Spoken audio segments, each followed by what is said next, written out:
Trans consulting, transformative radical action necessary for change and evolution. Dreams to be a hub at the intersection of empowerment and artivism. Elle Halo is an award-winning activist, community organizer, and resource navigator. She is a storyteller and a creative. She uses these gifts as an event host, entertainer, facilitator, and moderator, social media curator, and content creator. Elle has dedicated her life to building equity through visibility for QT PLC and continues to build towards lasting impact in the community. The Paris Sika Mahone Memorial Transition Fund exists to build a better future for the queer and trans people of color of Milwaukee, beginning with providing free facial laser hair removal treatments for Black trans women in collaboration with Sheba Sisters Helping Each Other Battle Adversity and Diverse and Resilient. We hope to offer financial assistance for all trans affirming care, transition-related procedures, and one day, with your help, provide support for trans affirming surgeries. The future of the fund will be a garden and art installation in the city of Milwaukee. This is a legacy piece for our community, dedicated to Paris Tika Mahone and Ronnie Grace. The fund hopes to be here to support future generations of queer and trans people of color. The fund stands to tell the stories of trans and LGBTQ hate crimes, anti-trans murder, HIV and AIDS awareness, infant mortality, gun violence, fentanyl-related deaths, suicide, youth suicide, sickle cell anemia, long-term COVID, rare lung disease, diabetes, and to honor our lost elders. You can support the Transition Fund by contacting Elle Halo at llhalo@gmail.com or by donating to Love on Black Women with the word trans or the trans flag emoji in the description.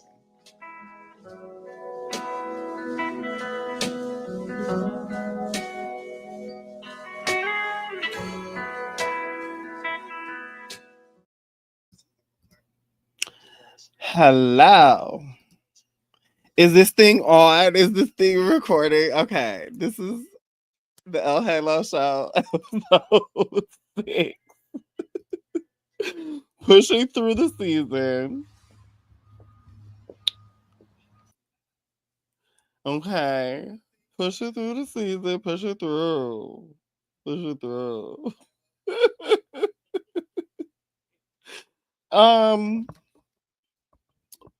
Okay. I'm gonna start with the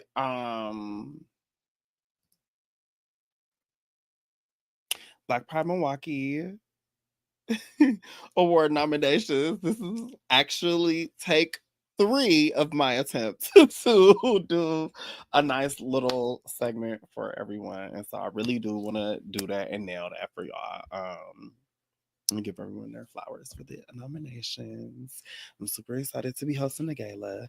And you know, I really just am really just, you know, in my journey, in my bag.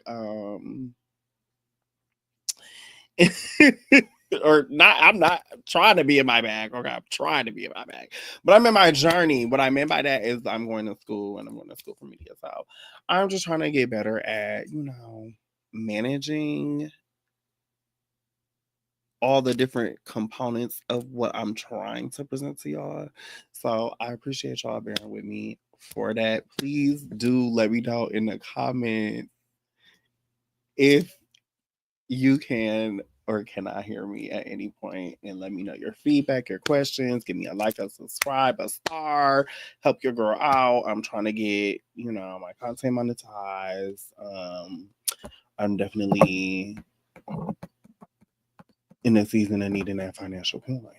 And so, I'm really just having fun with it. I really wanted to present something special for T-Door this year, doing the T-Door live that I did. I really wanted to do something talking about the election, but my real goal is always with the El Halo show that I'm presenting here on Facebook primarily is to really break down political stuff. That is really where my heart is, and especially in this time and in the conversation, is having those conversations, really breaking down to people what is going on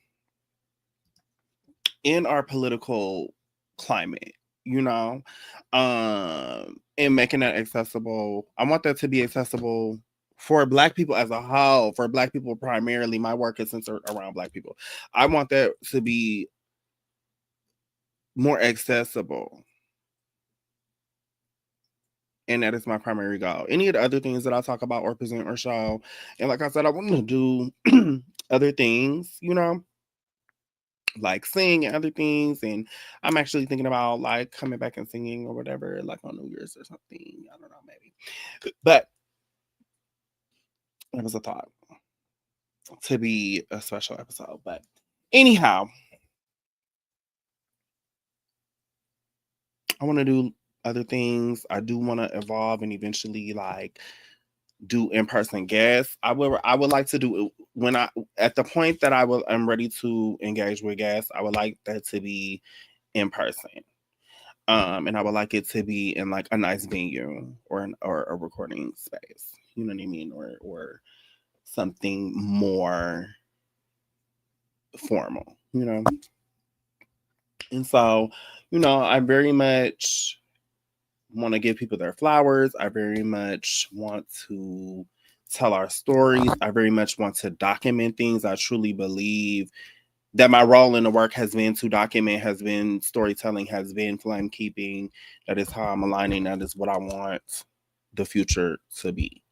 And so for right now, the show, I really am just trying to pick out things that I think are important to be able to have the political conversations and any of the other topics and stuff. It's just me kind of trying to find stuff that's fun, find stuff that is speaking specifically to Black trans women, speaking specifically to the rest of our community as well. And so I'm not really like, your girl just trying to get her little social media monetized. And just have fun with it, like I said. So just bear with me. I love y'all. Thank y'all for watching. I have started to get a little bit of feedback. I really do appreciate the feedback I've gotten so far. Specifically from my girls. That made me feel good. Mercedes Flo and my sister Raquel gave me some great feedback, and so I appreciate each one of y'all. And so anyhow, at the point that I really am ready to re-engage with having guests on, I really want that to be in person. So that's why I'm not having guests on right now. Now,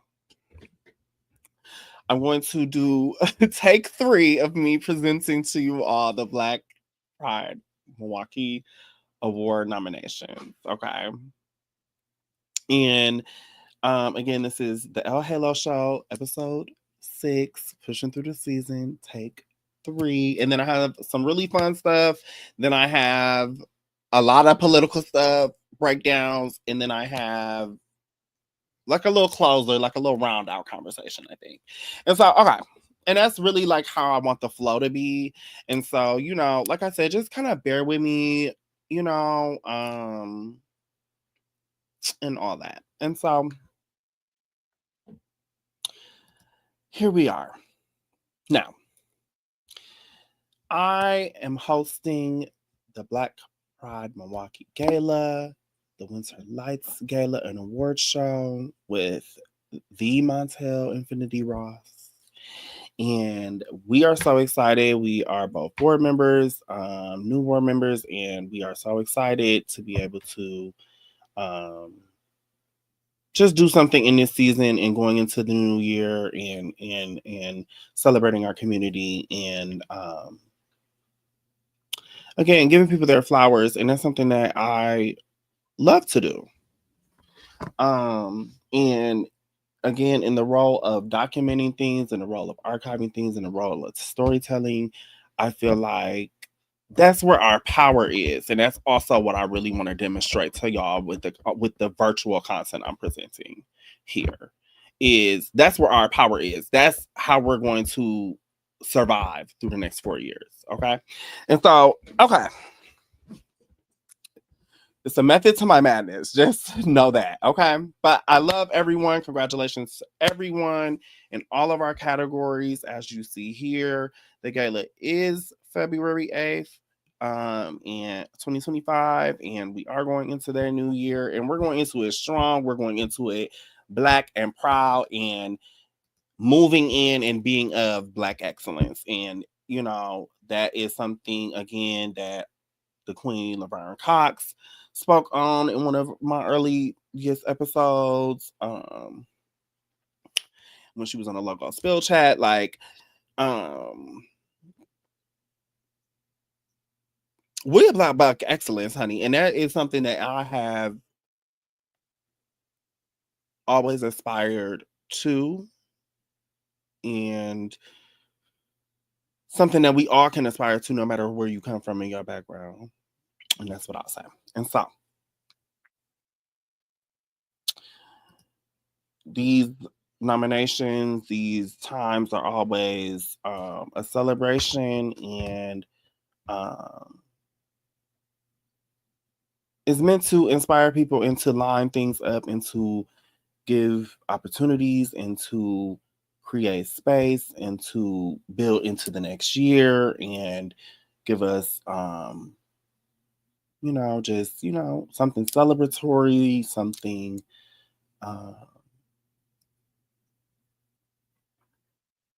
calling on different areas of the community. And I think that's what the different awards represent. And so in our Community Leadership Award, for the first inaugural Winter Lights Gala and Award Show for Black Pride Milwaukee Inc., we have El Halo, myself. Thank you all. Thank y'all for those who nominated me in the Community Leadership Award. I truly appreciate it.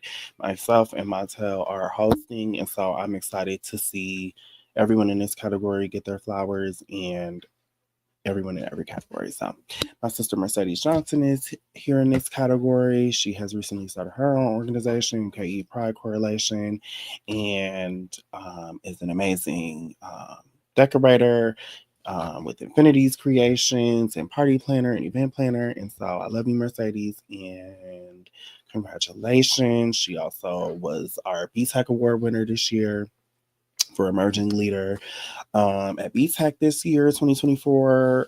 And so congratulations, Mercedes. And I'm really proud of you and your growth.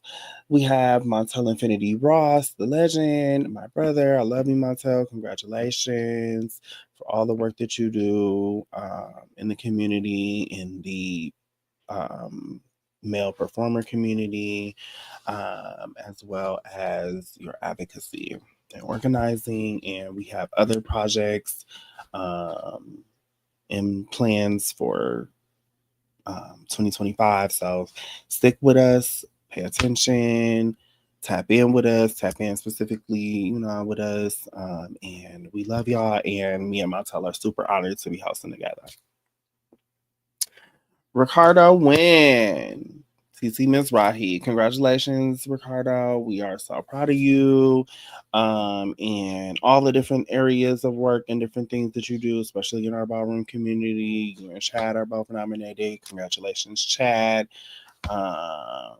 I personally nominated Chad in this category. I also love Pastor Cameron Overton. Congratulations, Pastor Cameron and Tazal, MKE. We love y'all over there. And congratulations to everyone in the Community Leadership Award category.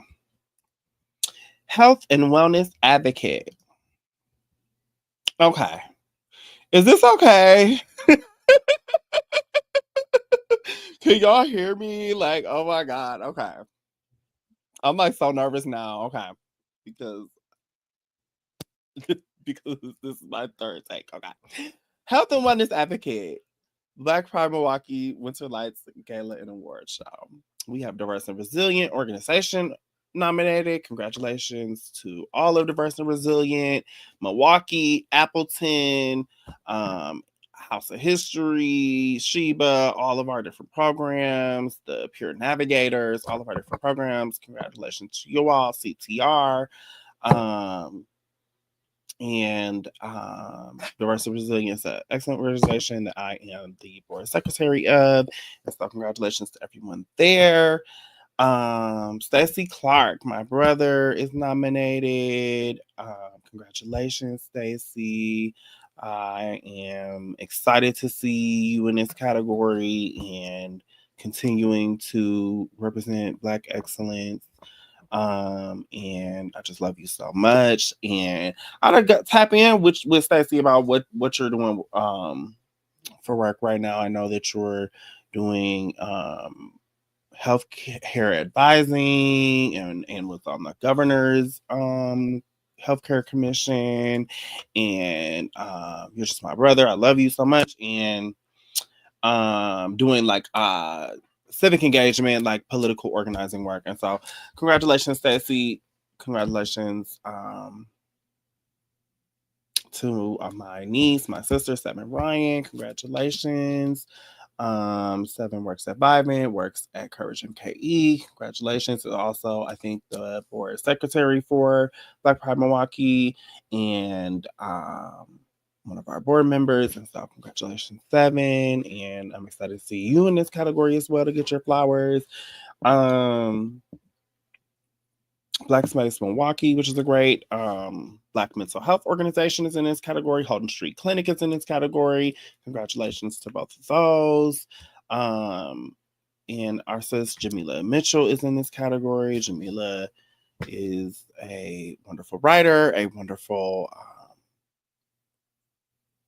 creative, works with insurance, helps people with insurance coverage, and is a member of our state HIV planning group, that SAPG of Wisconsin. Congratulations to Jamila. And so, an Advocacy and Social Justice Award, again, we have my sister Mercedes Johnson. Congratulations, sis. We have Rick Banks. Congratulations, Rick. Rick does political organizing, I think, for the mayor's office, I think. Savvy Bro. Congratulations, Savvy Bro. And then my brother Yante Turner, and Yante and Sunseeker are nominated in multiple categories. So congratulations, brother. I'm so excited for you to be nominated. Yante was also our Jonathan Thunderwood Leadership Award recipient at BTEC this year. And so again, congratulations to Deontay Turner, my brother. I was so happy for you and Mercedes this year at BTEC. And so I'm so excited to see y'all being nominated. Stacey Clark is also nominated again. Congratulations again to brother Stacey. Okay. Ubuntu Research and Evaluation is nominated in this category. You all can vote right now for the nominations in the category.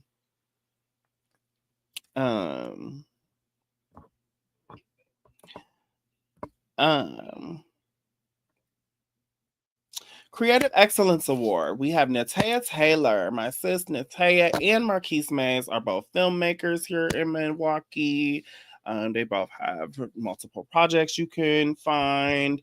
Natea did our Food Leaders program with us, my sister, and was in our first Love on Black Women inaugural cohort this year that myself and the ladies at Love on Black Women have been facilitating. And Mercedes also in that cohort as well. Congratulations to both of them for Love on Black Women, and as well to Natea for being nominated in this category. She has a wonderful documentary about the Milwaukee icon, Lucille Berrien. I think if I recall correctly. And so no, it's another person. It's about this man. I forget his name, but a historical documentary about a man who's an organizer and artist here in Milwaukee. And so I love Natea. We did a gallery at Walker's Point Center for the Arts this summer. Congratulations, Natea. I love you.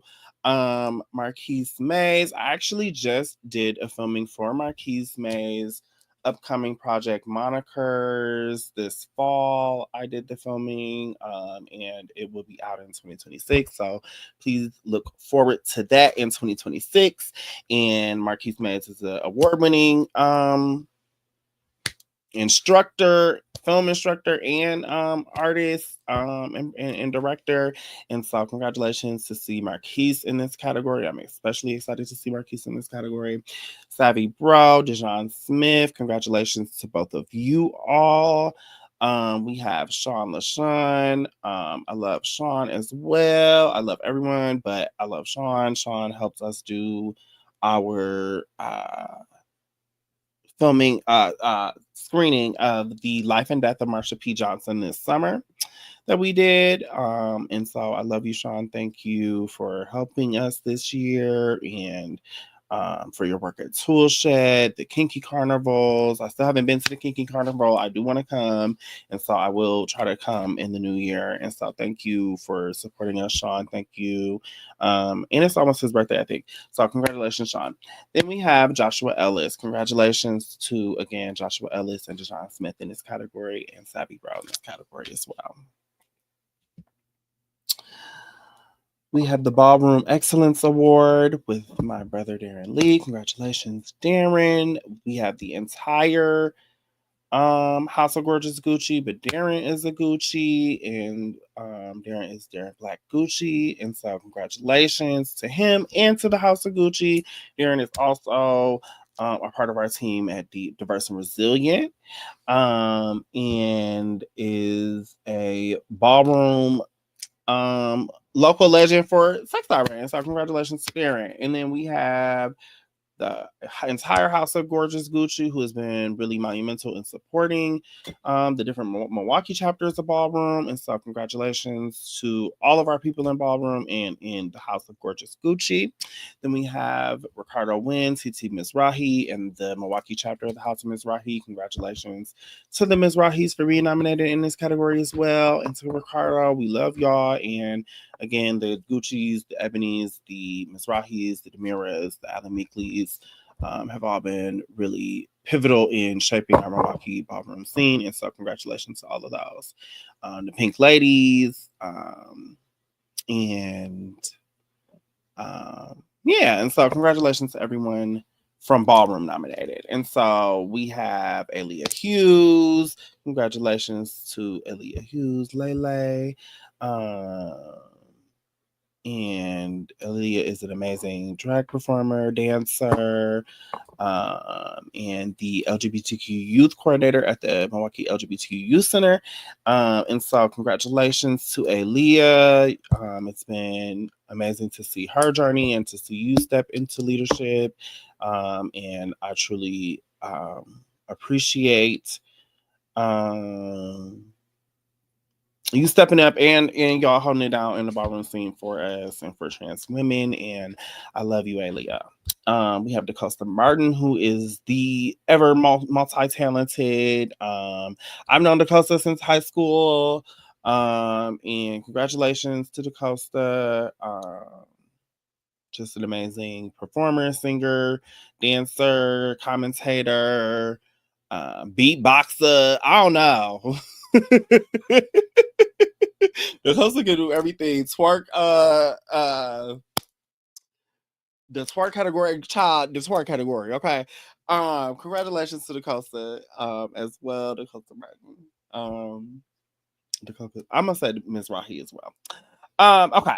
And then we have my brother Richard Bruder Bracefield, who just recently had a all-male performer review. Congratulations to Richard. And Buddha has been in the community supporting dancers, choreographing shows and productions, and working with people in the dance world for a long time, and desires his flowers. And so I'm excited to see you in that category as well. We got the Emerging Leader Award. My daughter Jasmine Coleman is nominated. Jezebel, I love you, Jasmine. Congratulations. Um, I'm so excited to see you go from having been a young trans woman, a young teen, transitioning young girl, and maturing into a young lady, and stepping out as a performer now and taking up space in ballroom. And again, you and Aaliyah really in Seven really have been holding it down in the ballroom space for trans women. And so I do appreciate and love y'all in that space as well here in Milwaukee.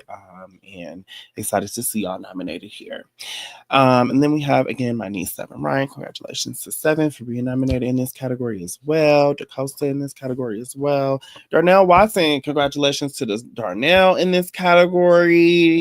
And Tits is also nominated in this category. And Darnell is the manager of Tits and does a lot for the community and bringing talent, bringing people together. Making a safe environment for people to be together, and helping us to do things like our T-Door showcases that we've done the last couple of years and that they did this year at Tits. And so congratulations to Darnell. Again, Sean is in this category. Congratulations, Sean. And again, Aaliyah is in this category. Congratulations, Aaliyah. Arts and Culture Impact Award, Aaliyah Hughes. Brittelle Higgins. Brittelle did the fabulous trans flag photo shoot of me, and I love Brittelle. Congratulations to Brittelle, nominated in this category. Ballroom icon, performer, dancer. I still remember when y'all danced at the UWM drag show. Like, this is like 15 years ago. This is like, that's crazy. I still remember that. I swear to God. Oh my God. And we all went to college together. Congratulations to Brittelle. Savvy Bro was again nominated in this category. And I think for music, and it was just at the sock drive. We had Ty's sock drive the other day. They raised Ty raised was Ty's, it was Ty's seventh annual sock drive event that we had last week before Christmas, and it was super nice. The red event, and they raised materials and donations for Pathfinders, and gave away a lot of raffles and nice gifts to people. And so congratulations to Savvy Bro, who I saw there as well, I think is nominated for music. And so congratulations again to you. We have Richard Buddha Bracefield again nominated, Marquise Mays again nominated, and then Jacquez Infinity Hall, who is a fabulous dancer and also recently got married. Congratulations to Jacquez. I love you. And congratulations for your nomination as well. Business and Entrepreneurship Award. We have This Is It. Congratulations to the whole staff and team at Tits, and for everything that they do and bring to the community. We have Roysha Breester. We have Ricardo Wynn nominated in this category.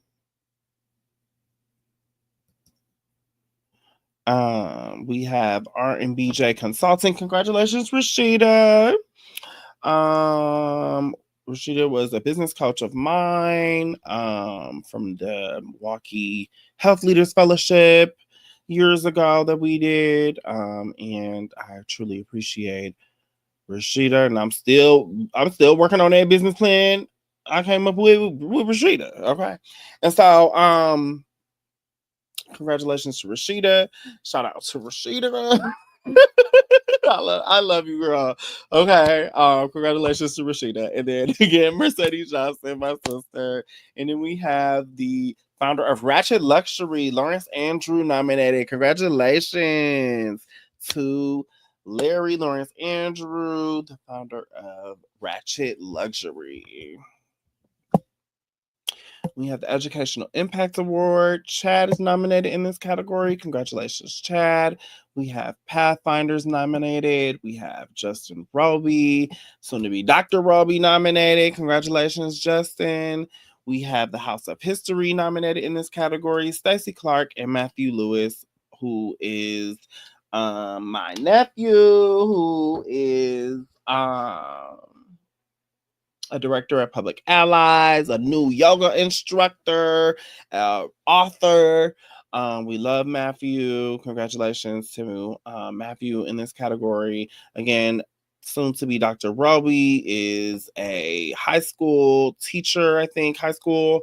And congratulations to all of the work that you have done for years with youth, for years with the peer navigators at Diverse and Resilient. And we just truly appreciate all of y'all nominated in this category as well. And House of History, I'll come back to House of History in just like one sec, because I think, yes, they're nominated in another category. And so, yes, House of History is nominated in Ally of the Year. So, Ally of the Year, House of History. House of History has been a really wonderful oral history project. We have a website that we did. We did this last year, and it was this huge project that we've done over the course of Pride. We did events for T-Door. They held other events. And so we just truly appreciate all the work that Bryce and Janice and the House of History put in this year. Congratulations to you all, and to Diverse and Resilient for that work, and for bringing us together, and forever in my heart, interviewing my gay father, Ronnie Grace, before he passed away last year. And so, in one of his final interviews. And so, please check that out on the House of History. Why is it like y'all can't see me though? Why is it like y'all can't see me though?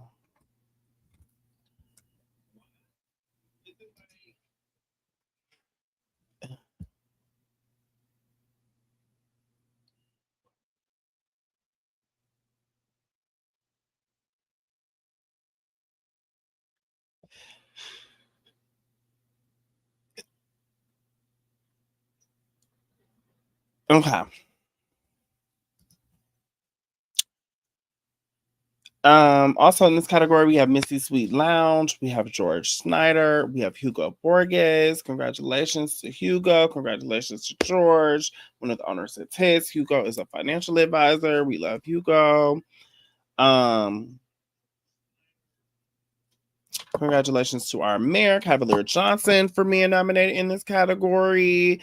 Mayor Johnson has been a great support to us. Mayor Johnson approved our what do they call it? What's the word? I forget at this moment. Our form. I don't know, our petition, our permit for the march that we did for trans visibility in 2021, for the Black Rose Initiative. I truly appreciate Mayor Johnson. I've worked with Mayor Johnson for T-Door and T-Dub multiple years, and I hope to continue to work with the mayor's office, and worked with him when he was the Common Council president. And so, congratulations to Mayor Johnson, nominated in this category. Mayor Johnson was also present for the House of History event at Pride, present for our Josie Carter commemoration this summer as well. So, congratulations to Mayor Chevy Johnson. We have Joanna Geisler. Congratulations, Joanna. Organization of the Year 2024. We have Diverse and Resilient, the Milwaukee LGBT Center. We have Courage MKE.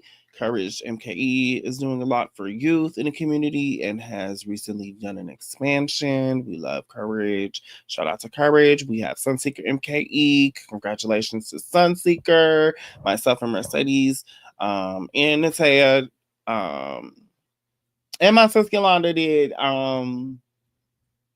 the Sunseeker MKE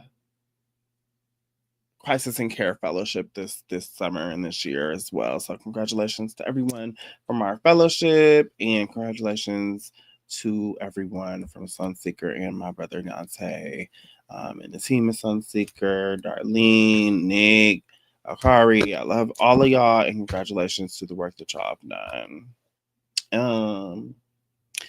Best D Sexual Health Clinic. We have Best D Clinic. Congratulations to Best D.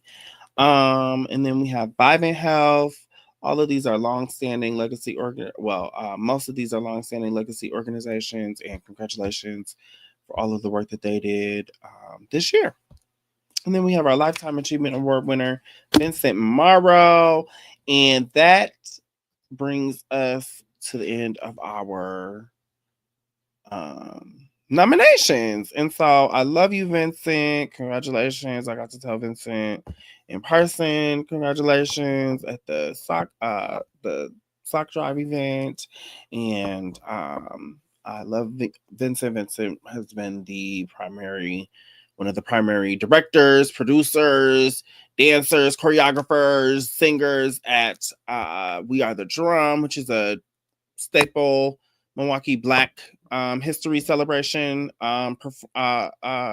theater company here in Milwaukee. And so congratulations to Vincent, supporting people in the drag world, in the drag and pageantry world for many years, and many of us leaders in the community supporting us as well. So congratulations to Vincent, our Lifetime Achievement Award winner recipient.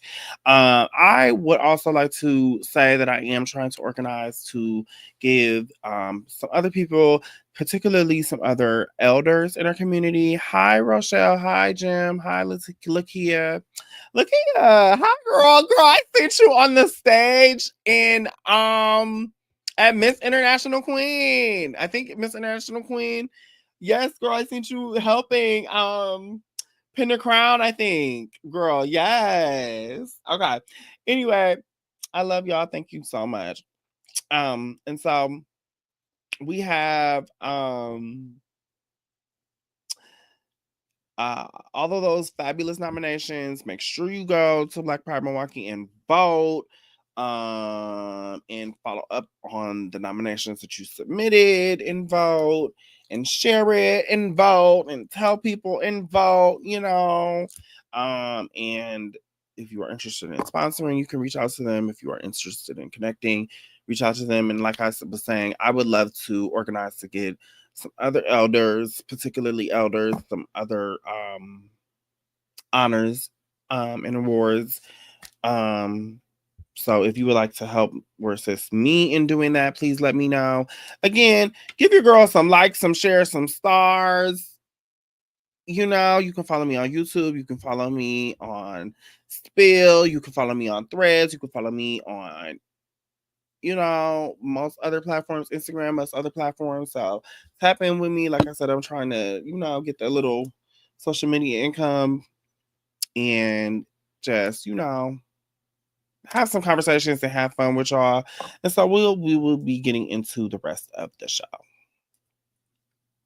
And so again, I will always have like some fun stuff, some stuff specifically for trans women, some things specifically talking about politics. Today, we're going to really get into some politics, some political conversation. They tried to sneak a whole lot of stuff. That's actually why I didn't go on last week. They tried to sneak a whole lot of stuff under the little radar with Christmas, like so much. like actually like so much stuff that I have another hours and hours long show for y'all today. So let's get into it. I'm so excited. And again, congratulations to everyone for the Milwaukee Black Pride nominations. And thank you for bearing with me while I gave that another shot. Okay. I love you, Lakia. Thank you so much. And Rochelle, you know I miss you, girl. Girl, you gotta at least come visit so I can at least say hello. Girl. Okay.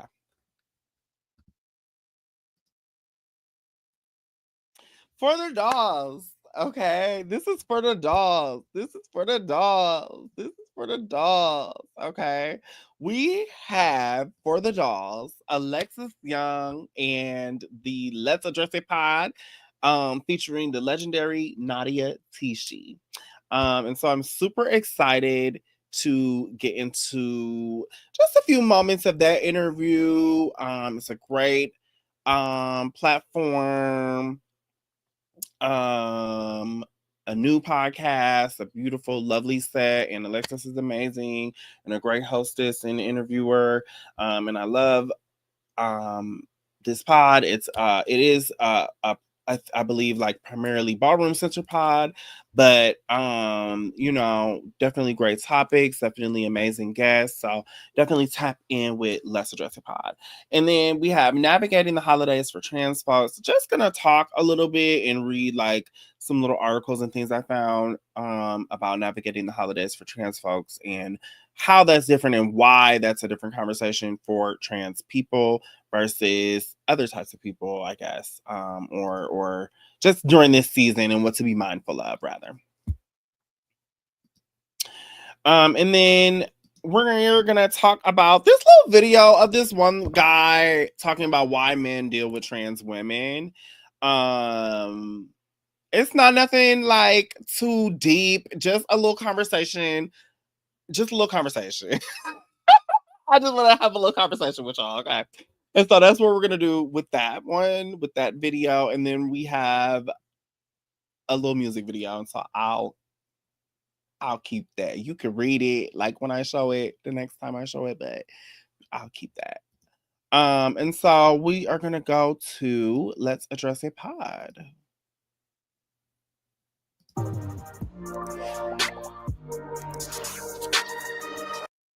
You come on, girly girl. Yeah, okay. Yeah. Nadia. Hello and welcome back to my brand new podcast, Let's Address It. And ladies and gentlemen, oh my God, I'm super excited about this guest, you guys. I have the diamond on the couch, a diamond in the rough. I have the Nadia, the diamond. Thank you. Thank you so much, Lexi, for Hi, having me sister. on Let's Address It. So we're addressing everything We're today, gonna address right? everything. Absolutely. We definitely are, because the people want to know, right, you two? Okay, so you guys, before we start, because I just want to tell you thank you, because you are the reason why I am on the West Coast right now. I remember me calling you, asking you would you do the show. You agreed instantly. Mhm. Even before that, you Yeah. told me that you wanted me to come on out because I'm a big personality for your Yeah. project. And you guys, the most amazing thing happened. She was like, girl, just come out here and I got you. And that's really, really, that's so dope. You know what I Yeah. mean? For girls to empower each other. It's all about support. It's all about supporting any girl's vision on what they want to do. Because honestly, a lot of the times they say they'll support you and they say they're going to be there for you, but are they really going to be there for you? For real? Because that's all that really matters when it comes down to the community and the girls. Let's just be very, very honest and very clear. So I was going to start somewhere else, but since we're on that, let's just bust the door open. I know you've been in the game a lot longer than I have with, doing podcasting and speaking in your YouTube channel, because it's your YouTube channel. You have about almost 40K subscribers. And how long have you been doing it for? Well, I've been doing, the thing about it is I started YouTube probably in 2016 with doing makeup stuff, like, FX stuff, prosthetics and all the other stuff. I took a break from it. And then I started doing just recaps, interviews, ballroom culture stuff, and just really just movies and movie reactions. So now my channel is based off of like reactions of TV shows, movies, and all the extra stuff that we typically kind of usually I've like to been watch wanting on to shout television. out Really? That's Alexis's pretty dope. Has podcast it been for a doing while. well for you? Yeah, it's been great. definitely The following whole tight knit it. community. Shout out to my visionaries out there. I Is that love what your them fan to base is called? that is Shout that out to the yes, the visionaries. visionaries. Love you guys so very much. And yeah, What made you want to get into that field? honestly, it was just simply just I'm already doing something that I like to do, which is watch TV and shows and movies that I like to watch, and just was like bored one day. So, you know, how is this going to be uploading onto She's just YouTube? talking Are about people like going her to be connected background to and the type of stuff. I'm shows that I gonna like to get watch? into Because honestly, I might some of seem what like she I'm touched this on in this glamorous first section. I doll and haven't watched glamazon all of this person, particular but ultimately, interview. I'm like a really dorky individual. But I like X-Men. I I like support oh my Marvel, God. part DC. finale I like for all those Alexis things. I'm not gonna. I don't want to You cut know? you off, but again, every time I check make out a Let's status Address about It Pod like certain on things that have to do with YouTube. the Avengers and stuff, Oh, you yes. are always one of the first X-Men to comment, and 97. you really be knowing your stuff. Oh, yes, baby. Were Yes. you a comic girl? You know what? I did like the comics. Shout out to you guys. First of all, question: who do you think is going to win in a battle between the Dark Phoenix or Scarlet Witch? Phoenix. I would say the Dark Phoenix. Okay. You come on, girly girl. Yeah, yeah. Okay. Because don't they wear you out Yes, with that? yes, Oh all God. of that. And you guys answer that question down in the Don't they wear comment you section out? below. You know what? Yeah, when I'm Don't sorry, they wear this is you mine. out? You guys, when this air, y'all, because this has been Don't they an wear you ongoing out? thing, and it's been really big. And Y'all, every that's time the I make problem some now. kind of Y'all want to go status, back it and always change have some over shit. 100 to Yes, 2,000 yes. They try to act comments, like and some it's shit just ain't like, the way it is. This some shit ain't true. I understand that Okay, the like the girls be Scarlet serving, Witch can okay? change reality. That's what y'all want to But do. the Dark right. Phoenix is literally an entity. She's not a human being. Okay. Dark So if Phoenix, she, okay, you gotta know your stuff. let's just be very, very, you can't Okay. get rid of an entity. Okay. I She know is the that's most right. powerful being ever. That's why when the Mutant Takes Saga it. comes out with, Even you in the know, video going games, they into don't the do her next justice. phase of Mhm. MCU, Even it's Oh, going to see, be, yes, my girl know what she's baby. talking It's about. going to be a quite interesting. Yeah. You just, oh, girl, I love it. I love we it. could be here all But night. that's if just it's my dorky you. side. That's my dorky Okay. side. But keep going. Let's go. Let me ask you this: when you being as though I just started my podcast, it's been about maybe 2.5, almost 3 Mhm. months now, and I know you've been having yours for a while, and I know we talk like sisters behind the scenes, Yes. and we've been and I asked you, did you know how to do this, and do I know how to Yes. do it? And we're pretty much We're a one woman show. a one woman show. Period. Point blank. That's Does just what that it hurt is. you when you being as though you know so many people and you got a big fan base from Yeah. ballroom and everywhere else? But you know what the interesting thing about it is, and I'll be honest with you, and I want to tell everyone this that wants to start podcasting or start doing anything with social media in general, no one's going to know your guys' vision more than you. They're not going to want to support you as much as you're going to want to support yourself. So you're going to be let down by your family, by your friends, your best friends, and everybody that you know. They might come around after they see the numbers come through, Mhm. but realistically in the beginning, they're probably not going to come through as much as you want them to. And you have to acknowledge that and be okay with that. And just know that in the back of your mind, you always remember, I remembered who's. I think that's like par for the course in anything that you want to be successful in. And I don't think that it's necessarily representative all the time of the actual support that you're getting. I think that often the negative and the haters and the detractors and the pushback becomes what we focus on, and I'm guilty of that. But I think that's in any category or case, not just in ballroom, not just in podcasting or social media. I think that's in anything, and again, it's not really that indicative. Like, even as we talk about navigating the holidays and stuff, like trans people, we feel alone and all this and all that, but we're taught and programmed to think that the whole world hates us as queer people, as Black people, as LGBT people, and that's not necessarily true all the time. You know what I mean? And there are moments of good and light, and sometimes you have to search really hard to find them, and even to be like, can I even allow myself to rest in that, to be in that moment and to be present in that moment?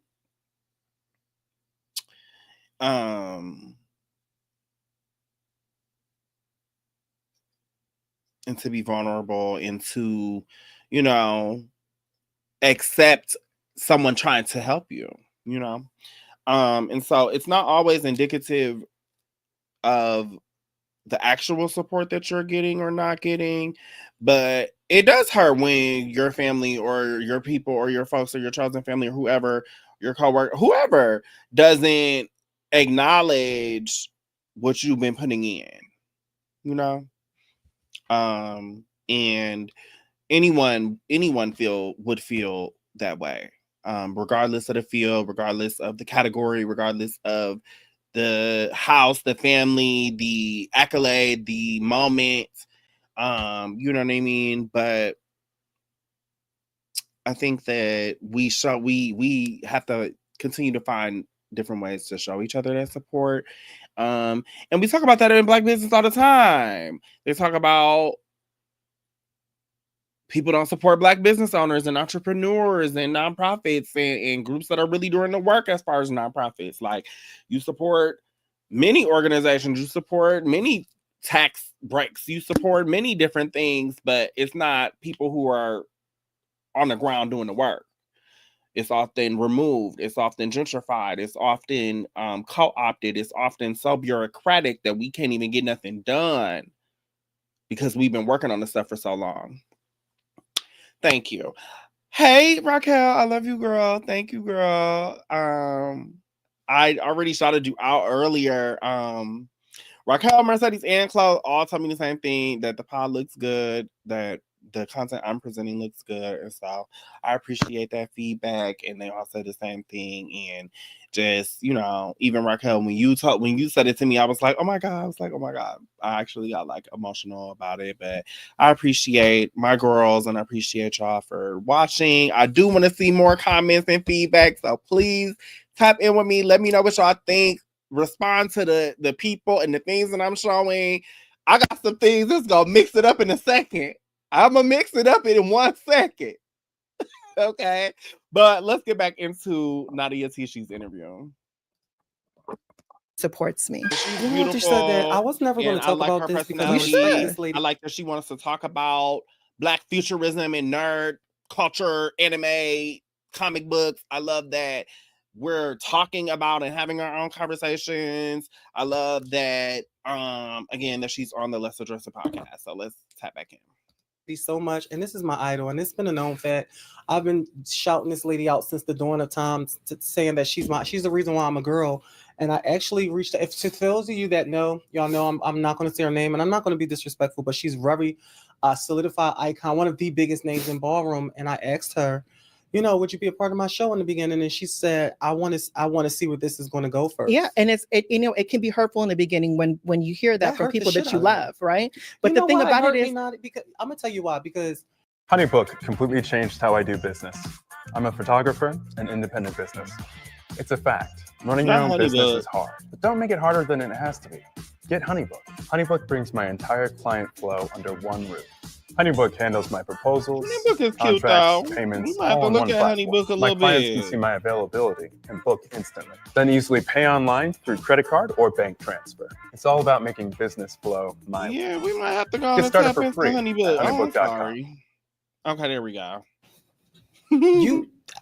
When I was talking to a friend of mine a month later, and they was like, she said that to you? And I was like, yeah. She was like, that's because she didn't see it going anywhere. Yeah. And then also what she said was, if she had the platform to make your platform bigger, why not do that if you love her, you know? And that just hurt. People want to take from the fruits of your labor, darling. And that's something that you have to acknowledge. Either you're going to be okay with that relationship and just move forward and just know in the back of your head, I see where you're at, but just know I never forget who supported me. Yeah. I never forget who liked my shit. I never forget who subscribed to my shit. I never forget anyone that actually just supported me in any type of way. And trust and believe me, there's only I count on two hands. They're gonna spin the block. Right, exactly. You see what I'm saying? So, girl, just be aware of that. Just when you do make it, because you are going to make it. Let's put it in the atmosphere. Yes, of course, we're both going to make it in here. You know what I'm saying? Because this is what we like to do. This is our drive. This is what we do. So, it is what it is. Okay, so we got off to a firecracker of a start. So, and I'm glad that the temple is up. I want to take it back because I want to get personal, because I don't know if the world knows the young Nadia, baby Nadia, little girl Nadia. So I want to take it back even before that. Okay. Before transition. Before pre-transition. Okay. How was it growing up? Tell me about your childhood.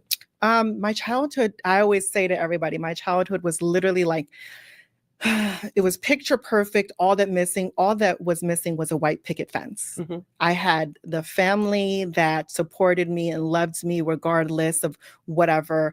All my aunts and uncles, my mom and dad, they're still married 30 plus years. That's all I know. Mm-hmm. And my whole upbringing is built on love. So it was devastating to me, like going out into the world and realizing that's not how the world is. Really is. Because you know what I'm saying? Because some people will take advantage of you, Mm-hmm. and people would try to harm you in any type of way just to get something out of you. What age, when that you came out to, or did your parents, did y'all have a conversation about that, or did they pretty much know? The thing about it is, I blame society for this, because society made me believe, I'm only speaking for me, Mm-hmm. it made me believe that I should be ashamed of myself. My family was going to love me regardless, Mm-hmm. but I didn't want to put that shame that I think that they would have felt to be put on them. So Okay. I left at an early age. I left like at 16. This is when you were still before. This was before Nadia. transition. Okay. This is still before transition. So I left at an early age of 16, but I was starting to deal with ballroom stuff, which I met my chosen mother. You guys can probably say gay mother and stuff like that. Yeah. But I like to use chosen mother. My chosen mother is Ariel Torrey Jackson Brown. That is my chosen mother. God rest her soul. Shout out to Ariel. But I'm sure. But honestly, she is the mother. She is the mother of LA. Let's just be very, very. Really? She is the, to me. She's. Let's just be very. Ariel Torrey Jackson Brown. That is my chosen mother. God rest her soul. Shout out to Ariel. But I'm sure. But honestly, she is the mother. She is the mother of LA. Let's just be very, very. She is the, to me. She's passed now due to COVID. Mm-hmm. But the situation is, she is somebody that she's just everything to me. Yeah. And I get emotional about it, because that's my mother. She teach you a lot. She taught me everything I needed to know to transition, and she taught me how to make it, and she taught me how to have a tougher skin, and she taught me how to deal with ballroom. And ballroom, when you're dealing with ballroom, you get to deal with the rest of the world. Ooh, you get what I'm saying? Yeah. Like, because ballroom is tough. Society is one thing transitioning, but then ballroom is a different animal, you know? So yeah. But beyond ballroom stuff, she just was somebody that was so nurturing and so motherly, and just really took people in. And there's really no words to how much I'm so grateful for her. There really isn't. Okay, well, let me just say this. That is a blessing to have somebody that's showing you the game, telling you the do's and don'ts. A lot of my friends, even myself, I didn't have that. I don't know if it's a West Coast, Did you want East Coast that thing. You know what? I'm glad I didn't. This is deep. I want to elaborate more on this. Yeah. We didn't have that. We had I don't know. That's what I was about to say. I don't know if it's a West Coast or East, because I'm from the East Coast, and it's rough where I'm at. And they kind of fend for yourself. They don't make the mothers from today the way they did back then. Right. They're not hands-on like they were back then. They're not. But I think the way I grew up with the tough love, like y'all fend for yourself. They didn't show me where to get hormones from, where to get. They give you Kelly Harp. They didn't give you the Kelly Harp. girls in Philly never did that. No, it's very cut. The whole East Coast is cutthroat like that. No, I swear to. I promise you got Karen Karan. Who? You got Renee Karan. Renee, that was my mother once I joined ballroom, but I'm talking about. She was the mother of Philadelphia, right? You know what I'm saying? Yeah, she's Philadelphia mother, but Renee was a tough cookie. She was a shady baby. Ariel was a tough cookie too, but I get what Renee wasn't. She was not nurturing. Okay, got it. The girl is gonna be or to be close. Yeah, she was like, Renee I was Ariel's only daughter, so brother's gonna be shady. Oh, well, that's decent. At what age did you start getting surgery? Transitioning, I started in 24. 2000. Oh, you started at 24. Yeah, I started in 24, and now. Hold on, our older trans women, no shade. It can be shady, but I definitely personally, I feel like I overwhelmingly receive more love than shade from older trans women. But my point is, I'm co-signing it because surviving, that's just like any black woman. It's any black woman. It's not just because they're a trans black woman. It's any black woman. We are pissed off. We're pissed off. We're pissed off. We have to be protective of ourselves. We have to fend for ourselves. We have to defend ourselves. Yes, any woman who is reaching maturity is gonna be a tough cookie. You know what I mean?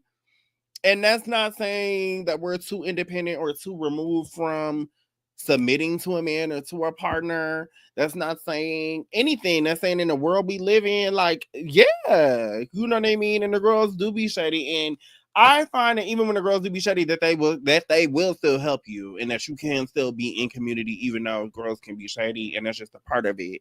And that's not just older girls, it's younger girls and girls my age and girls younger too. You know what I mean? However, I think that, you know, for us here in Milwaukee, I wouldn't say it's like that. There wouldn't nobody help you. I definitely received help, and our girls in our Sheba community, like, we definitely all helped each other and have resources for things like hormones and things that you would need early in transition. And had those things available to many of us through Sheba and being in community. And so I think with the Sheba and with being in the community, sometimes it's good that those things are there, even if it's not always that you're all are having the closest relationship. It's still good that those things are there. And you know what I mean? I think that sharing space with older trans women, for me specifically, is something that I will always say and that I've said many times. It help me to be smarter and help me to move better and help me to, you know, be more discreet, help me to be more, you know, whatever I needed to be. You know what I mean? Okay. Now I told you I'm gonna mix it up. So I just wanted to touch on one other thing that she kind of was talking about. It's coming up soon. It's not far in. But I'm gonna let it go like a little bit past that, so maybe 5-ish more minutes of this. I'm in like my 40s. Well, I'll proceed. I'm getting in your business now. Yeah, so Let's now address it. I'm starting at 24, and now I'm like in my 40s. I said I'm getting in your business. Let's address Let's it. go. I'm down with it. What all surgeries do you have? Honestly, I gotten my nose done. I gotten my jaw done. I gotten my breasts done. That's considered a facial femme? Not really, because it's halfway there. I like to space out you my did yours surgeries. individual. I like to space them out because I know I'm going to need some later on. Like now, I'm going to start getting some more stuff done to myself. But yeah, you know, to me, I just felt like age and time, you kind of have to really understand, like, you know, give yourself grace to transition into your womanhood. You know what I'm saying? I think that people nowadays, they get the surgeries and they look like the exact same person that they did from the next girl, you know? So I just feel like, you know, give yourself some grace and some time, settle into your moans. You know what? That is really good advice, because education's never been one size. Okay. Give me 2 secs.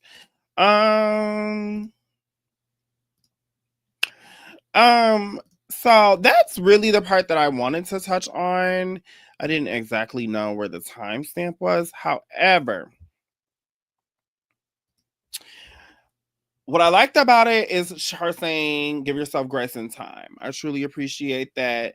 On her saying that girls be coming out looking like each other or looking like the same girls. One, they're going to say that based off of your race. They're going to say that based off of your complexion. Even if y'all look nothing alike. Okay. 2, I wouldn't say that girls come out looking like the same girl. I think that there are specific, like maybe famous girls, trans and cis, mostly cis women that I'm thinking of in my mind. But I think that there are some that where we would say that, like, they look the same. I don't think that trans women are looking the same as other girls. And I think that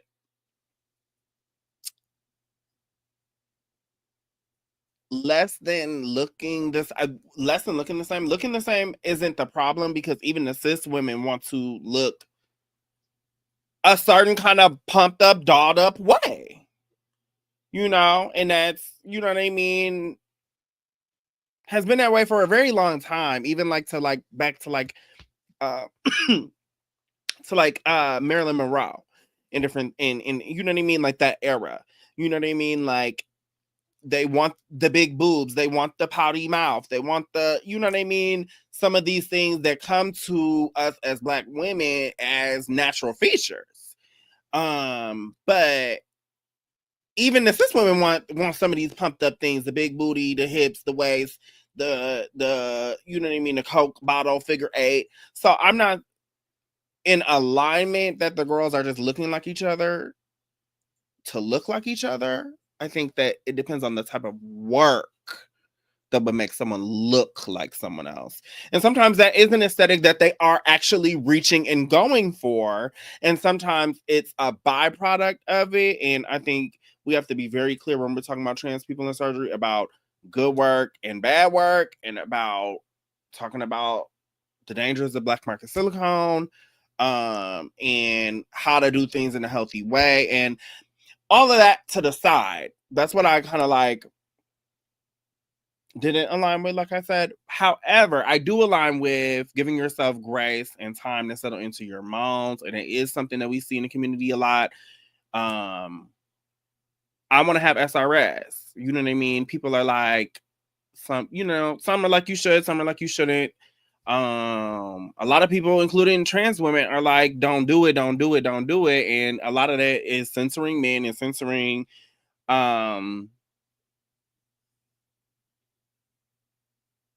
staying natural. But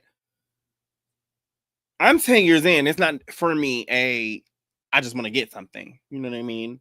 I've been thinking about it constantly for 3 years.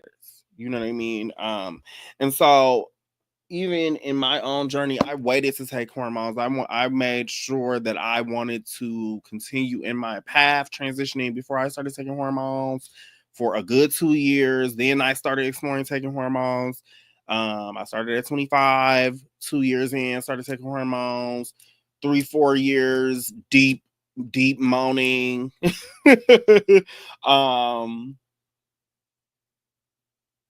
A little longer than that.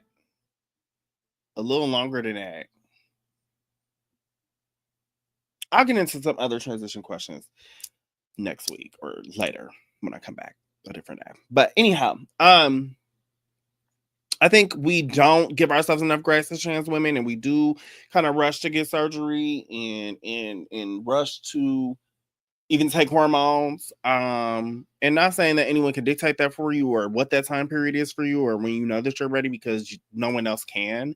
But I think that you do specifically, especially if you want surgery, I think you have to really, really take your time, settle into your moms. It will be more conducive to the success and to the result that you want of the surgeries that you want for you to really give it a good deep moan.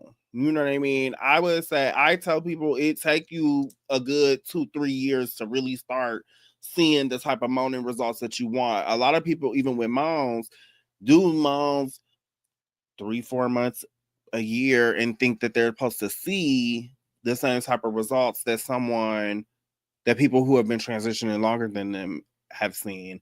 And it just simply doesn't work like that. Time is very time is what we should be censoring in our transition conversations. Time about biology, time about having kids, time about freezing your eggs and your sperm, time about when to take hormones, when to cut back, when to cut the spirals out because they're unnecessary, girl. Like, you know what I mean? Like, when to, you know what I mean, try progesterone, when to, you know what I mean, try patches versus injections. We need to really have those conversations more, especially with our people that are coming up and newly transitioning. And also our newer people and people who are transitioning. And back to what she said about people not wanting to help you. You also have to actually be in a posture and in a heart posture. Do you know that for someone to help you, for the Lord himself to help you, you have to be in a posture and in a heart posture, right? To accept that. And whatever that means to you, whatever you gotta let go, whatever we struggling to let go. I'm struggling to let go of a lot of shit. I'm struggling a lot. You know what I mean? And I am. And doing this is just something to kind of help me to keep me going a little bit. You know what I mean? Like I said, I'm just trying to have fun. But my point is, you know, you have to be in a space for someone to help you to be able to help you as well. So for our new girls, if you and tell people if you want a mentor, if you want a mother in ballroom, a house in ballroom, if you want, you know what I mean, a chosen family, a mother, you know what I mean, or you know what I mean, siblings or whatever that relationship is, tell them. Go up to them, tell them, I want to learn from you. I want to, you know what I mean? You're amazing to me. I want to be like you. It's nothing wrong with saying those things and being organic and being real and loyal and reciprocating with that. Okay. Okay. Be out for literally 1 year, if a year, and then they are straight into surgery. And I just want to tell y'all, ladies, y'all cannot start y'all transition 1 year and just get all of this work done because y'all haven't really let your hormones set in. You know, ladies, hormones would do 90. I don't want to say 90, but it'll do like that's a big. I don't know. That's a big number. Listen, hormones will do 70% of your transition for you. Like, you know, make your skin soft, your skin glow. Break you ladies, it'll break how you down. how Especially much if you catch it at do you y'all catch it like right think around puberty time? Like, if you know, we doing 100 out of 100%? I don't want to speak for you, but I know I started transitioning early, like around 14 well. and stuff like how that. much you was way I was a before baby. me. Yeah, I was way young. before I me. nipped a lot of stuff in the bud, but thank you for being results, I open, guess, talking that about you're that. that Talking about you your expected or childhood. Is looking your, for. are you really close Do with you your mother think and your father, your parents? My surgery parents, can yeah, I'm take you to? extremely close with Like them. 50, Like I'm 60? every day with I them, on the would say weekends that with them. Like we're I just a close personally knit think that I'm family. Maybe that's the Especially reason. now that I'm I back in Los Angeles. 'Cause I used to personally live in would say Atlanta. that I would have I was a gonna get to higher okay, we're gonna get to starting Atlanta. I just place want to say this. Maybe that's the reason you're so if I were nurturing doing a because the way you percentage embrace breakdown of myself me, Of course. for the way just you speak, the way naturally. you love on people, and a And young then lady that that you I met even would tonight. You know, Mhm. you just was like, then you know, you add just the really moms hands on. on But top I of know that. that's So I from your would give upbringing. Like your myself mother, like, Yes. you know, because Yes. that's how I am. That's how 35, people don't know when you got 45, raised Why right. 35, would I 40, want to stop somebody's 45% excellence? fish. Like let's be clear. And the young ladies that we're gonna interview Natural. later on, I would say that. I would give myself a good 30, 40. I would say 30 to 45%. And this is why. Because even pre-transition, sometimes in person, visual, pictures, audio over the phone, all three categories, right? In person, looking dead honest, somebody trying to clock them, right? That posture, okay? Seeing a picture and trying to clock it, right? Or audio, or you're on the phone and you're trying to clock it, right? I would say, for me personally, that naturally it was about 30, 45% in between there. Because even from a very young child, some people identified me. I presented and dressed and lived in my birth gender. But some people, even as a young child, identify me like a girl. And some people identify me like a male. And so, you know, it's weird for me to even say that because I'm so far in, I don't really even think about having, I don't think about having been a different gender than how I am now until I'm made to think about it, until someone does a microaggression or does something or clocks something or says something insensitive or whatever it is, transphobic or whatever it is. You know what I mean? I don't think about that. But I would say I would start myself with a natural good little 30, 45% tuna, 30, 45% fish cut. Okay. And then I would add moms. I'm gonna take it to 70%, 75%. I wouldn't go past 75. I think that's stretching it for a guy or a girl. I think. In as far as like the impacts of moms. But what would y'all think? Some people would say that it's really low. You know what I mean? That the moms just did not carry the results that they wanted or expected. And that is what propelled them to want to have surgery, or that they wanted a certain look or aesthetic, or that they wanted certain things that there's no way to have other than having surgery. And You know what I mean? Like I said, I'm myself at a place where I'm really deeply considering surgery, and especially with these Trump years and these bans and all of this and that, is something that I'm definitely heavily thinking about. And so, okay. That are going to come on. Yeah. And to the next episode, you guys got to stay tuned now, for don't that. get me wrong, But let me know in the say- comments how much so my viewers and your my addresses percentage that's would out be there, I don't want if to you say are if you didn't trans. have a good upbringing, you just a or terrible non-binary. person. Yeah, I'm just no. saying that I This know is how- my story. This is me. Yeah, This I is can me tell. and my So story. I'm the same way. Like, Yeah. you know. Much What's your transition sign, by the way? milestones, I'm a Libra. results, You're a Libra? goals Yeah, I'm a do you Libra. think that hormones can account for? So you out of up and down. 100%? No, I'm very balanced. I just I don't. would say like I'm very 75% balanced. for me. I like to see both sides of the spectrum.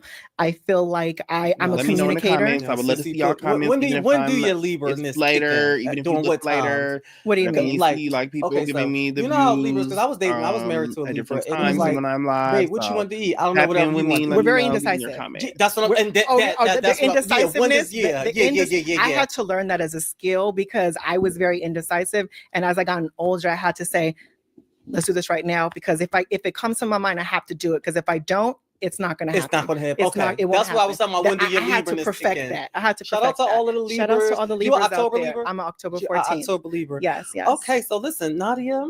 Mm-hmm. The world. Listen, I swear to God, you guys. Hold on, let me give her stuff real quick. Fuck that. No.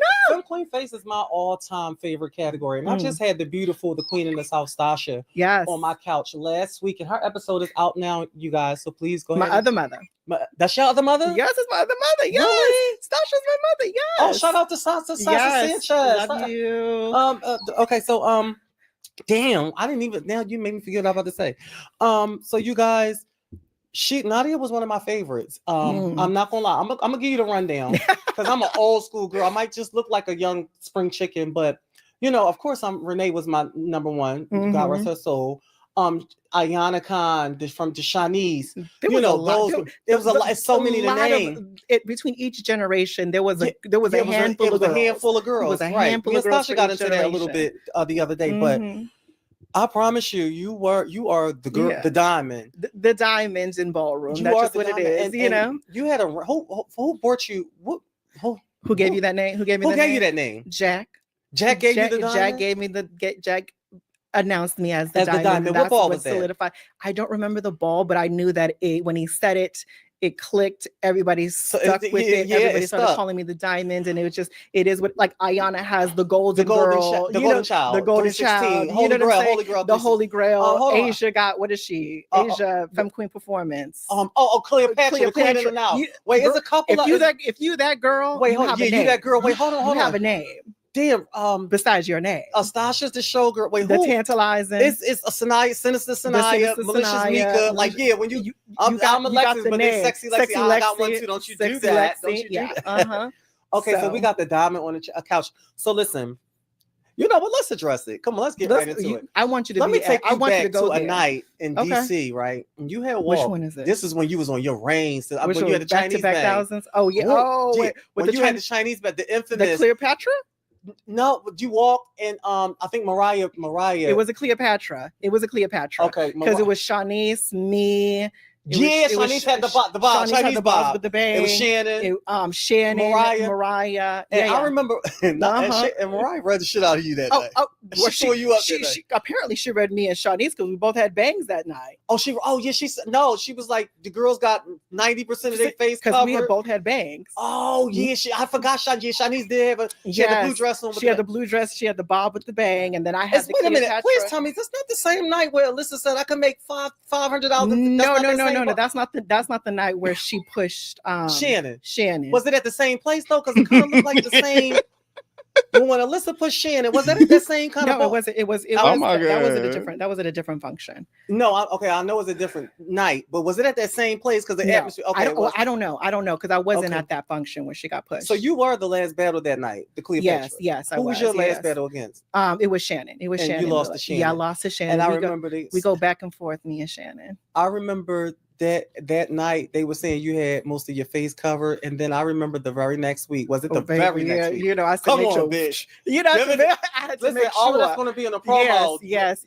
So that very next week, Nadia, because you were at Milan then. Yes, I was in Milan. Were you the only face girl that was in Milan? No, then? of course not. No, Milan's had a category of girls before me. No, I'm talking and about even- during that time. You were the No, reigning. Trace was a Milan too. Oh yes, she was, because she came out as Poison Ivy. We'll get to that. Trace was a Milan Excuse too. me, the Wicked Beauty, she came out as Poison Ivy as a Milan that night too, down the step, the infamous step. Yes. All right, but we'll get to that. That was a night she was like Poison Ivy. She had the green on. but I think that was the night where she. Oh no, like, she had the no. She wasn't Poison Ivy. She had the red with the skull. No, she had the red and just the corset. I don't. Okay. Yeah, it was very good, vampy. It was very Live vampy. for these vampy, like yeah. vintage clips. So this next night, and it was in I'm Virginia. gonna move this next on. weekend after that ball. I'm gonna move on, but again, I've been following the Let's Address It pod, and it's something I definitely wanted to share with y'all and present here. So that is Let's Address It pod. You can follow them on YouTube. Follow Alexis Young. Congratulations to Alexis Young, and I love the interview with Nadia. Thank you for them. Shout out to them. Okay. Now I'm going to talk about just a little bit more about navigating the holidays for trans folks.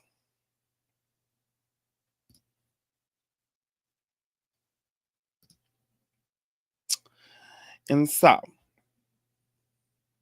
for many trans people, this is from Them Magazine. For many trans people, end of the year holidays can be stressful. You may be going home to loved ones who don't fully support or understand your identity. Add to that all of the mundane annoyances of parachuting into a family affair. Overbearing questions, way too long hugs from an uncle, and getting nagged like you are 14 again. To help with some of the more rockier possibilities and discomfort, then put together a short list of tips to help anyone headed home for the first time to show off who they have become. And so this is just a post on Instagram. I thought the picture was super cute. Like, this is super cute. Dude. And so let's come over to the actual article. I thought this little trans turkey was so fucking cute. Okay. For many trans people, end of the year holidays can be stressful. As travel becomes more commonplace this year, many newly transitioning folks are going home for the holidays as their authentic selves for the first time. The isolation of the COVID-19 pandemic may have provided you with welcome time away from prying eyes to make some major changes, or maybe you transitioned years ago, but haven't felt comfortable seeing family and loved ones in person until now.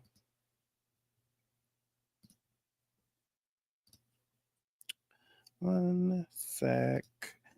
Until now. Transitioning away from family has its benefits and drawbacks, but most of us eventually have to face the challenge of walking through the front door again for the first time as our true selves, seeing familiar faces and fielding uncomfortable stares. So this is their list. I remember the first time my mom seen me up in, honey, okay? And I remember her saying, I never thought I would see you like this with some blonde hair. I remember that like it was yesterday. And I took that blonde hair and made it into a signature. Okay. And that is everything. Okay. I love me some blonde hair. I'm sorry. I love me some blonde hair. Y'all don't know. I've been waiting for somebody to call me out, to call my black car out for always wearing blonde hair like this for so long. I'm like, where is this person? Where is the hotep that is gonna be like, bitch, you be wearing your hair blonde all the motherfucking time? You know. Anyway, I don't know. It does something for me. It does something for me. But I like other colors and stuff too. And I actually like this fall, I've been kind of doing like the darker colors and stuff. You know, y'all saw some of that a little bit the last couple weeks. And so I remember my mom saying that to me. And it is hard going home for the holidays, showing up for the first times as a trans person. And you know, we go through a lot to transition with family. I am of the belief that when we transition, the whole community and our families transition with us as well. And that's a part of the process as well as it's necessary. And like I said, just like when we're talking about hormones, really time is the defining factor in transition. Um, a lot of people, not like in the like right wing conspiracy gay agenda kind of way, but in a real way, a lot of people think that the results that they see and different things like that in transition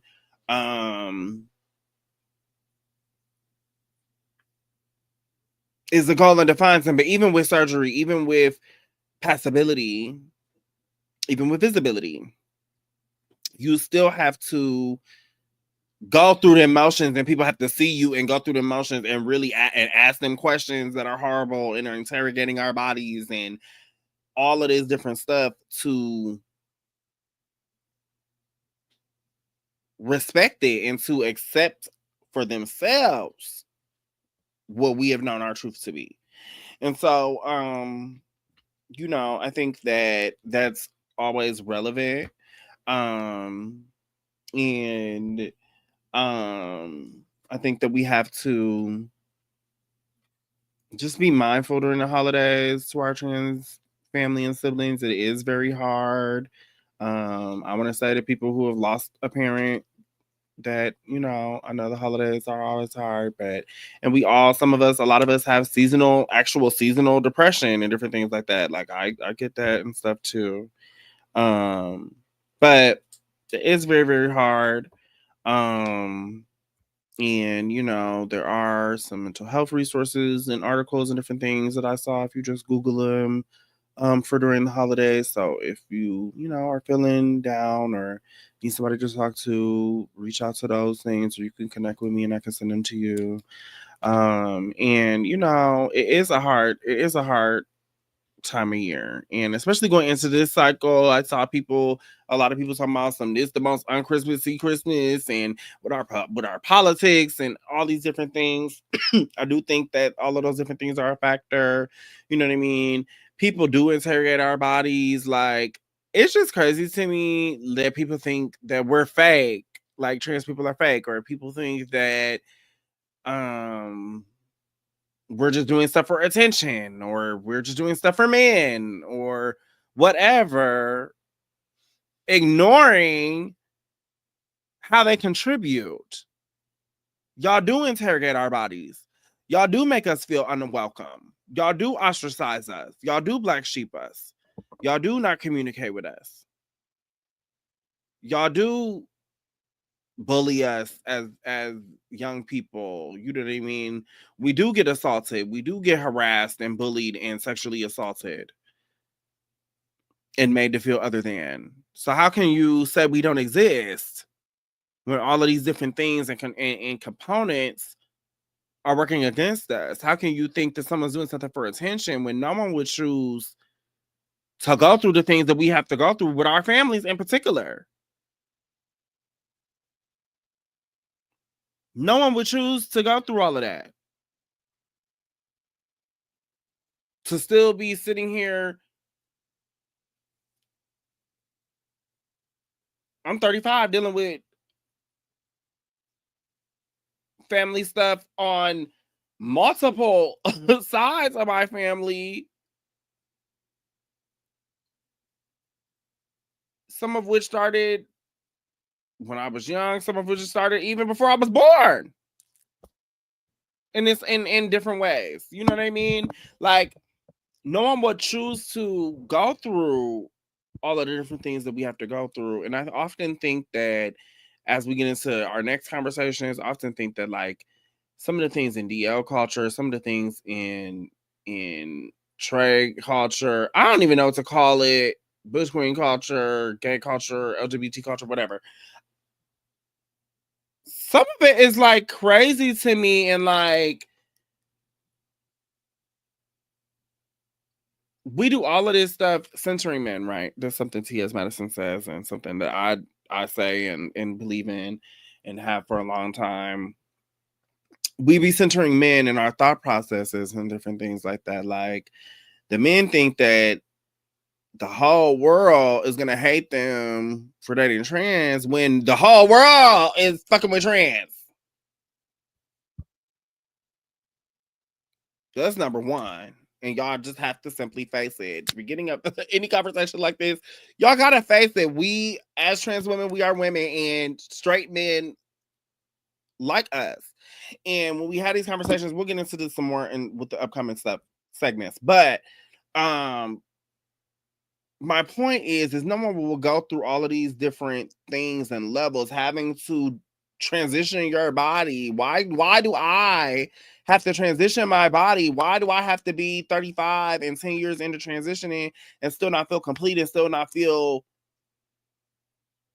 whole or safe or be able to love myself in my body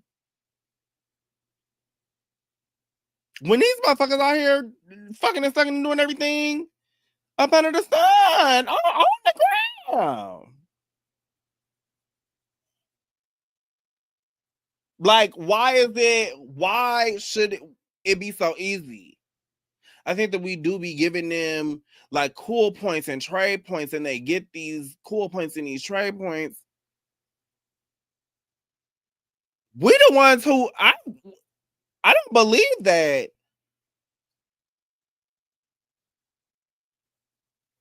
a lot of y'all stay in the closet and a lot of y'all stay not transitioning as well.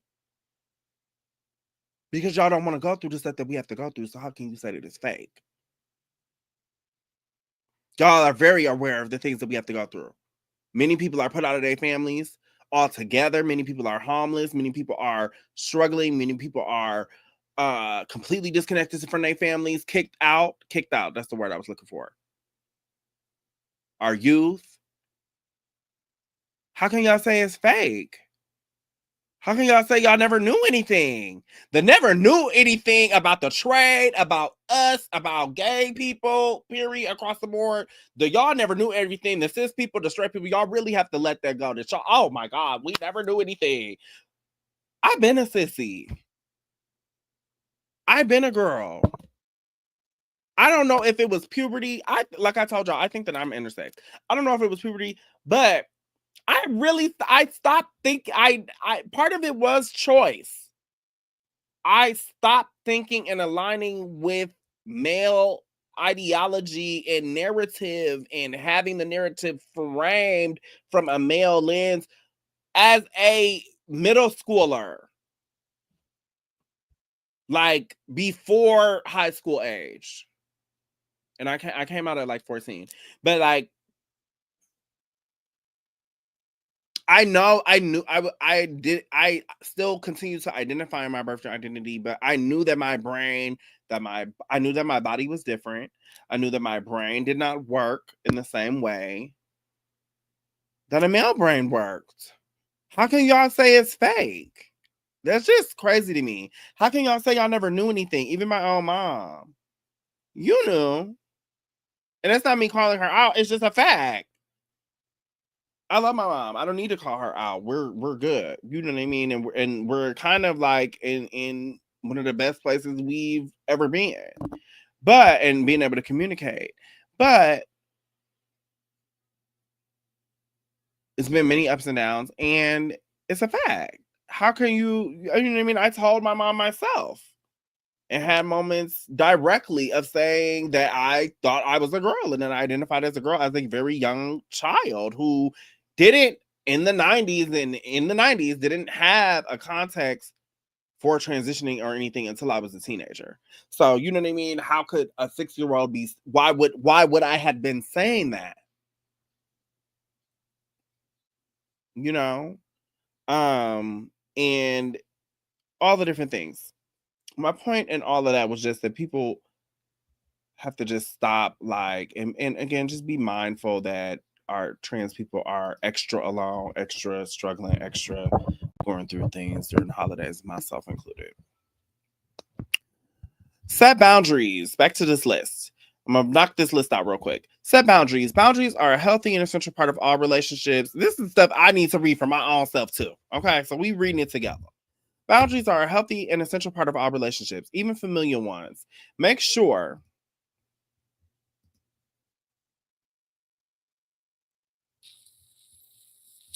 that you let your family know what is appropriate to discuss with you and what crosses the line.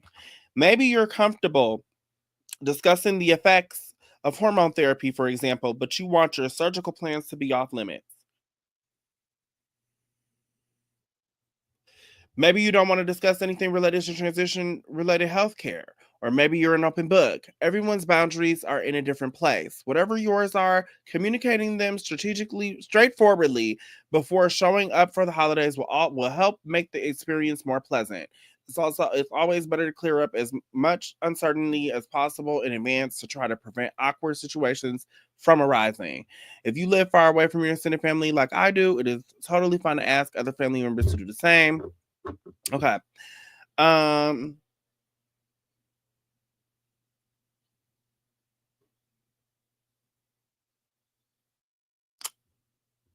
It's totally fine to ask some other family members to do the work of bringing the rest of the crew up to speed about your pronouns. Or saying, tell your cousin or tell somebody to tell the people, you're transitioning, so and so is transitioning, and these are their pronouns, and they've been doing it for that long, and just giving the permission, and family members asking permission, and people ask permission before you disclose someone's tea, before you clock someone, before you tell someone's birth gender, or misgender them.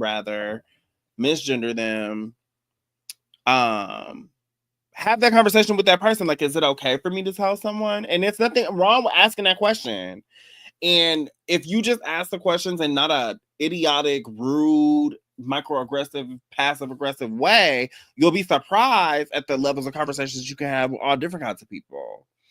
And that's something that we have to learn as queer people. We have to learn how to navigate in a cis world. We have to learn how to navigate with y'all. We have to learn how to navigate with all the media and in every messaging we're ever receiving in life, telling us that the whole world hates us. We still have to navigate with y'all in that. Find friends who listen. I'm not going to read the paragraphs. Don't be afraid to leave. Let's read this one. That said, if the situation becomes unbearable, you should not hesitate to leave if you can.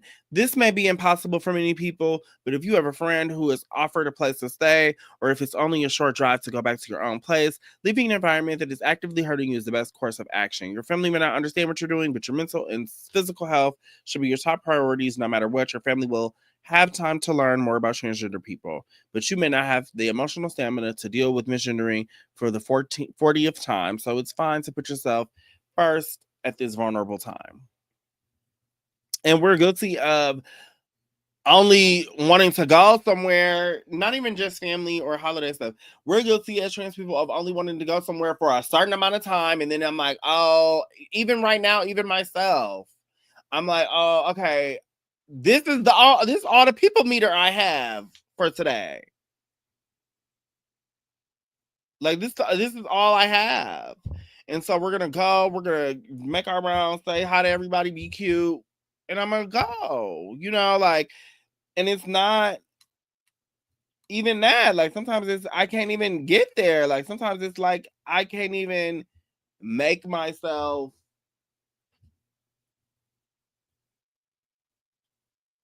be equipped enough, sometimes. And when you don't maybe, show up how you want or where you want, sometimes, like, it's just hard. It's hard. Like, it's hard being trans. Like, it's really hard. Prepare resources to avoid doing emotional labor. Keep hotline numbers handy. I'm going to read some of these off for the records. The Trevor Project's number is 1-866 488 7386 1-866-488-7386, and their website is thetrevorproject.org. That is a youth mental health line. Trans lifeline number is 1-877-565-8255. 886-1877565, 8860, and find them at translifeline.org. You also have resources here for the National Suicide Prevention Lifeline, or you could text HOME to 741-741, and some other resources. And so, it is a very heavy time where people have to be mindful about their mental health. And so I just wanted to talk about and share about that. Folks made a holiday survival guide. This guide will help you navigate through the holidays. That time of year again, chestnuts roasting on an open fire, roasting the dinner table, both of the meat and the verbal teasing variety. Roast at the dinner table and of the verbal teasing variety. And that time of year when family can be really complicated. The holiday season can bring up a mix of emotions, whether you are gay, bisexual, trans, pan, non-binary, or all the above. Many of us don't have the luxury for easy, straightforward relationships with our families of origin. We either have family members who flat out don't accept who we are, or who we choose to love, and we have people in our lives whose best efforts can still leave us feeling exhausted, drained, and completely invisible. Lean on friends. Some of these are the same as the other list.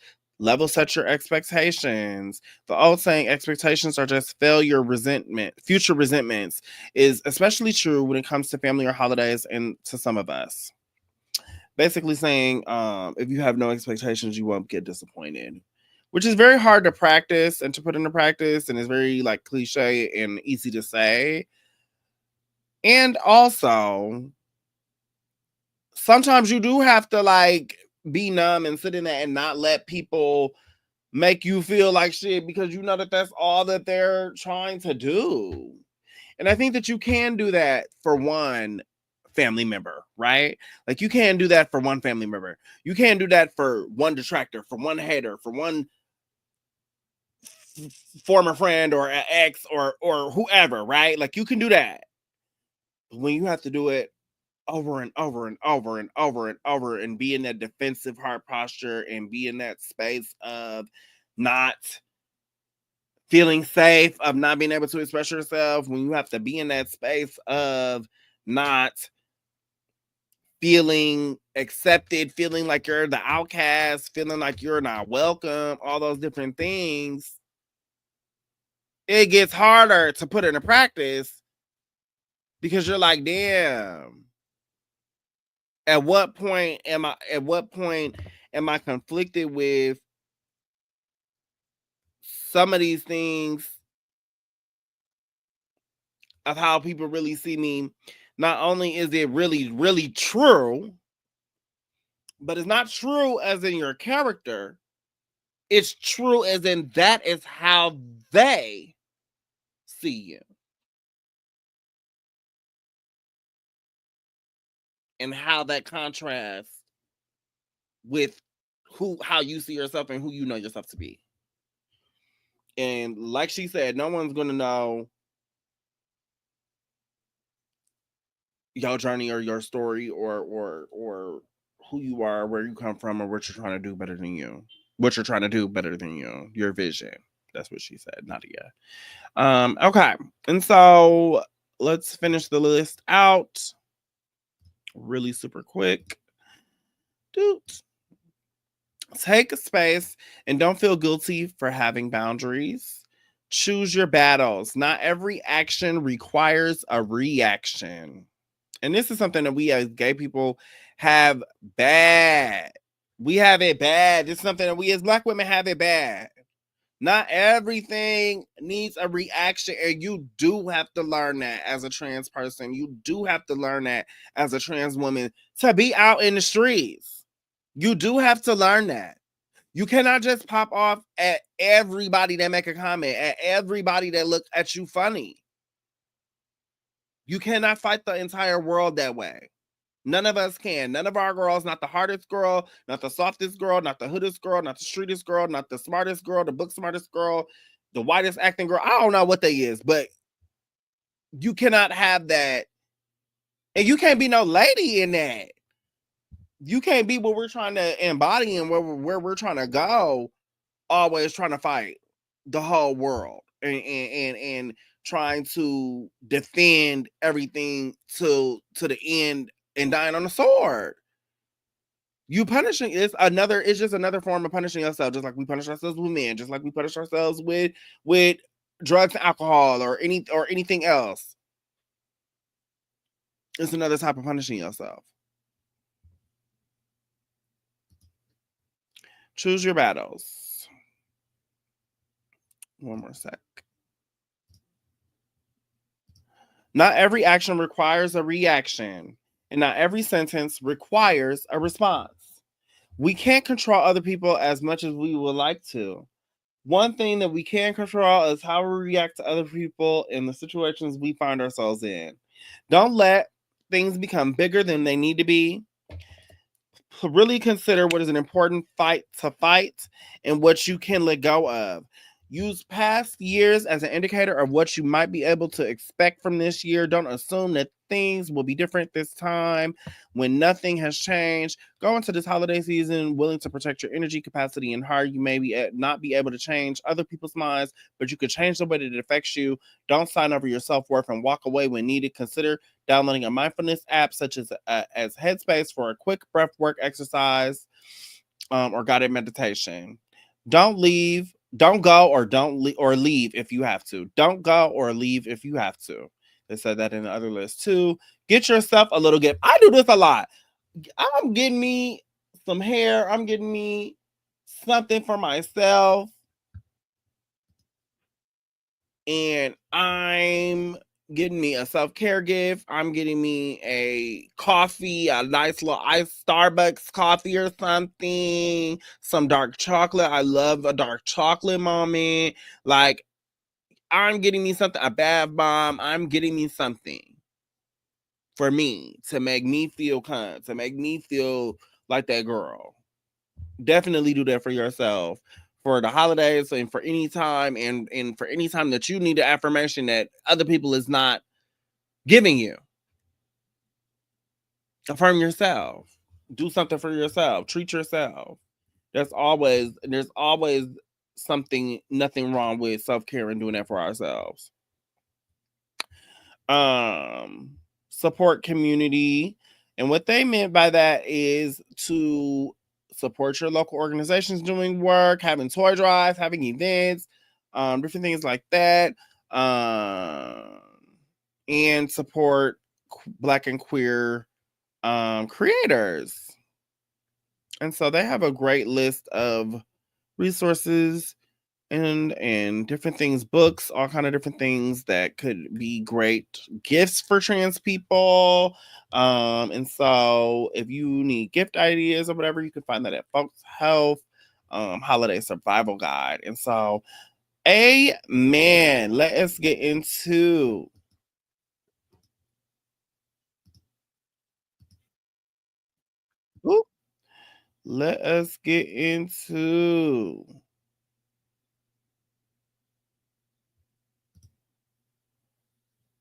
this right here. Now, this is a little video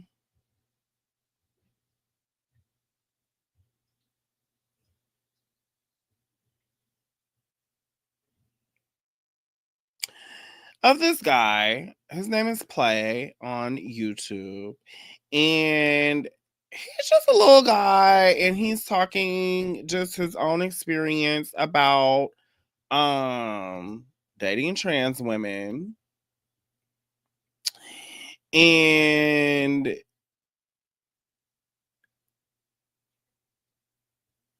he's just talking about himself, and I'm not like coming down on him or reading him.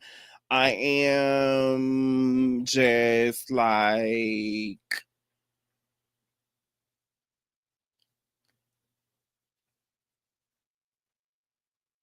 I don't know. I like that he did this video. I like the video, but that's not like co-signing everything that he's saying or agreeing with everything that he's saying. But we'll get into it as y'all see it. The only way to fight stigma and shame For the is to shine light on it. This is for the This is for the dogs. This is for the dogs. This is for the dogs.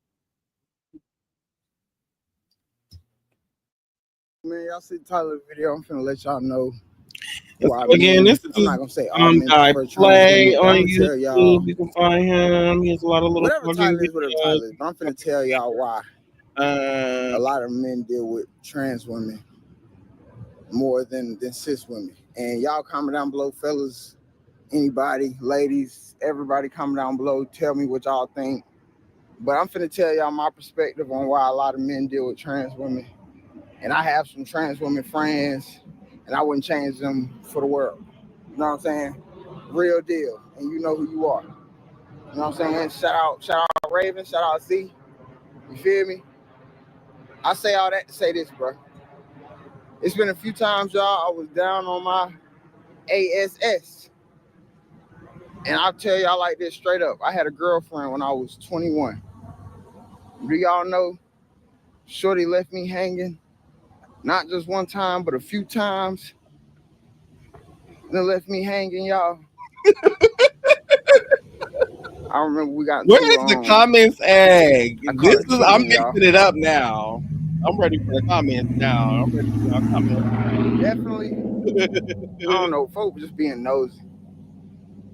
But I caught her cheating, ladies and gentlemen. And the same night I caught her cheating, she didn't even care if I was outside in the cold or not.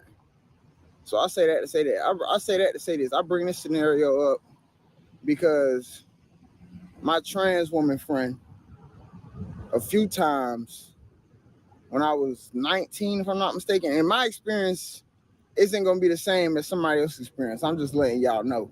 But from my experiences, trans women friends that have been in my life, they done looked out. Like, I mean, with a place to stay. And a lot of men won't admit that because they're ashamed to say that they stayed with a trans woman. I was even ashamed for it for a while when I was DL, y'all. It was times I wasn't even walking to the store. You know what I'm saying? I didn't want to walk with them. I didn't want to do nothing with them. It was until I got out my shell and stopped really caring about what people think for real. And if anything, I just look at it like I'm the exception. I'm doing what people not doing, what people scared to do. So that gave me more armor in a sense to not care. But when Okay. Now, before he really pissed me off with the rest of the comments, I do commend him for standing in his truth as a content creator, as a young man, as somebody trans-amorous, as somebody, like he said, telling the men it's okay. This the thing. Trans women been here since the dawn of time. That's the thing. This is what y'all have to get. The men know what the fuck going on. They play up in y'all face, up in fish face, and act like they don't know what's going on. They tell us, and baby, trust, they be doing way wilder, crazier, wickeder, nastier, dirtier stuff than I would ever do. Than we would ever do. All the time. And they will tell us. They will tell us about bodies and crimes that they've committed. They will tell you that they down on their luck, that they don't have nowhere to stay, or XYZ. And of course, a lot of men and a lot of black men use women and trans women in this way, whether they cis or trans, for somewhere to quote unquote stay. But some of that is financial. Some of that is because a lot of them have bad records. Cis black men, if we're talking about cis black men, even in the gay community aside, if most of the cis black men, whether they're gay or straight, have a criminal background or cannot get work, my point in saying that is Me growing up, I saw all Black women heads of their households. All. I never seen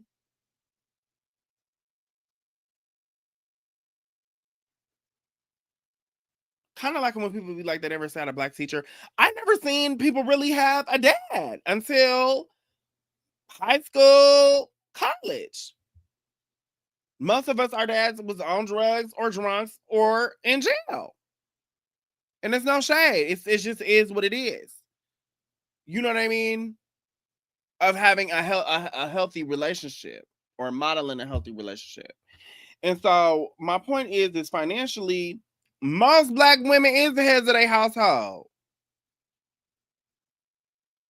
And that's because of not trying hard enough from the men to adhere. Yes, you gotta conform. Sorry, yes, you gotta work. Sorry, yes, you gotta deal with motherfuckers telling you what to do. You think we want to deal with that?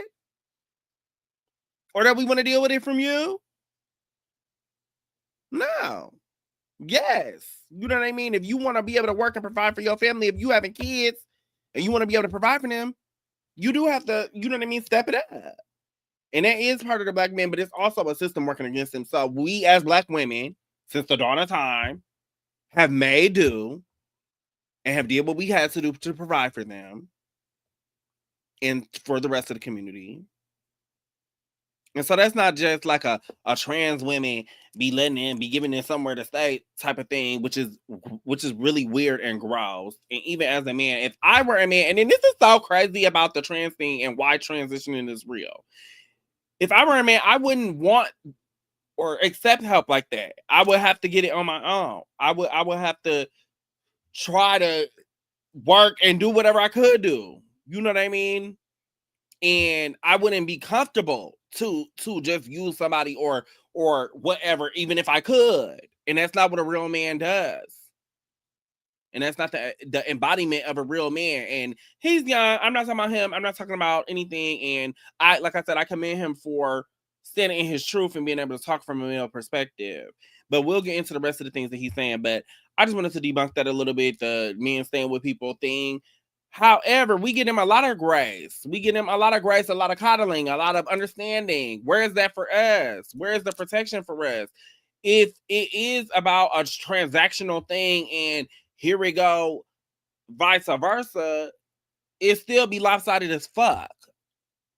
You know what I mean? So, like, you can't act like whatever, but also expecting that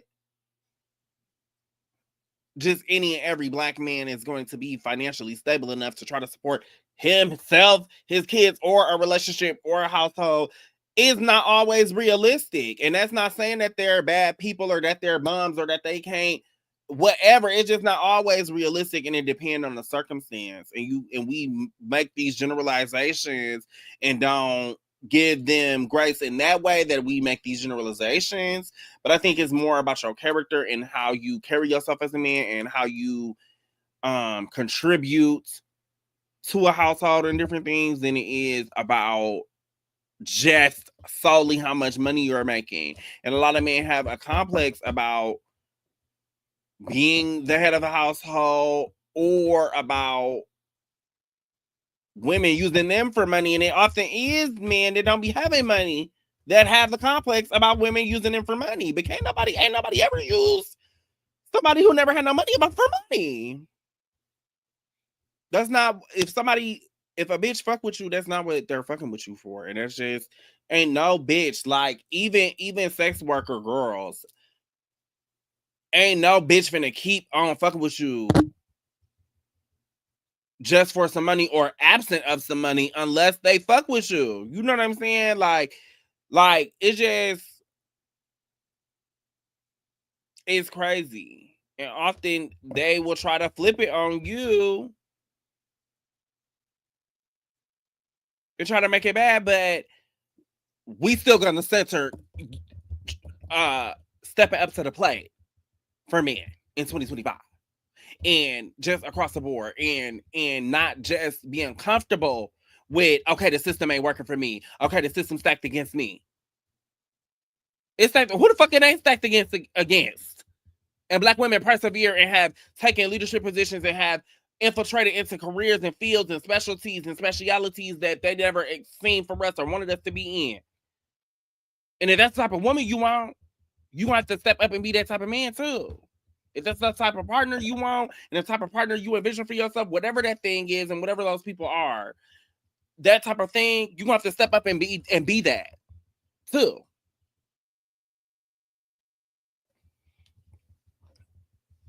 One time, this last thing I'll say about just generally what he said, the men using trans women to stay or whatever, and for someone to stay, or what did he say? What did he specifically say? He said he was out on his ass, and he said basically like she held him down, looked out. I think he must have said looked out or something.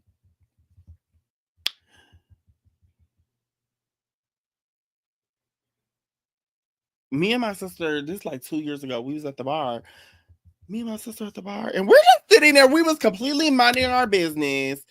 It was it was nothing going on. You know what I mean? And these two guys was like giving us like some weird looks, like, you know what I mean? Like, you know, like trying to give shade or trying to clock, you know. And she was like, oh my God, he just said them some trans. And then it was two guys, and then she was like, the one guy said them some trans, the one who was really looking like, you know what I mean, like trying to clock. And she was like, the other guy was like, yeah, they be looking out though.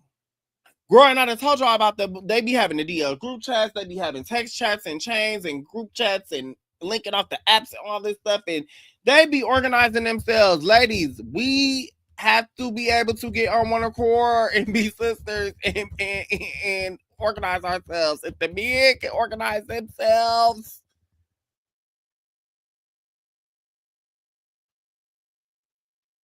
and having group chats and rating the girls and sending the girls pictures and locations and statuses and some more and whatever else you could think of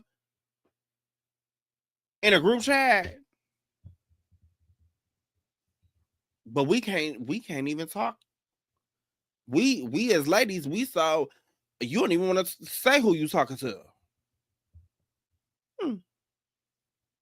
That keeps them being able to two-time all of us.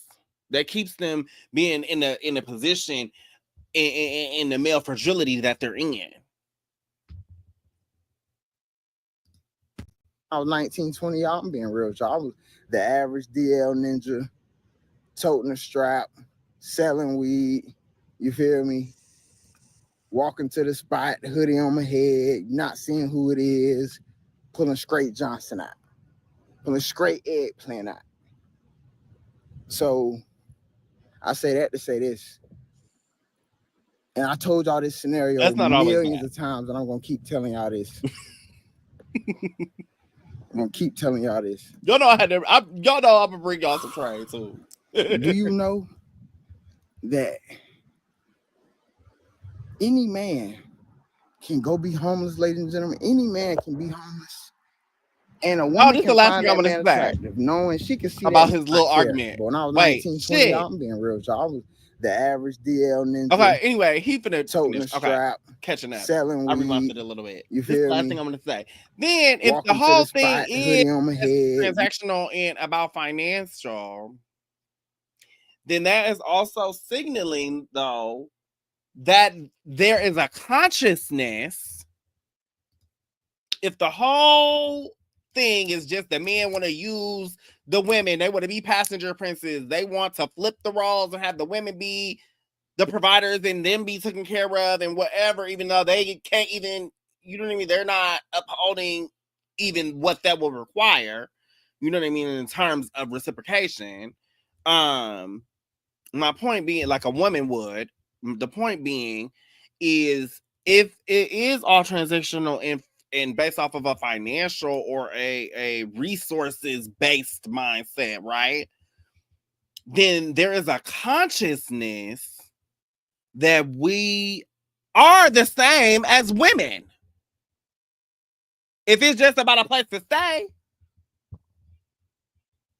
you don't care if it's titties at the top, dick at the bottom. And ladies, y'all need to understand that they don't care. They don't care. All of the binary, the gender binary, all of the DL stuff, all of the stuff, that is stuff that we as women, as LGBT people, we have made and glorified and made into something. The men been getting down since ancient Egypt.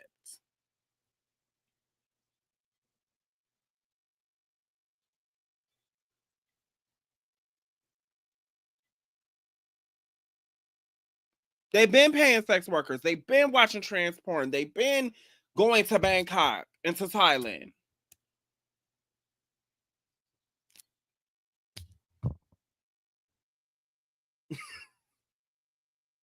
But if it is that transactionalness, less even about money, because we're Black, we all don't necessarily have a whole lot of money either. If it is just this transactionalism, transactionality, right? If it is just that,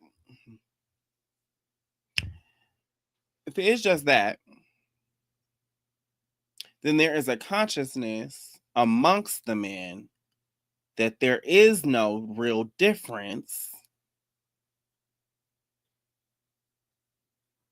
And so again, I say, why do we have to go through in censoring men, the concept of censoring men? Why do we have to go through all the stuff that we got to go through when they're aware it's a facade? And then when you do have trade, right? I have a boyfriend. My boyfriend is bi. Some people may think that he's straight. He's a openly bi man. But the point being is, my boyfriend or any man, when you do have a cis man, I'll say, and you're a trans woman, put it like that,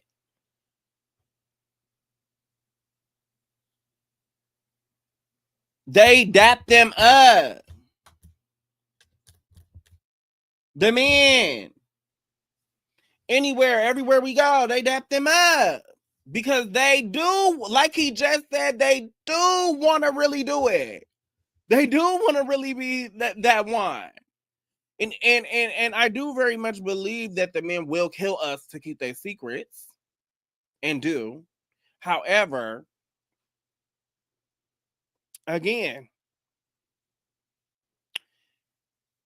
it's the construct of the gender binary and of homophobia and transphobia that keeps some of them in cis relationships. Some of them would really choose to be with a trans woman if this monster of a construct was not bearing down on their mind and corrupting their actions and making them perform in a certain kind of way. Some of them would actually choose to be a cis woman. It's not that a cis woman, kids or no kids, it's not that you as a cis woman is the one that the motherfucker want to be coming home to. It's not that. And it's not saying that it's not that, not that it's also not that. I'm not saying that. Sometimes you is, but also some of them would actually choose to if they also thought it was possible if they seen representations of men being able to stand up in their truth. So, I don't know. And we're obviously getting to that place. And again, with the porn and the Twitter and all the things, why is y'all still acting like we don't exist and like y'all don't know what the fuck going on? They been getting down. What you don't get? I just don't get what y'all don't get as the cis people with the straight thing. And we'll come back into talking about toxic masculinity and other things later on. I have something else later, but here we go. Back to this. Not seeing who it is, pulling straight Johnson out, pulling straight eggplant out. So, and like I said, that's not always that. And I told y'all this scenario millions of times, and I'm gonna keep telling y'all this.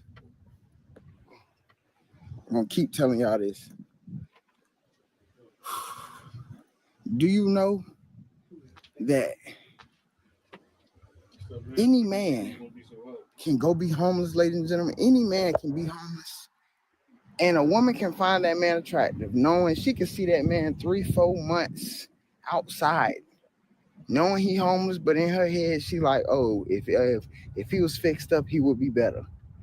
Do you know those women will not give that man a chance? The light of day.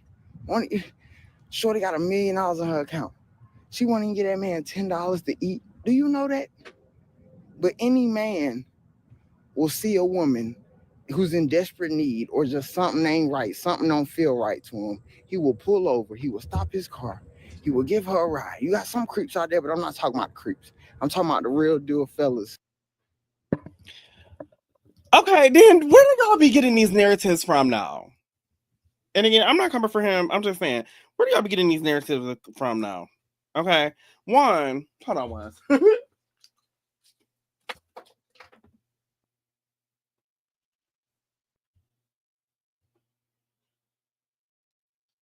Okay, one. To say that wouldn't nobody fix you up, that's how men be getting fixed up since the dawn of time. Women buy the drugs. So how can you say, even he didn't admit it already, that he didn't been in that situation and it had people look out for him? So how can you say that women, cis or trans, wouldn't look out for you? That's a part of being a woman, is when you have a man holding your man down. That's a part of it.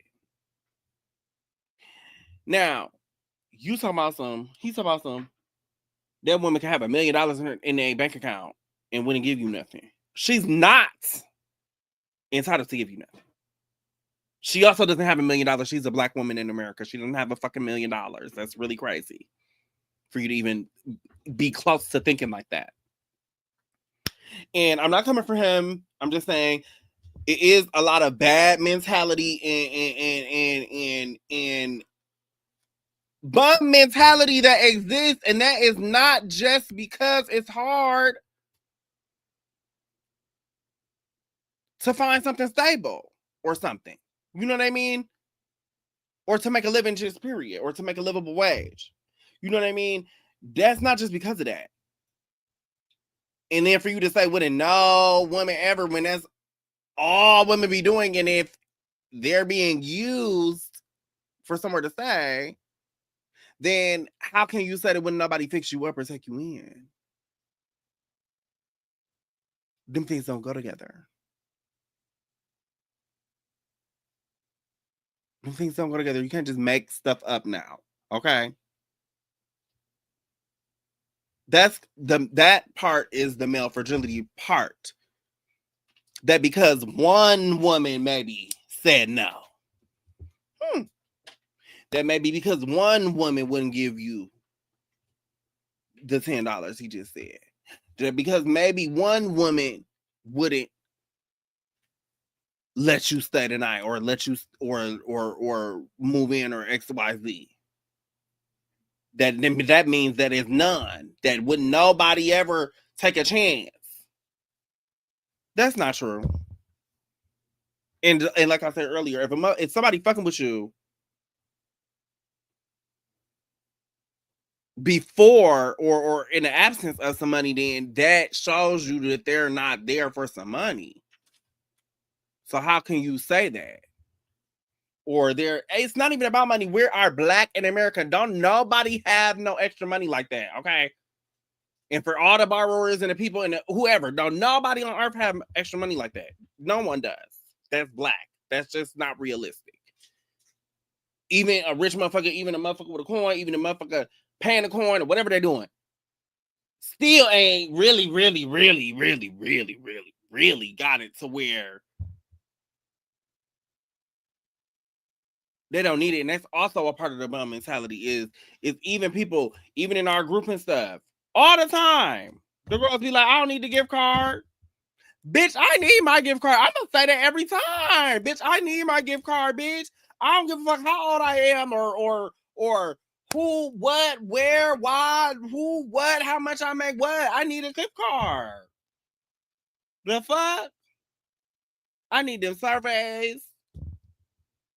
Sorry, and I'm not too proud to admit that. And even if I was at a different place in my life or made $1 million, I would still sign up for them surveys and for that gift card. No shade.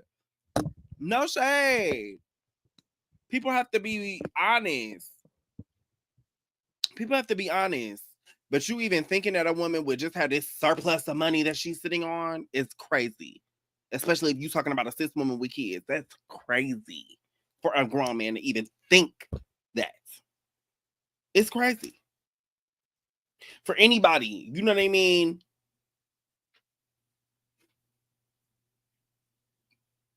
To just think that someone saying no or withholding something or not just giving you something that you want just because you may be in a relationship or just because you may know them or romantically or whatever or hook up with them or whatever, or that they're entitled to have to give you somewhere to stay or XYZ is crazy.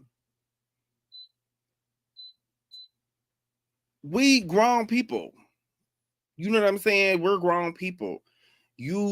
Nobody's expecting you to necessarily be no baller or be rich. The whole point of the last 15, 20 years of our lives with Beyonce and Jay-Z was we're going to build that together to where we could be some ballers, to where we could have it, to where we wouldn't miss it, to be able to give back to our families and to build and to do something, buy a house, do something, do whatever it is together. That's supposed to be a part of being a couple. That's supposed to be a part of growing and building something with somebody.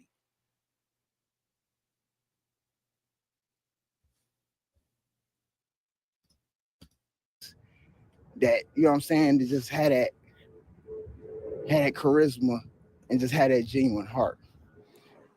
These ladies will have a crib in 30 seconds, depending on whoever they meet. But these women will not break bread with you for nothing, let alone seeing your potential and giving you a temporary place to stay or whatever. And you know, most women will say, oh, I'm not doing that. I done did that before. You did it for the wrong folks, and you know they was the wrong folks. It takes time for some people to develop, and I'm not telling you to wait until somebody develop. I'm just letting y'all know how it's different, how us men will literally, we will get a quote unquote bum shorty off the street and build her up. What's that saying? I'm trying to think. What's that saying? I'm trying to think. He's trying to say turn a hoe into a housewife, but this the thing. You sitting here saying that you never was in a position to do that for nobody. It's trusted. He's saying that guys will take a great bum value. bitch off the street and put her up and take care of her. But at the same time, he's admitting that he never been in a position to do that for somebody. So how? And again, I'm not coming for him. I'm not. I'm just saying, like, be real. Be real. They want a baddie. They're not gonna go take no bum bitch off no street. They're gonna leave her exactly where she's at. And it even be convenient, and it'll serve the hookup culture. It'll serve the using them in the transactional culture to leave them where they're at, to not build something together, to not take it serious when a woman is looking out for you and showing love for you.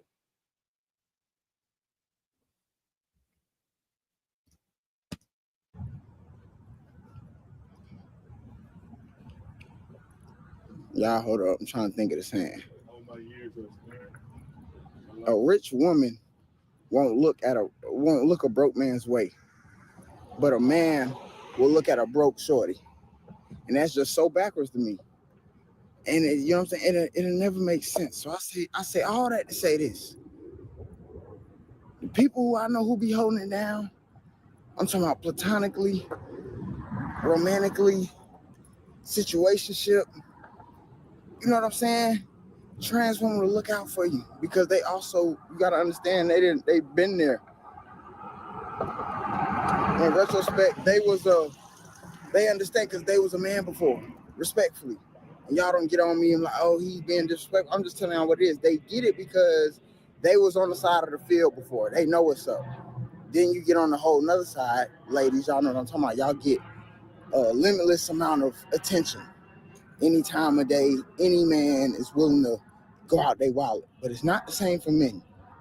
I don't care if the ninja, if the shorty say all of them attract. If your status not like Usher, Chris Brown, them ninjas like that, Duke Dennis and all that, them hoes not coming out their pocket to give you nothing, let alone have your back. But I promise you, let them.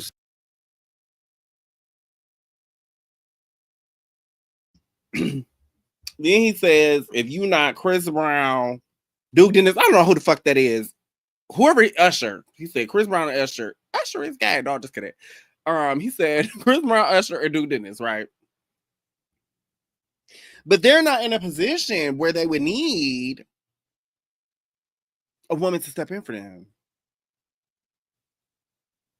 So how can you say that? And again,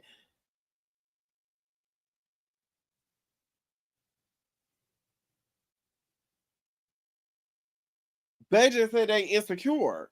And that's true. Because again, a real man wouldn't want to accept help in that way. I struggle from kind of what he just said of knowing both sides, right? I struggle within myself as a trans woman of dealing with this lifestyle and the pressures of this lifestyle, of being able to accept help, being able to put myself in a position to deal with men for money, XYZ, all of those different things. Because I don't want to be accepting help from nobody. I want to be able to move how I want to move, provide for myself and for my loved ones, and to be taken care of too. But like I said, I think it would be very much about a different level of trying to build something. I think if you're trying to have an actual relationship with somebody, then your goals should be aligning for you to try to build with them. In that it wouldn't matter if either party, male or female or trans or cis or whatever, it wouldn't matter which one had more when we started if we're both going to build. That wouldn't matter. You know what I mean? But of course, again, he just talking, he's young. He really is kind of quite young, I think. I don't know. I would doubt he's even 25. However, the point being is the mentalities of it. Where is the OG man mentality? That is what bitches want. That is what a woman want. That is what even a gay person or someone who is attracted to cis men want. It don't gotta be the biggest bag. It don't gotta be diamonds. It gotta be consistent. It gotta be safe. It gotta be stable. It gotta be dependable. It gotta be able to step up and pull back. It has to be able to step up when somebody need help and assistance. It has to be able to reward and treat and trick and compliment and do something special for somebody. And a woman would do that whether she had $1 million or not. A woman would still cook. A woman would still do other things to show they man that they appreciate them. Okay.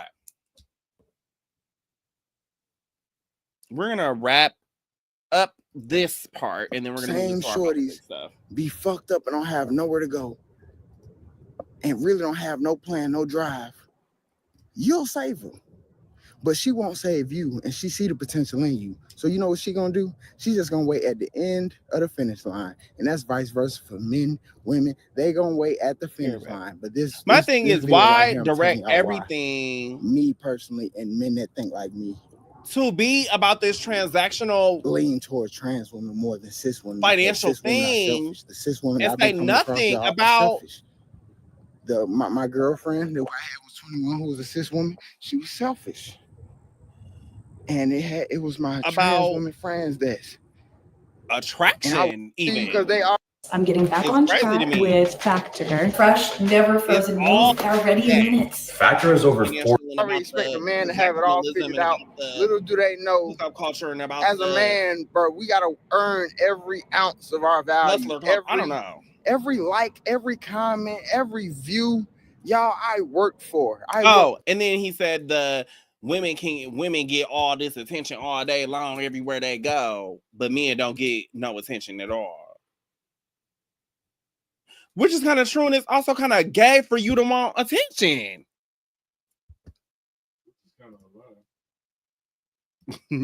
It's it's also like kind of like questionable. It's sus for it to be an issue that there would be attention, and a bitch don't even want attention like that. If you ask any real woman, cis or trans, do they really want a whole lot of attention like that from men or walking down the street or whatever? No. Few women, cis or trans, will really be like, yeah, I just want. No, we're trying to pass. We're trying to live our lives. We're trying to be real. All that extra ass shit be too much, honestly. In the approach, in the pursuit, the onlookers, the spectators, the gossipers, the talkers, the clockers, the teas, the shades, it honestly all just be too much. Right tail off for.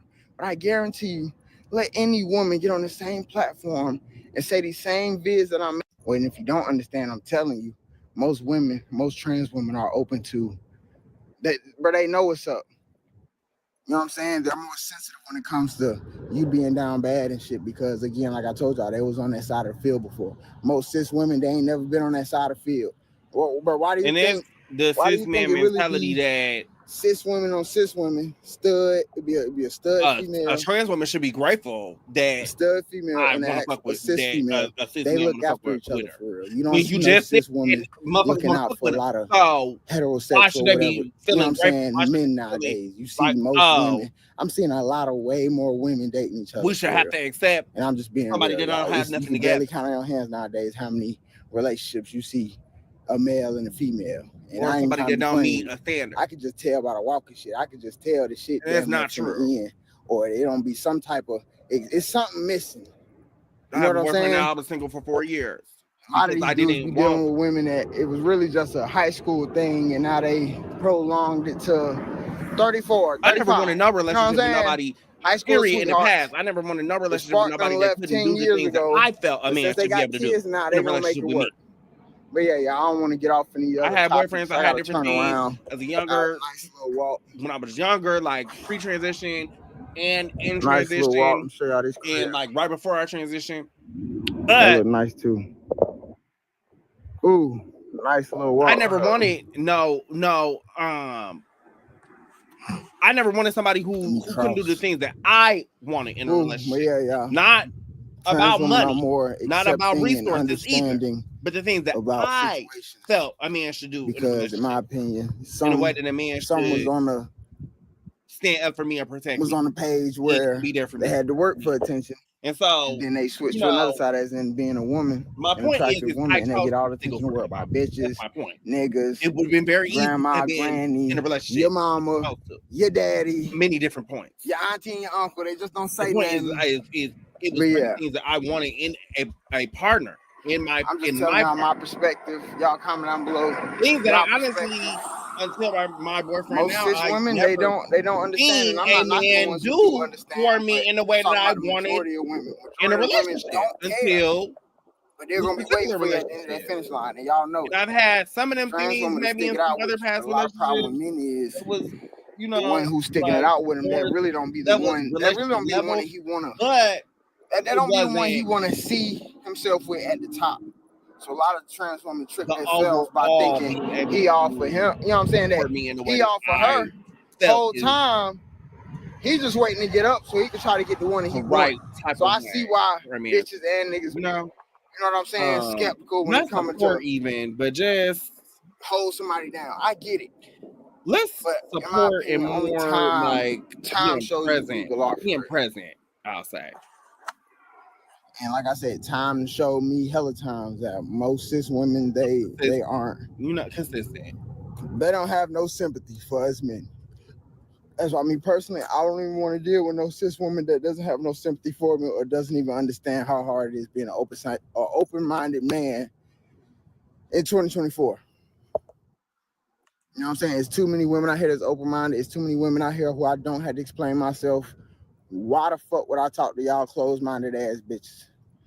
And so a lot of his videos actually an attack and a rebuke on cis women for his trauma in relationships with cis women, and very little of it really was about trans women. But anyways, I had commented, most men try to use us trans women. They be wanting relationships with us more than we do. They be wanting relationship privileges and to feed off your energy or to have sex or somewhere to stay, but don't choose to be in real relationships with us, the majority. A man shouldn't care what nobody think about them if they're not two-timing, and these men be using real fish for everything, money and a place to stay, and cis women and trans women hold men down all the time, down every day. They don't hold us down. Most black men have a bad record, don't have no career or no money, so how don't nobody want you for money if motherfuckers been holding you down since the beginning? And fuck with you with a mentality that keeps men DL, keeps them from moving up in life too. And so that's all I had to say about that one. So that was for the girls.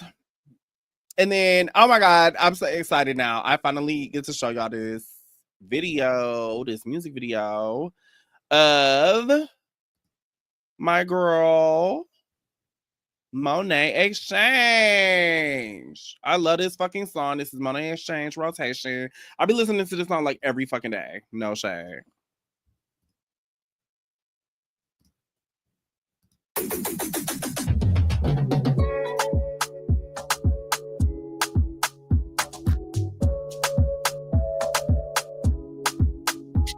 You should write this down, notary.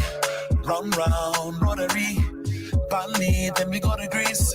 Drop the thing on, then we gone. Oh, this life ain't new to me. Got more than 1, 2, 3.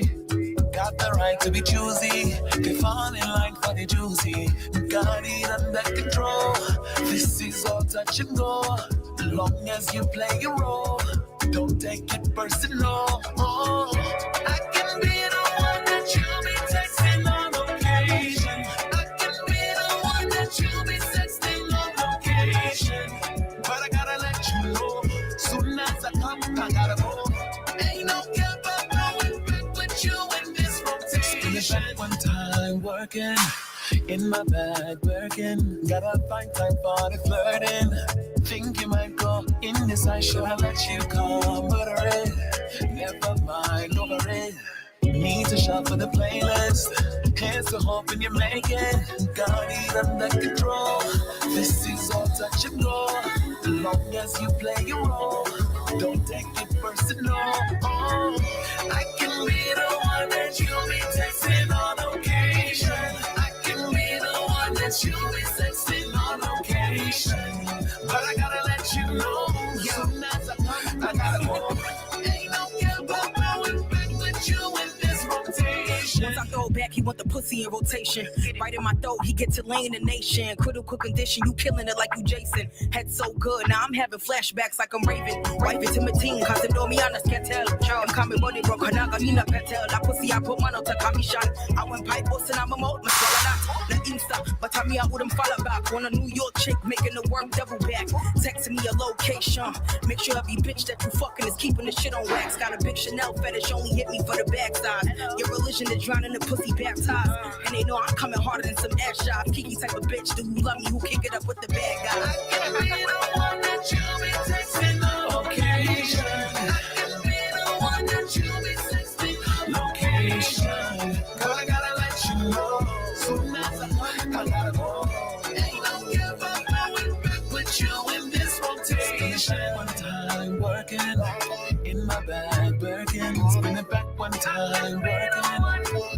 might go in this cycle.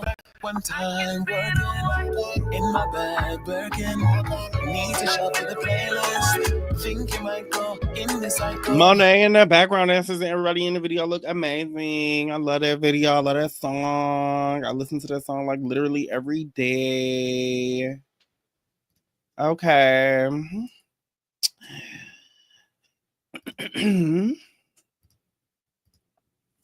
We are not what other people say we are. We are who we know ourselves to be, and we are what we love, and that's okay. Laverne Cox. Okay, now we have Don't Sleep. Okay, they tried to sneak so much different stuff past us during this election cycle. I'm sorry, I keep saying that. During this holiday season. They tried to sneak so much past us. Oh my god, I'm trying to speed through a lot of it. But I do have a lot of clips, so let's get right on into it. I'm gonna talk about Biden speaking on his last days of his term, his last actions with some articles, him commuting death row, the pardons and commutations of people on death row. We're going to talk about Trump's cabinet picks. We're going to talk about the movie, the biopic, The Apprentice, that I just finally got to watch of Trump. And then we're going to talk about the Dems need to play dirty, Vivek Ramaswamy, and Fani Willis being removed from the Fulton County, Georgia case as the prosecutor. So, let us get right into it with Uncle Joe. Mr. President, you're going to be at the inauguration. Some union leaders and even some kind of rank and file workers ended up voting for the other guy. How do you square that? Do you think you reach a deal in Gaza before your term ends as you prepare to leave the White House? Any other regrets that you have? Anything you wish you would have done differently? His rhetoric, what he's done, what he's threatened. That's not America. That's not who the hell we are. We're not going away. This was an exclusive I'm Ben interview Meiselas with from Biden, the Midas Touch Network, reporting from the Roosevelt Room in the West Wing of the White House. That's right. We have a very special interview for you today with President Joseph Biden. We will talk about his time in the White House. We will talk about his legacy. We will talk about what he intends to do in the future. We will talk about what is NATO, our NATO allies, saying to him. We will address all of that and more on the Midas Touch Network. Mr. President, I want to thank you for this interview today. And we're here in the Roosevelt Room right now in the West Wing of the White House. You have a few more weeks here in the White House. And so as you look back over the past 4 years, what do you believe are your biggest accomplishments that you're most proud of? When I ran, I said I was going to try to do 3 things. Restore some integrity to the office, bring back a sense of focus on the needs of ordinary people, and try to unite the country. And so that's what I've done. I've tried to do. In 4 years, we've accomplished a lot. I mean, it hadn't trickled down to every single person yet, but we're in a situation where we have the strongest economy in the world by any measure. For example, we made sure that we got ourselves in a situation where we wanted to get results immediately. So I started to work on the things I thought were most consequential. How can we lead the world without having the best infrastructure in the world? The best ports, airports, et cetera, roads, highways, transportation, electric connectivity. How can we lead the world if we're not dealing with the single greatest threat to humanity, the emergence of climate change? We go above 1.5 degrees Celsius, we're in real trouble. Our children, grandchildren, great-grandchildren are in real trouble. And if we can't move in the direction of seeing to it that we take care of the people who are most in need, for example, the idea that we charge so much for prescription drugs in America. I can take any one of you guys who have a prescription from any American drug company, put you in Air Force One and fly to any of 10 cities in America, in the world. I get you the same exact drugs from a drugstore, quote unquote, in those countries that is 40, 60% less. The only protected entity was Medicare could not negotiate with drug companies. I also think it was really important that we do something about, 1% of the population is defending 99% of us. And we weren't taking care of our veterans we had to. So that's why I work so hard to make sure we're in a situation where we provided for the opportunity for the veterans to be cared for and their families to be cared for. We fundamentally changed that. And we also moved in the direction of making sure that we're in a situation where we provide for opportunities in education and provide for opportunities to deal with the things that ordinary people have a shot of being able to do. And I guess maybe one of the big things we've done, we've attracted $1 trillion off the sidelines to be invested in America, buying American. And so, for example, we invented that little computer chip. We made it more sophisticated. Well, when we found out that corporations were exporting the manufacture, those the cheapest labor around the world. But then guess what? When COVID hit and those outfits shut down because of illness, he wasn't afraid to have his little note. The Far East. Today. Well, guess what? We found out we need 300 to build an automobile. We found out so on and so forth. To talk about we're in real trouble, so I decided to change that. That we, make the sure public, asked the Democrats to do the entire time. Charlamagne asked him that on the entire 4 years. And all that has resulted in real significant economic growth. It hasn't yet gone to all the people because it takes time to get it up and running. Talk about all the different things. They're the things I focus on first. And look, you mentioned all of these accomplishments that you just listed, and you focused on bottom-up, middle-out economics to help workers. Infrastructure Act, Inflation Reduction Act created over 16 million jobs, more than any president. But here's the thing, though, and I really want to get your insight on. Some union leaders and even some kind of rank-and-file workers ended up voting for the other guy with all of the benefits you delivered. How do you square that? Well, not many did, by the way. Number one. Number two, I think that just like he kept it's hard to translate. He did keep her in the bag. I think the one thing that I should have spent more time talking about is these things are going to take time to be put in place. For example, when we decide that we're going to build a computer chip factory outside of Columbus, we're going to invest billions of dollars in construction of that facility. Well, all the jobs are going to be created by the construction needed to do it. And then there's what they call fabs, these great big things, twice the size of football fields, where people are going to be making these computer chips. And guess what? The average salary is going to be $102,000. And you don't need a college degree. It's going to fundamentally change the community. But the problem is it's going to take time to get them up and going. The same with almost all the stuff we've done. And so I think the failure to connect between what's happening in the economy as a whole and what's going to happen to the middle class Americans. They didn't speak up in the 4 years when he had the bullet out of president. What are you going to do when the other guy, those out there bragging about accomplishments under you, the Medicare $2,000 cap? It's going to kick in 2025. And he's going to be out there saying, I did this. To the public. How's that going to make you feel when that happens? And we can all agree. Look, regardless of the party, regardless, continues to benefit the American. Look, I've invested more in red states than in blue states. And some of that was all these programs we just talked about. The reason for that was the red states didn't operate very well, and they really hurt their 4 years. Constituents. So those factories closed. Where was Kamala? That was the thing. Fact is that I represent all of America. That's a hashtag. Not just Democrats. And I think what it's going to do is going to bring the country more together than separate it. And for example, you already have folks like Marjorie Taylor Greene and others saying, don't eliminate the factory after talking about the proposal that we're going to build that was the worst idea anybody's ever had.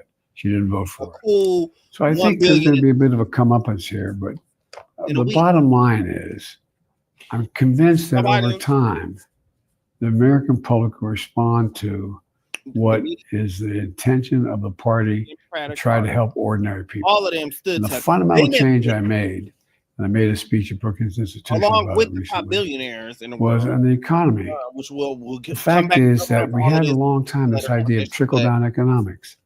Let the wealthy do very, very well. They'll have so much money, it'll trickle down on people's kitchen tables and coffee tables and like, and everyone will benefit. And that's what a coverage. I've never bought that theory. And so what I've decided to do was to change it to build the economy from the middle out and the bottom up. Wealthy still do very well, but the middle class and working class people do much, much better. And that's exactly what's happening. And so I think the long-term prospects for the country are very good. Let's talk about foreign policy, our NATO allies. What are they saying to you right now? You know, Trump's out there threatening allies. Why Mexico, he's threatening Canada with tariffs. So obviously, NATO countries very concerned right now. Directly.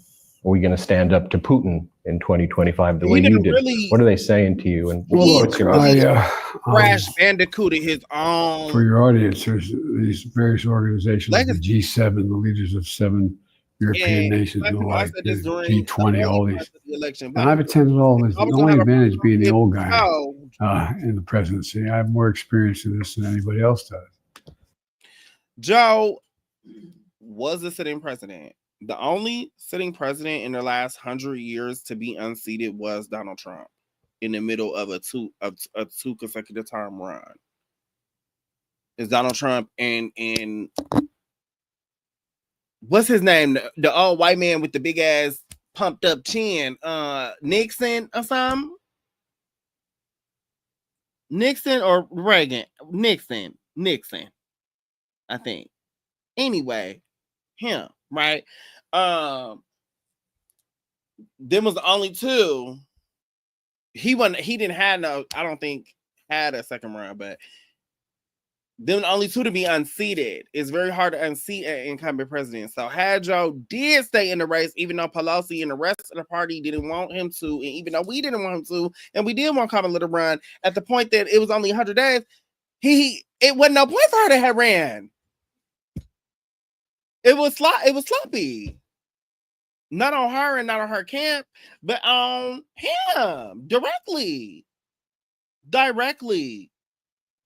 It was no difference in people saying that they didn't believe he could win from February to when he announced, to when he stepped back in July. Like, that's ridiculous. And Donald Trump already had been running for 4 whole years prior. Anyway, I want y'all to see these people in their own words. I want y'all to really just take a moment, even if you come back and watch, even if you just listen to it for a second. I want y'all to really listen to these people. And Black people, I said this. If y'all was going to have a problem with Joe Biden in the Democratic Party and being the nominee, that time was 2020.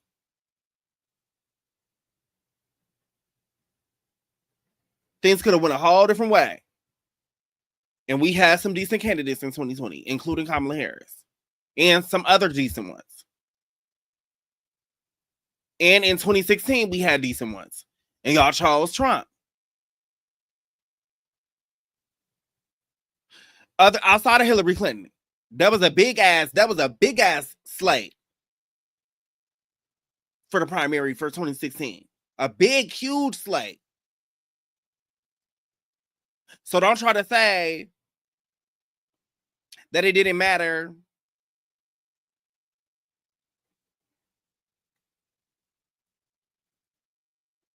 for him to step back when y'all chose him.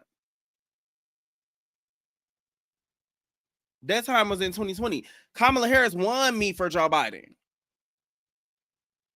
Yes, I did organizing for that election and for the party, but that is because Black people should be engaged with these elections. Not because I'm like, oh, I want to be engaged. You get it? Or because Joe Biden was just like no all-star candidate or whatever. He was a white man going up against another white man now. And if y'all wasn't going to turn out, then we should have just never went. I honestly feel like we should never went down the road. They is saying that Kamala came out and said that she gonna hinted that she's running for 2028, but she needed to have came out punching. She needed to have came out with the same campaign energy the day of the concession, and she needed to have kept that. And that is what I would have did. And no shade, that's what a real bitch would have did. And I'm not saying that she has it and that she don't have it or whatever. And it's a lot of chaos and confusion, I'm sure, surrounding her and her advisors and her camp and her people. She has her people that she's used to working with. Then they interact with the whole rest of the party, the whole rest of the country, the whole rest of the world as a Black brand entity up under her. You get what I'm saying? Like, I'm sure it's so much, even with the elitism, even with the money, even with all of that. I'm sure just for her and her experience that it is so wildly crazy. And I really do love her still and care about her. But what a real bitch would have did would have been that came out on the concession and said every motherfucking thing, would have came out like Cori Bush did, would have said every motherfucking thing nice and possible and right, and talked about the accomplishments and whatever. And would have been like at the end, motherfucker, fuck you.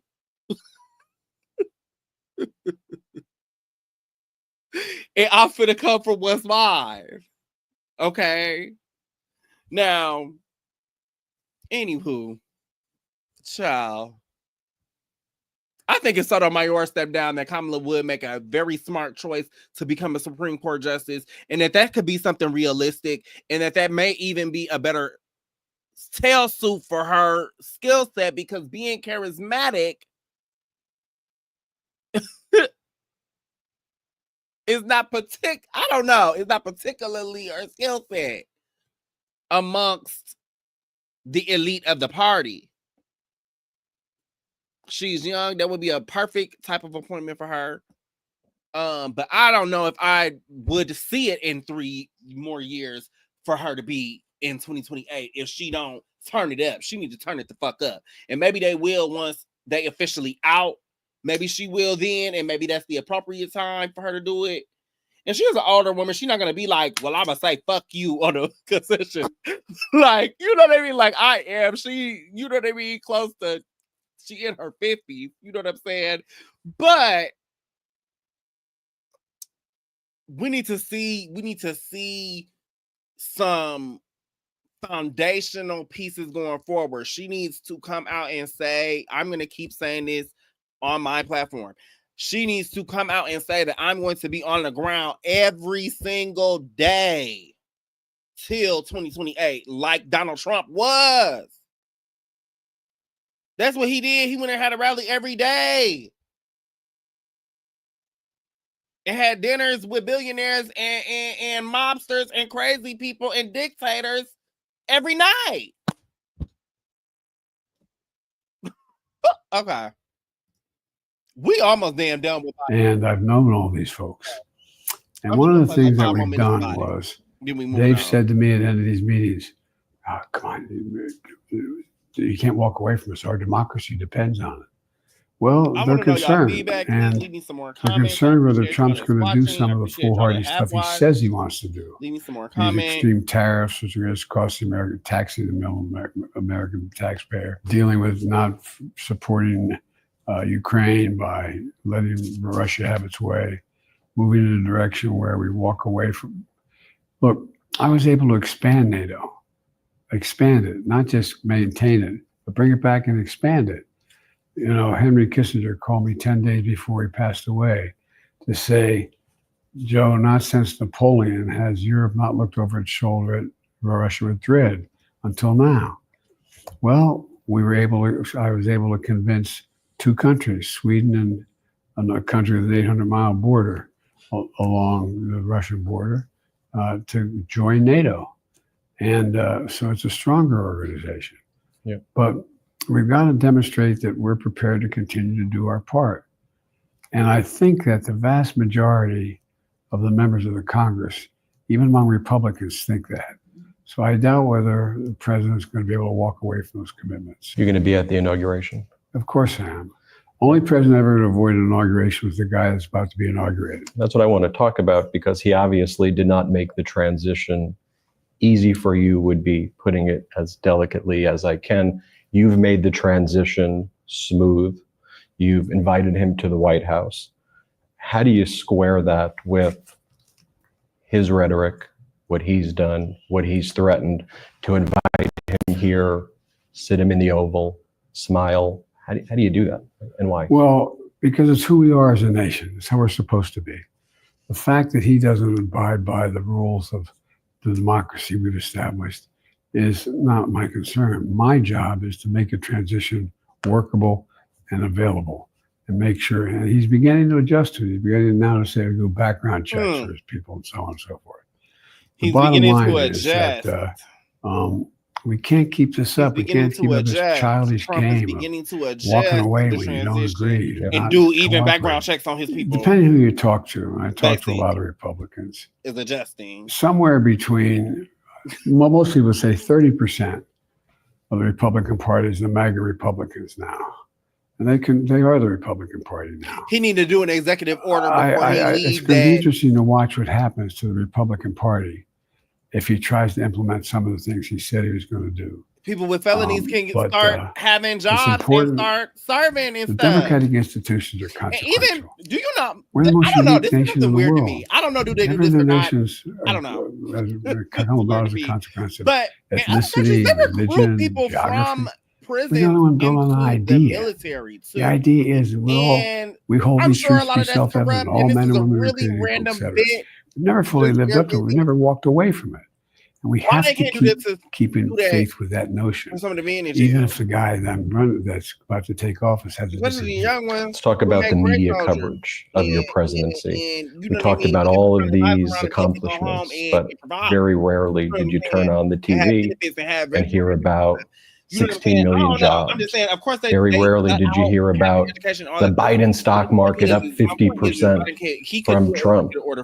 You aren't out there bragging about your stock market. I mean, the other guy would be doing that every day. Yours was up 50%, 55%. What's your overall view of, I think, the media coverage? Do you think there's anything you could have done differently in interacting with them? What's your overall perspective on that? Were they too busy covering the horse race of politics?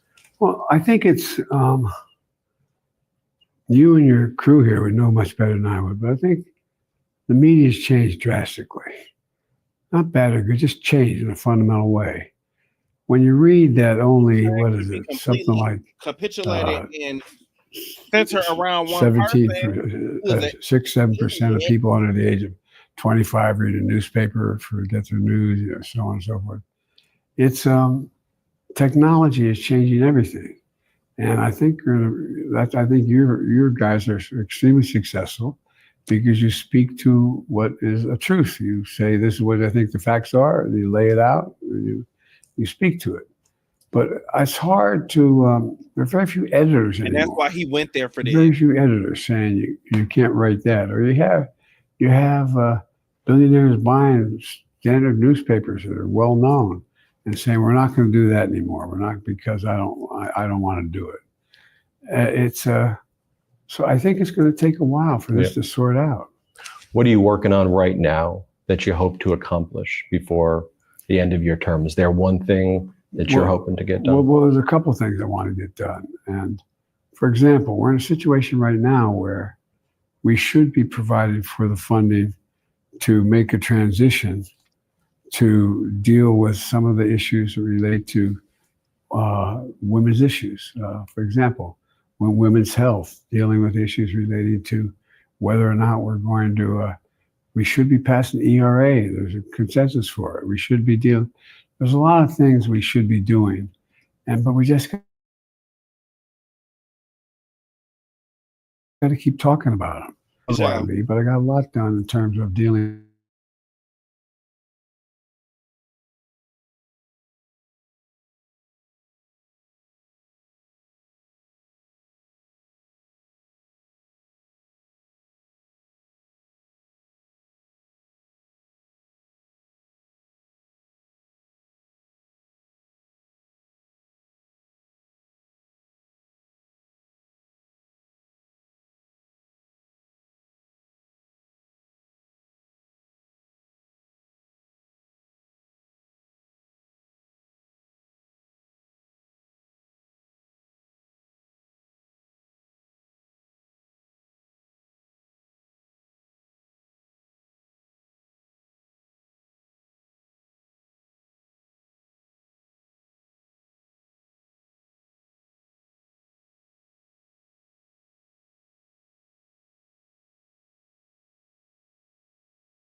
My signal went out.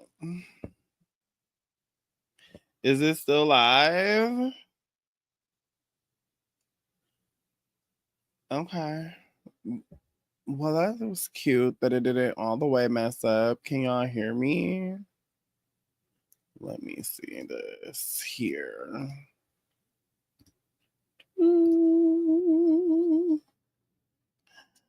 Yeah.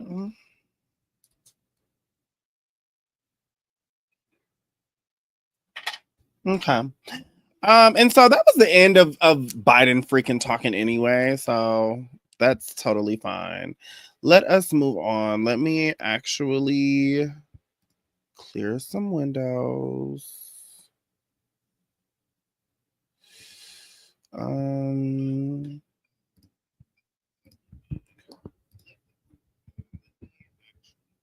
Okay. Okay. We're actually going to go to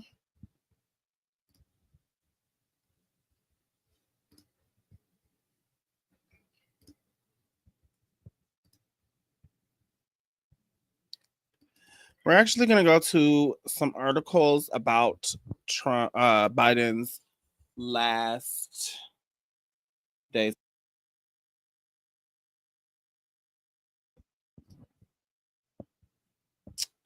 And so here we are. What student loan borrowers should know before Biden's term ends. This is by Axios.com. The Biden administration is withdrawing its latest plans for student loan forgiveness as uncertainty looms over the status of debt relief under President-elect Donald Trump. So I'm going to just read some articles about different areas of Biden's final month agenda.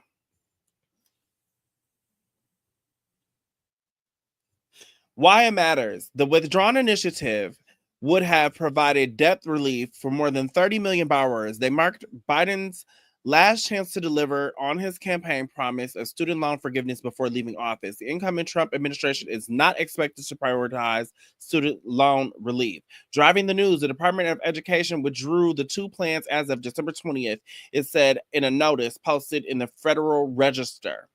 One of the plans remained held up in a legal battle while the other would not be finalized until Biden's term ends.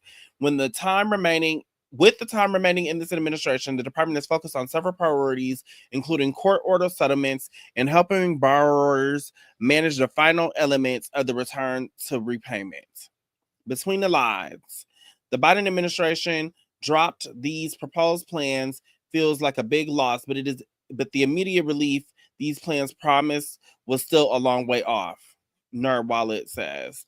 The proposals being withdrawn shouldn't have been an immediate effect on borrowers, though it's certainly a big disappointment to those who believe they would have qualified for forgiveness under these plans.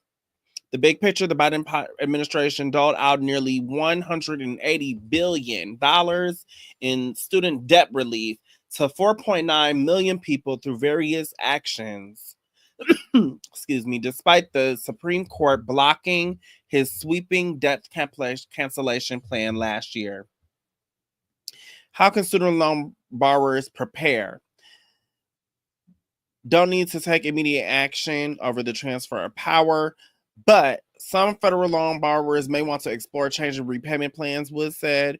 Zoom in, the Department of Education in December reopened two income-driven repayment plans to give borrowers more options to keep their payments open. Okay.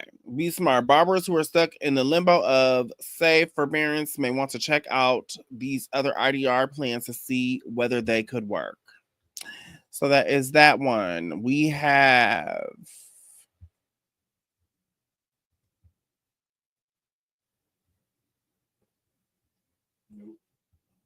one moment. Biden signs 50 bills into law on Christmas Eve.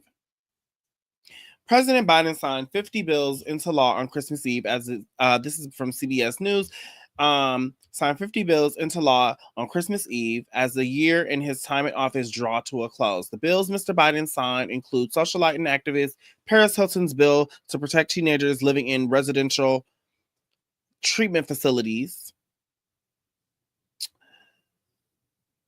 a bill setting anti-hazing standards on college campuses, and a bill preventing members of Congress from collecting pensions if convicted of certain crimes. Okay, now, very interesting is the appearance of Paris Hilton in the middle of this article, but she on her Kim Kardashian getting people released from prison like Kim did in her little law degree. And so I guess so she's Paris Hilton, white woman goes to White House, white woman gets bill passed, right? Is what I'm getting from that.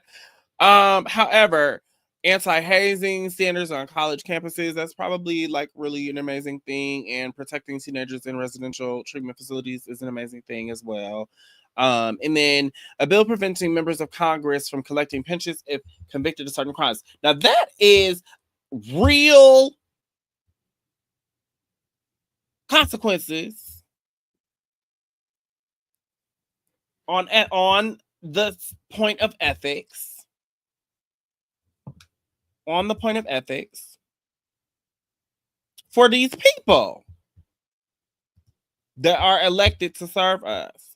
Now, a pension, if you're in bed with billionaires, is not really finna do so much, but is a deterrent that was not there previously, even in this session of Congress. Hilton is the force behind the Stop Institutional Child Abuse Act, which passed the House and Senate last week. The legislation creates a federal work group on youth residential programs to oversee the health, safety, care, treatment, and placement of minors in rehab and other facilities. The new law is personal for Hilton, who has testified before Congress that she has faced abuse, such as facilities as a teen. Another measure the president signed, S-932, prohibits members of Congress convicted of crimes related to public corruption from receiving their retirement payouts. Previous law allowed members to continue to receive checks only after the exhaustion of all appeals. The new bipartisan law comes after Senator Bob Menendez of New Jersey was found guilty this year of using political influence to benefit businessmen and foreign governments in return for bribes. The Stop Campus Hazing Act requires higher education institutions to disclose hazing incidents reported to campus or local police authorities in their annual security reports. The new law also requires schools to teach students about the dangers of hazing, among other things. Yet another new law, S-4610, makes the bald eagle the official bird of the U.S.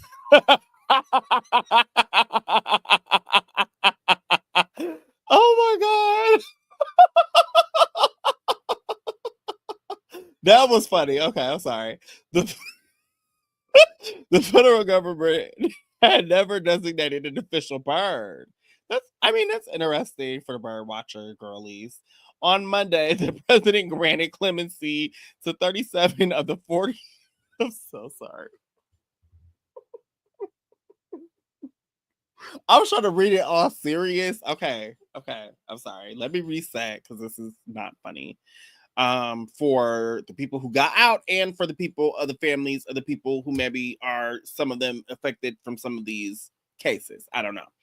It depends on the case. It depends on why he decided to grant them clemency. But on Monday, Biden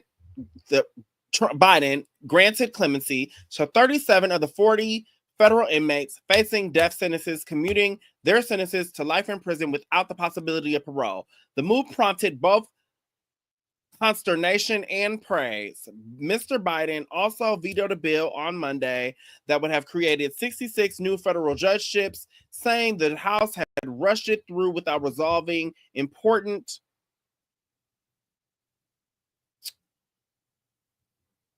issues about how it would be implemented. Saying that they was going to try to get 66 new federal judgeships passed so that the Republicans could come in like they did in Trump's first term and appoint all these federal judges that will be jailing Black and brown people for the next 60 to 100 years already. And we ain't even in the new term yet. Okay. We're gonna talk probably a lot more about the clemency. But that's all this article has about that. Let me see what else I pulled. I can close some of these ones out so that they're not in my way. Biden commutes. So on one of these, I had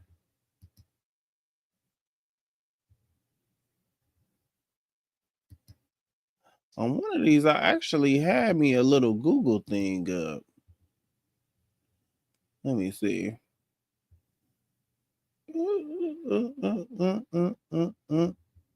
Fact sheets. Full list. Must be this one. Okay. Let me see. It must be right here, I think. Let me see.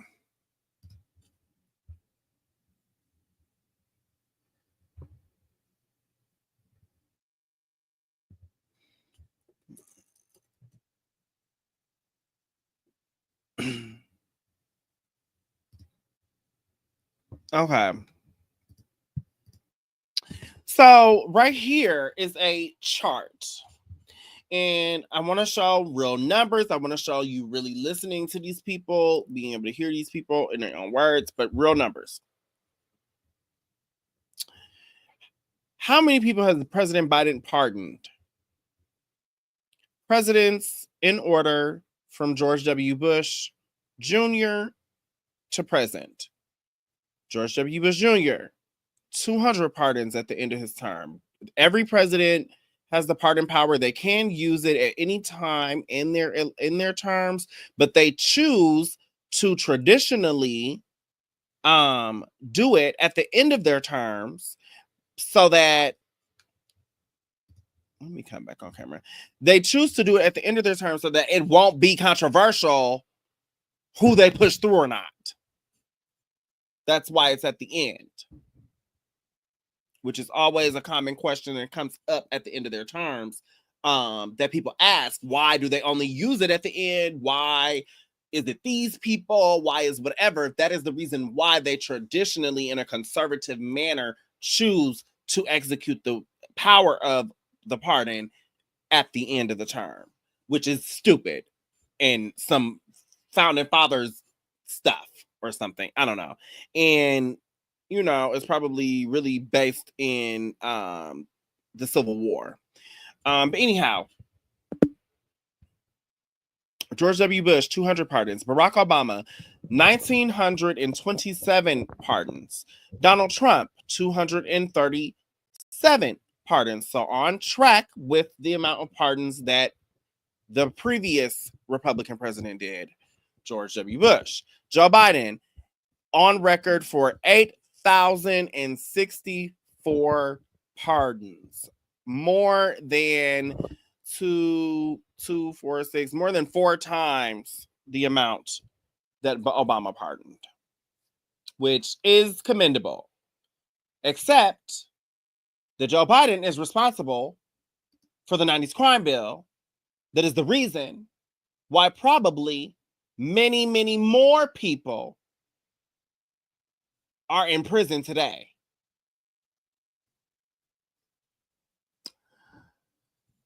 Those was the numbers. Let's go to this one. Fact sheet.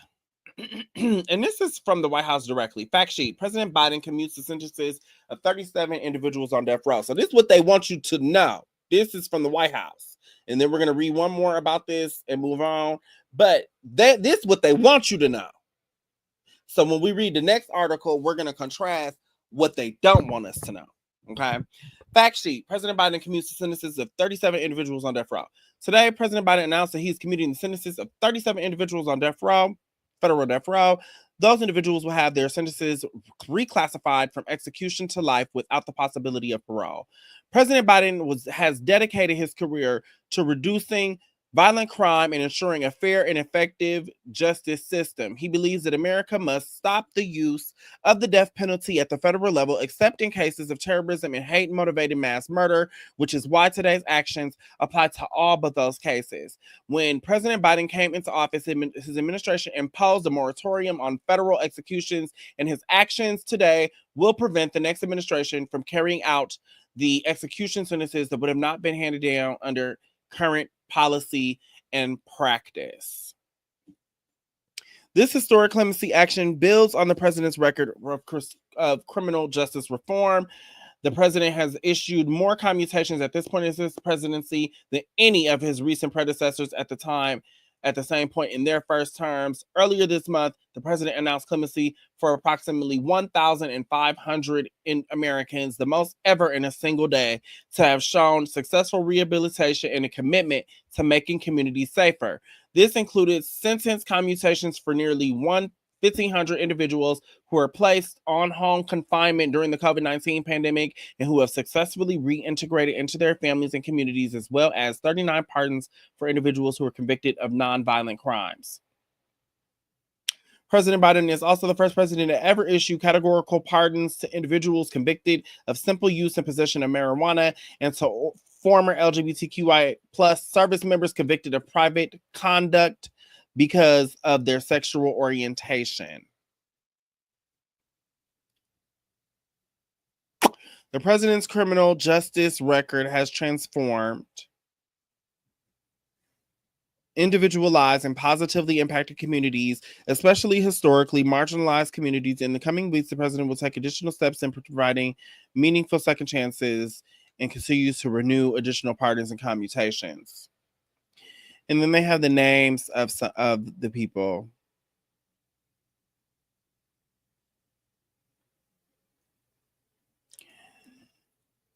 Taking the death penalty off the table for all of these names, but giving them life without parole.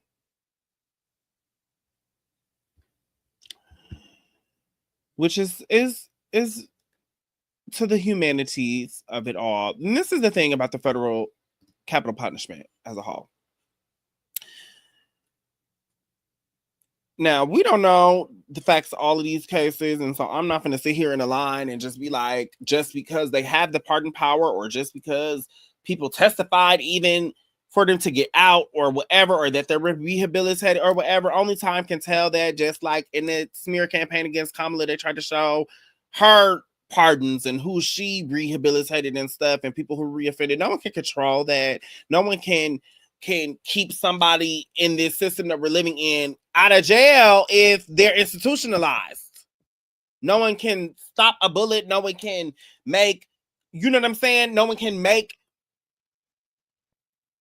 everything okay. This is not going to make everything okay for nobody.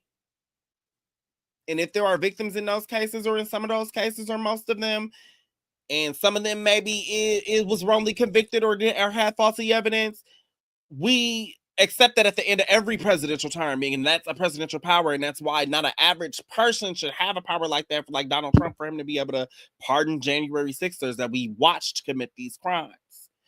The point is that I want to acknowledge that there are people hurt, and there's always backlash at this pardon time. But it is to the humanity of us on earth to not have capital punishment. If they can kill them and put them on death row, they can kill us. And not be persecuted in almost every state.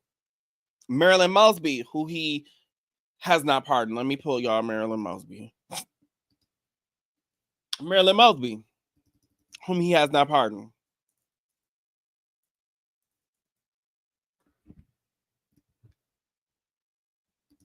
Marilyn Mosby lost her house, lost her job, persecuted,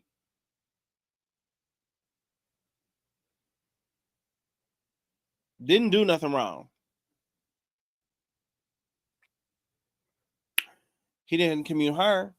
He did not commute Marcellus Williams. He did not commute Marcellus Williams. I already showed y'all Marcellus Williams a couple weeks ago. Let me see if there's a response from the White House about Marcellus Williams.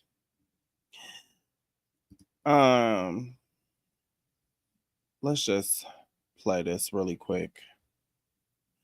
This one was not on our schedule, but super relevant to what is going on here. Where is it? Why does it say watch? Where is the video at?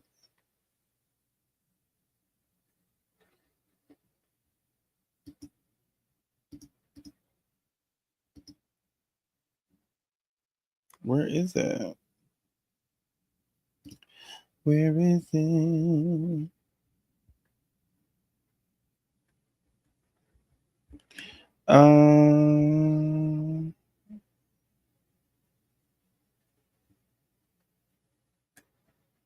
I think it's right here. Just give me 2 seconds, 30 seconds to see if it's what I wanted to give. If the clip is giving what I wanted to give. Wow. Wow.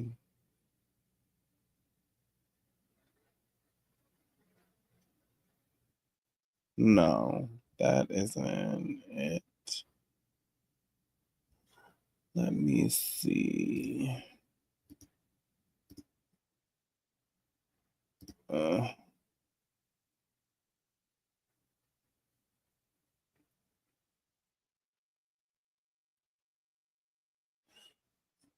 Here's Roland Martin responding to it. He's saying because that's a state crime, Joe Biden still could have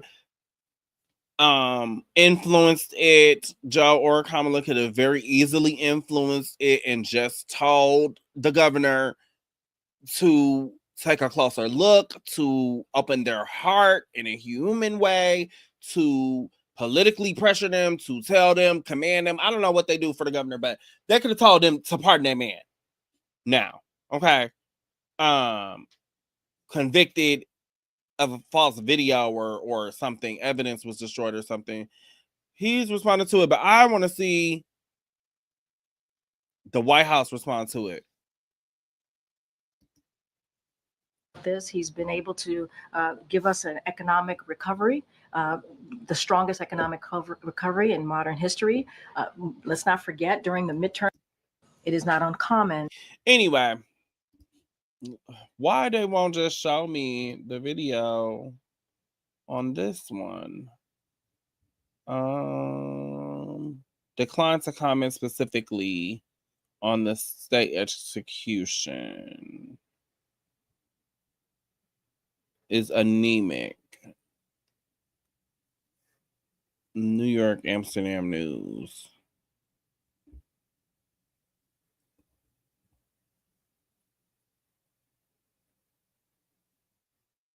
Now, the president does not have the ability to order the clemency or pardon for a state crime, but again, could use the bully pulpit of the president, which is the whole purpose of it, of being the president, to have influenced it. And again, Marilyn Mosby down here needs to still be pardoned now, and was the former attorney for Baltimore, state attorney. Okay, let's come to our videos. All right, we have Rachel Maddow on Dr. Mehmet Oz. 5 things to know about Trump's pick to lead Medicare and Medicaid services. public. In the absence of any normal vetting or background check process at all for Donald Trump's nominees to run the U.S. government, we're hoping that a Rachel Maddow Show public servant announcement can help fill in some of the gaps about these folks who are set to get these big, important jobs. Today, we're looking at Trump's choice for something that has been called probably the most challenging technical, policy, and political job in government. The most challenging. This is a job that oversees $1 trillion plus in spending every year. $1 trillion. This job oversees healthcare for more than 150 million Americans. It's Medicare and Medicaid and Obamacare and kids' health insurance, everything. And again, this is considered to be maybe the single most technically difficult job in the whole US government. And there's a reason you don't know the name of anybody who has ever held this job before. It's because these are not famous people. These are not the kind of people you have heard of. The people who can do this particular job are just not run-of-the-mill folks who pop up in all sorts of different political jobs and you've heard of them. This is a really nerdy, really specialized job for someone with incredible policy chops, right? This is for somebody who's got incredibly arcane, deep, technocratic, government, bureaucratic expertise. It is a job that Donald Trump has chosen to give to this guy, who does have 9 Daytime Emmy Awards. That's an achievement that Trump actually listed in writing when describing the qualifications. That's what I just said is the whole media and establishment and everybody Medicare and stood to Medicaid benefit services. from A man named Dr. Mehmet Trump Oz. becoming And I mean, the person. 9 Daytime Emmys is 9 Daytime Emmys. I'm not really sure what else you need to know. But just in case, here are 5 additional things to know about Dr. Mehmet Oz. Thing number 1. Mehmet Oz won those 9 Emmy Awards for his daytime TV show, in which he mixed sort of normal health advice with other stuff. For example, the miracle of red palm oil, which he calls, quote, a revolutionary new way to live years longer. He says, quote, its red color is perfect because I think of it as a stop sign for aging. Dr. Oz suggested to his viewers that red palm oil can protect you from Alzheimer's. He also has promoted raspberry ketones. He calls them, quote, the #1 miracle in a bottle to burn your fat. Also, green coffee beans. Quote, you may think that magic is make-believe, but this little bean has scientists saying they have found a magic weight loss cure for every body type. This miracle pill can burn fat fast. On his daytime TV show, Dr. Oz hosted psychics who told his audience they could help them talk to dead people. Dr. Oz on his show told his audience that astrological signs, like Sagittarius or whatever, quote, may reveal a great deal about our health. He told his audience that red onions can protect you from cancer. He set off a national panic over apple juice. He told his audience that the way you get breast cancer is by putting your cell phone in your bra. Dr. Oz introduced his audience to a man who he described as a scientist with expertise on genetically modified food. The man's only scientific credential was a business degree from a school run by the yoga guru, who is most famous for telling his followers that he can teach them to fly. Cabinet Dr. Oz on his show repeatedly hosted a doctor who says that vaccines give you AIDS and also narcolepsy, who himself promoted an Italian quack who says that cancer is a fungus and it can be cured by taking baking soda in an IV conversations. drip. That guy went to prison for manslaughter. Media conversation and the online conversation. Thing number 2. After years of him doing that kind of thing, with his daytime TV show. In 2015, a group of prominent People doctors is got together and made losing an their appeal to the mind. medical school with which Oz was They want to say affiliated. we don't need gender They affirming care. called They want to on say we the don't need medical school reproductive care. basically They to want to say fire we don't Dr. Oz need for anything. endangering the public. They said, quote, But Dr. Oz give the has government over manifested to an egregious lack of integrity by radicals promoting quack and treatments and cures in extremists the and interest of personal fake financial pseudo gain, doctors. and has repeatedly shown disdain for science and for evidence-based medicine. Now, Dr. Oz did not respond directly to those charges in the letter, or to the lead author of the letter, calling him, quote, a quack and a fake and a charlatan. But he did say through a spokesman, quote, I bring the public information that will help them on their path to be their best selves. Nevertheless, the medical school, the hospital he was affiliated with, without spelling out exactly why, they did ultimately cut ties with Dr. Oz a few years later when he announced a run for Senate in Pennsylvania, whereupon a second group of doctors launched a road tour that was called Real Doctors Against Oz. These doctors traveled all across the state of Pennsylvania, warning people that they should not elect Dr.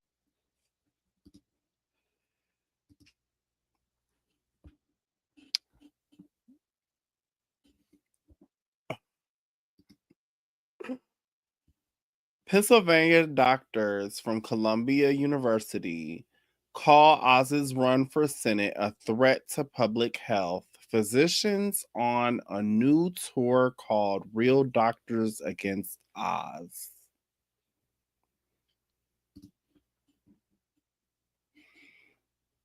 And while they got their views, Donald Trump, Dr. Oz, Dr. Phil, while they got their views off of, I'm going to catch you outside.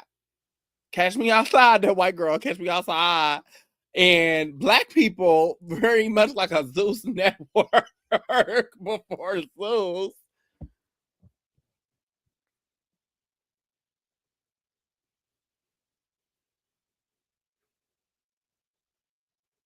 Is going to deliver us into slavery. Okay? It's going to hand us over into the hands of a Jim Crow autocrat. Dr. Oz to the Senate because he posed what they, as doctors, said was, quote, a major threat to public health. Dr. Oz simply isn't trusted by real medical professionals. Real medical professionals do not trust thing number 3. Dr. Oz. Last year, Dr. Oz announced that he had become a global advisor and stakeholder to something called iHerb. iHerb? I think maybe we're just going to call it iHerb. They sell various vitamins and pills and potions over the internet. Ashwagandha has been shown to help balance thyroid hormones and plays a crucial role in metabolism, energy levels, and mood regulation. By supporting your thyroid, ashwagandha can help you feel more energized and balanced throughout the day. Ashwagandha has been shown to help balance thyroid hormones. It supports your thyroid, says man on TV. Man with 9, count them, 9 daytime Emmys. If you watch to the very, very end of that video, past the point where he's done extolling the virtues of ashwagandha for your thyroid, Dr. Oz does take a very brief moment to mention that if you do have any kind of pre-existing thyroid condition, maybe check with your doctor before starting any kind of new regimen, and that, of course, is a good thing. It's a particularly good thing in this case, considering that entities like the Cleveland Clinic, they don't say that ashwagandha is going to balance your thyroid hormones. What they say is for some pre-existing thyroid issues, taking this supplement can actually make it worse. He's also promoted supplements from this company that he says, quote, probably slowed down his mom's Alzheimer's. He's repeatedly hyped weight loss drugs and then marketed the same company's supposed cures for the side effects from those weight loss drugs. There's also been a complaint against him filed with the FTC that alleges that he hasn't been disclosing his financial ties to this company when he has been shilling for all their stuff, which he has continued to do even after Trump named him to be the head of the US government's $1 trillion health agency. Because yeah, why should a little government job like that stop you from cashing in on stuff that, you know, probably cures Alzheimer's? Maybe. Call now. Operators are standing by. Thing number 4. Dr. Oz once ran for the United States Senate. He ran for a Senate seat in a state where he did not live. For the 2022 election, Dr. Oz announced that he was running for Senate in the great state of Pennsylvania, and that, of course, is a fine and proper thing for anyone to do if they live in Pennsylvania. The problem with his run is that he lived in New Jersey. And we know that because he once invited People magazine to do an MTV Cribs-style tour of his New Jersey mansion, which has 6 bedrooms and 8 bathrooms, we learned on the tour. I mean, there's more bathrooms even than all the bedrooms. It's like spare bathrooms, extras for anyone. But none of them are in Pennsylvania. Dr. Oz told People magazine that he and his wife had lived in this house, which again is in New Jersey, for 20 years. Which is why people were understandably confused when he launched a campaign for Senate in a nearby but still totally separate and distinct US state. That got worse and weirder for him in the last few months leading up to his campaign, when he was insisting that he was now a full-time permanent resident of Pennsylvania. He said his in-laws had a house in Pennsylvania and he was paying them rent to stay there. But simultaneously, in the lead up to his campaign, he also posted more than 20 photos on Instagram from his New Jersey mansion. So that's thing number 4. And finally, thing number 5. If Dr. Oz actually gets this job, he would be in charge of, again, a $1 trillion agency overseeing healthcare for over 150 million Americans. One of the most complex, technically demanding, specialized, and bureaucratically sophisticated jobs in all of government. As a medical doctor and a TV host with, yes, 9 daytime TV Emmys, but 0 experience working in government, Dr. Oz has nevertheless shown a little leg about his approach to the ethical and financial complexities that he might confront at scale at this new $1 trillion government job. During the COVID crisis, for example, he used his TV show and more than 24 appearances on Fox News to hype one particular drug as what he described as essentially a miracle cure for COVID. He not only hyped it on TV over and over and over again, he also lobbied the Trump family directly to promote this drug. He advocated that the FDA should give the drug emergency authorization as a treatment for COVID. The drug, sadly, turned out not to work against COVID at all. It had no effect on COVID. Actually, people who took it were more likely to die than people who didn't take it. But what no one knew while Dr. Oz was promoting the bejesus out of this one drug was that he and his wife held hundreds of thousands of dollars worth of stock in companies that made the drug. Hundreds of thousands of dollars. And that turns out to be kind of a theme with him. If he does get this gig from Trump, this $1 trillion gig, one of the things he's going to be in charge of is Medicare. And one of the things Oz has shilled for more aggressively than almost anything else, more than the magic fat-burning raspberry stuff and the green coffee, more than the magic lavender oil he says will fix your leg problems. I mean, if there's one thing he really, really, really, really wants to sell you, it is privatized Medicare. Medicare Advantage is run by private health insurance companies for profit. It competes with traditional Medicare. And Dr. Oz is associated with a company that is one of the most aggressive known telemarketers that calls up old people to convince them to give up their Medicare and sign up with one of these for-profit plans instead. He, in fact, has advocated that everyone in the country should be signed up for one of these private plans, which means, in other words, he wants to privatize Medicare, which itself is a big deal. But separate and apart from him wanting that as a policy for the country, what nobody knew until he had to file his financial disclosures for that failed Senate campaign from a state he didn't live in. What nobody knew about his shilling for all these privatized Medicare plans, what nobody knew about that until his financial disclosures came in, was that while he was shilling and shilling and shilling for these privatized Medicare plans, he owned hundreds of thousands of dollars worth of stock in two of the companies that sell these plans. It is kind of a theme for him. Ka-ching! But there you have it. 5 things to know about Donald Trump's pick to lead the Centers for Medicare and Medicaid Services. Dr. Mehmet Oz. In the absence of any normal vetting or background.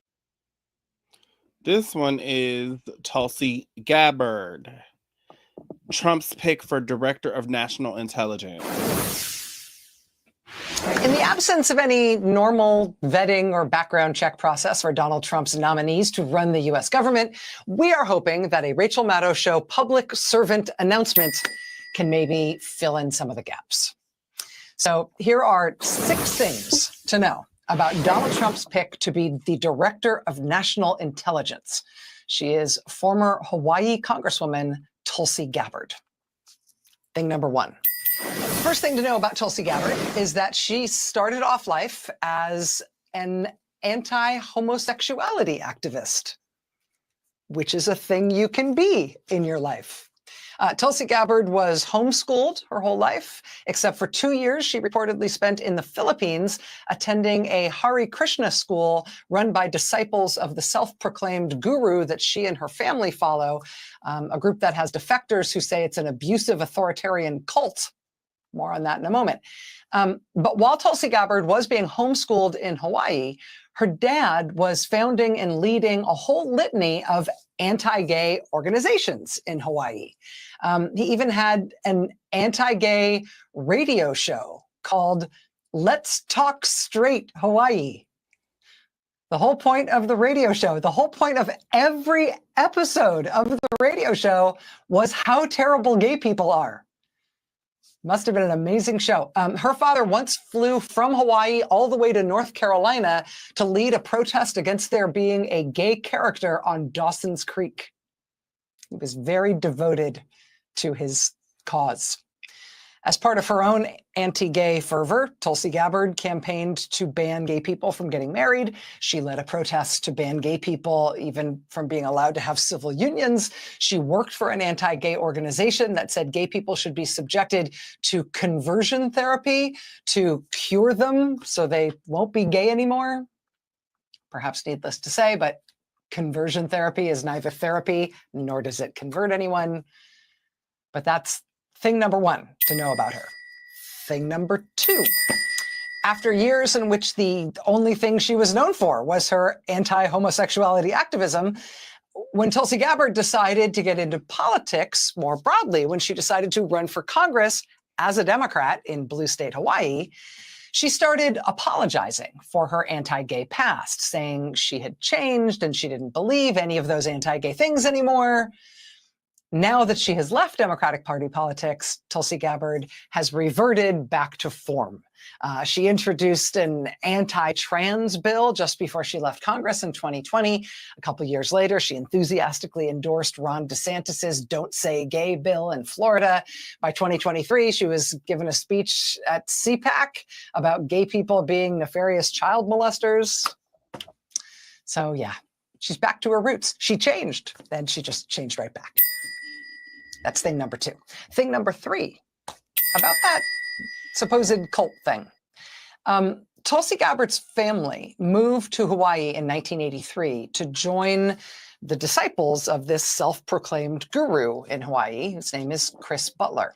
He had started an offshoot there of the Hare Krishna movement. Starting in the 1970s, Chris Butler's group made multiple efforts to get their members into politics, to get members of the group into elected office. Most of the time, those efforts failed after exposés in the local press that these candidates were all followers of the same mysterious Hare Krishna guru. But with Tulsi Gabbard, they finally made it. As the first one of his disciples really hit it big in politics, the guru, Chris Butler, told the New Yorker magazine that it was like a music teacher who, quote, taught one of his students cello, and oh, this student of mine is now playing cello in the Philharmonic Orchestra. He said, quote, and it's beautiful.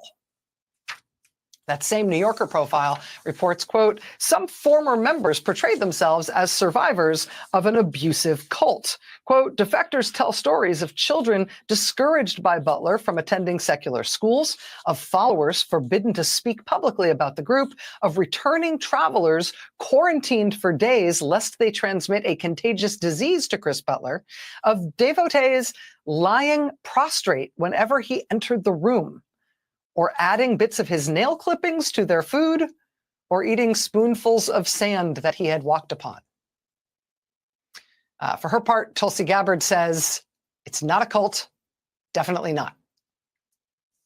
That's thing number 3. Thing number 4. When Tulsi Gabbard ran for the Democratic nomination for president of the United States in the 2020 election, she literally moved to the state of New Hampshire ahead of the primary there. She rented a house in New Hampshire and moved in. She nevertheless only got 3% of the vote in New Hampshire. Tulsi Gabbard, perhaps it will not surprise you to hear this, proclaimed the 2020 presidential contest to be rigged against her, because otherwise, obviously, she'd be winning. She was endorsed for president by David Duke, the KKK leader. So, who knows? Maybe we don't truly understand the depth of her support. Gabbard's bottom of the barrel presidential campaign did take up a lot of her time, though, so much so that while she was campaigning, she missed 85% of the votes that happened in Congress. 85%. She so abandoned her congressional seat during that campaign that there were high-profile calls from Democrats in Hawaii that she should just make it official and resign her seat so her constituents could put somebody in there who was actually going to show up and do the job. Tulsi Gabbard did not resign. She did make it to work for one important vote-ish. She did make it to work for Donald Trump's first impeachment. And that was kind of a strange thing for her to go out of her way to appear in Washington for, because she ended up being the only member of the House who voted on the first Trump impeachment, but she refused to vote yes or no. She did show up for that vote, but she just voted present. That's thing number 4. Thing number 5. It's the Russia thing. You've probably heard something about this since Donald Trump announced that he wants to make her director of national intelligence. You might have seen quotes like this one emerging on Capitol Hill once Trump announced that he was picking her. Quote, behind closed doors, people think she might be compromised. Like, it's not hyperbole. There are members of our conference who think she is a Russian asset, said the Republican Senate aide. Tulsi Gabbard has insisted over and over again that she's definitely not a Russian asset. She has no idea why people keep saying that. That said, Russian state media has described her as a, quote, Russian agent. They've also described her as our, quote, girlfriend. Russian state media also lost their minds with happiness when Donald Trump named Tulsi Gabbard for the national intelligence job. Russian state TV put together a long, detailed, many-part sizzle reel of all the TV appearances in which she has repeated Kremlin talking points. In 2015, Tulsi Gabbard took a trip to Europe with the most pro-Russia member of Congress maybe ever, a man named Dana Rohrabacher. Rohrabacher brought Tulsi Gabbard with him overseas, and there she met with the Russian-supported military dictator of Egypt. Gabbard also famously has defended and met with the Russian-supported dictator of Syria when he used poison gas against his own people. She said it was probably a false flag attack carried out by the opposition just to make him look bad. She later had to pay back the money she spent to go meet the dictator when it emerged that a political party that supports him had paid for her trip. She praised Vladimir Putin for sending in the Russian military to prop up that Syrian dictator in that country's civil war. She's also praised Russia for sending its military to invade Ukraine. She has repeated fake Kremlin talking points, blaming NATO for that invasion, saying there were US biolabs in Ukraine and Ukraine's a bunch of Nazis and all the rest of those Kremlin talking points.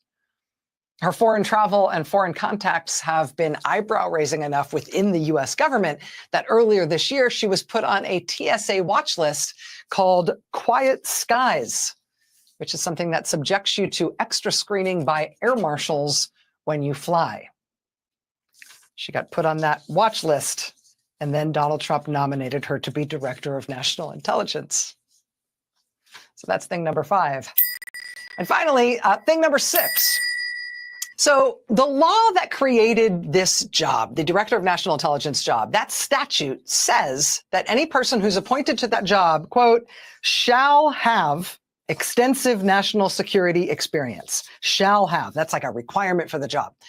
The first person appointed Director of National Intelligence was a 5-time U.S. ambassador. Every subsequent Director of National Intelligence confirmed by the Senate has been an ambassador or a flag rank military officer with significant experience in intelligence. They've all sort of met the criteria. Tulsi Gabbard, on the other hand, she has been a congresswoman and a famous conspiracy theorist, and she's been a mid-level officer in the National Guard. And that's it. She has no experience running any large organization of any kind or even holding a senior level job in any large organization of any kind. I mean, we don't know if she had some sort of high rank in the Hare Krishna group. I don't know if they have ranks other than the guru guy at the top, where, you know, eating the toenail clippings and eating spoonfuls of sand that he's trod upon. I mean, that makes him kind of senior. I don't know if there are other senior gigs in that, or if she has one. That said, Tulsi Gabbard has started a lot of PACs, political action committees, way more than your average member of Congress. She has a whole bunch of them. And as fundraising vehicles, they've apparently been very effective. She's raised a lot of money, but it's murky where all the money has been going. The vast majority of it appears to have not gone to political campaigns, which is what PACs are supposedly for. That said, all her various PACs and indeed a charity she recently started, they are all being managed by real financial professionals. All of her PACs, for example, share the same treasurer. It's the same treasurer who worked for George Santos. George Santos, who was expelled from Congress and is currently awaiting sentencing after being convicted on multiple wire fraud and identity theft charges. So at least you know you're in good hands. That's reassuring. And that's 6 things to know about your potential new Director of National Intelligence, Tulsi Gabbard. I don't even have nothing to say really about Tulsi Gabbard. Servant. It just is what it is. I just want y'all to see these people and see what's like pulled out for y'all to really be able to understand like what all is going on with these people and these cabinet picks. Really quick, I have this. Now, in that one, she kind of alluded to it, but normally a lot of these positions would be people that would stay on past when a president would come in and out of office. Some of them would be normally in previous administrations would be people that had been there career, they call them career public servants. People who had been in these departments, been in these lower roles, moved up through the ranks, became directors. Okay. And this is from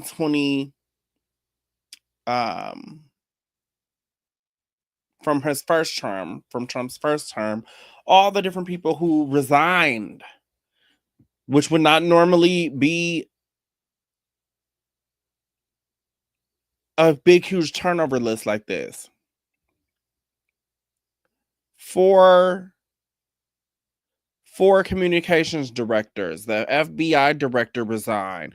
Deputy FBI director to resign. Secretary of Health and Human Services resigned. White House Chief of Staff. Deputy White House Chief of Staff.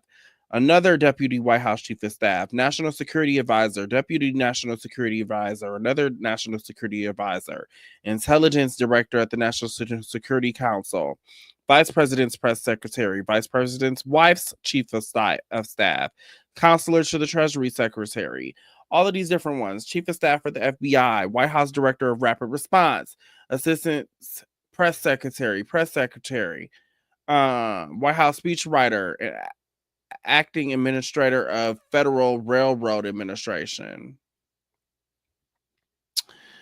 Undersecretary of the State of Public Diplomacy and Public Affairs, NASA Administrator, Director of the U.S. Forest Science, Personal Assistant to the President. My point in showing all of that is these would not normally be positions that would then be open for him to just throw in sycophants. And that was their whole agenda. That was their whole agenda with the Supreme Court, the Republicans, for the last 20 years. That was their whole agenda, was to do that with the courts, with the federal judgeships, as well as the Supreme Court. It's the same with these positions. It's the same with these positions.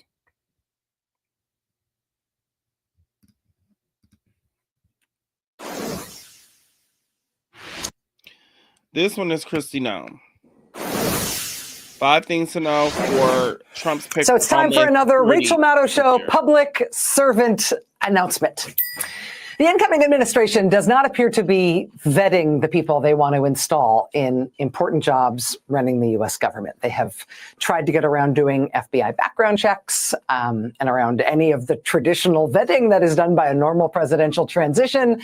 They have even demanded that there shouldn't be confirmation hearings in the Senate for these people. It has been strange. It's been embarrassing to them. It has made for all sorts of unpleasant surprises already. But if this really is their plan, how much will the American people get to know about who these people are that Trump wants running the U.S. government? How did any of them even punch their ticket to get picked for these jobs? Well, in the absence of any real vetting the way it's supposed to go, we hope maybe a Rachel Maddow Show public servant announcement can at least help. Today, it is Donald Trump's pick for running the massive, sprawling Department of Homeland Security. In Trump's first time he was president, he went through 6 different Homeland Security secretaries in 4 years. So who knows how long anyone will have this job this time around. This one, he likes to change over a lot. But his choice to start, at least, is Kristi Noem. Now, a minority of people hearing that name will think, Kristi Noem, South Dakota governor. A majority of people hearing that name will think, wait, didn't she shoot a dog? Yes, she did. More on that in a moment. Wow, they want to talk but here are 5 other things to know about Trump's choice for Homeland Security, people, a nominee who admittedly is most famous for shooting a defenseless puppy. In Ohio, eating cats and dogs. dogs. As governor of South Dakota, Kristi Noem once got a significant portion of her entire administration involved in the project of getting her daughter a real estate appraiser's license. Kristi Noem's 26-year-old daughter failed twice in her efforts to obtain a license to be a real estate appraiser. And in South Dakota, that's all you get. You only get 2 chances and then you're out. Unless apparently your mother is the governor. When Kristi Noem's daughter flunked out from the licensing process, Noem told the head of the licensing agency to come to the governor's mansion for a meeting with her and her daughter. Which is a long-standing. The meeting also included the state labor secretary and at least 1 lawyer for the state labor department. And Kristi Noem's own chief counsel to the governor's office and her governor's chief of staff, all summoned to the governor's mansion to meet with the governor herself and the governor's daughter, to talk about the daughter failing the licensing thing. And wouldn't you know it, somehow at that meeting, a path was discovered to offer the governor's daughter an extra chance at getting her license, an unprecedented 3rd chance that nobody else gets. Soon thereafter, Noem's administration forced out the head of the licensing agency who had had the temerity to flunk the governor's daughter in the first place.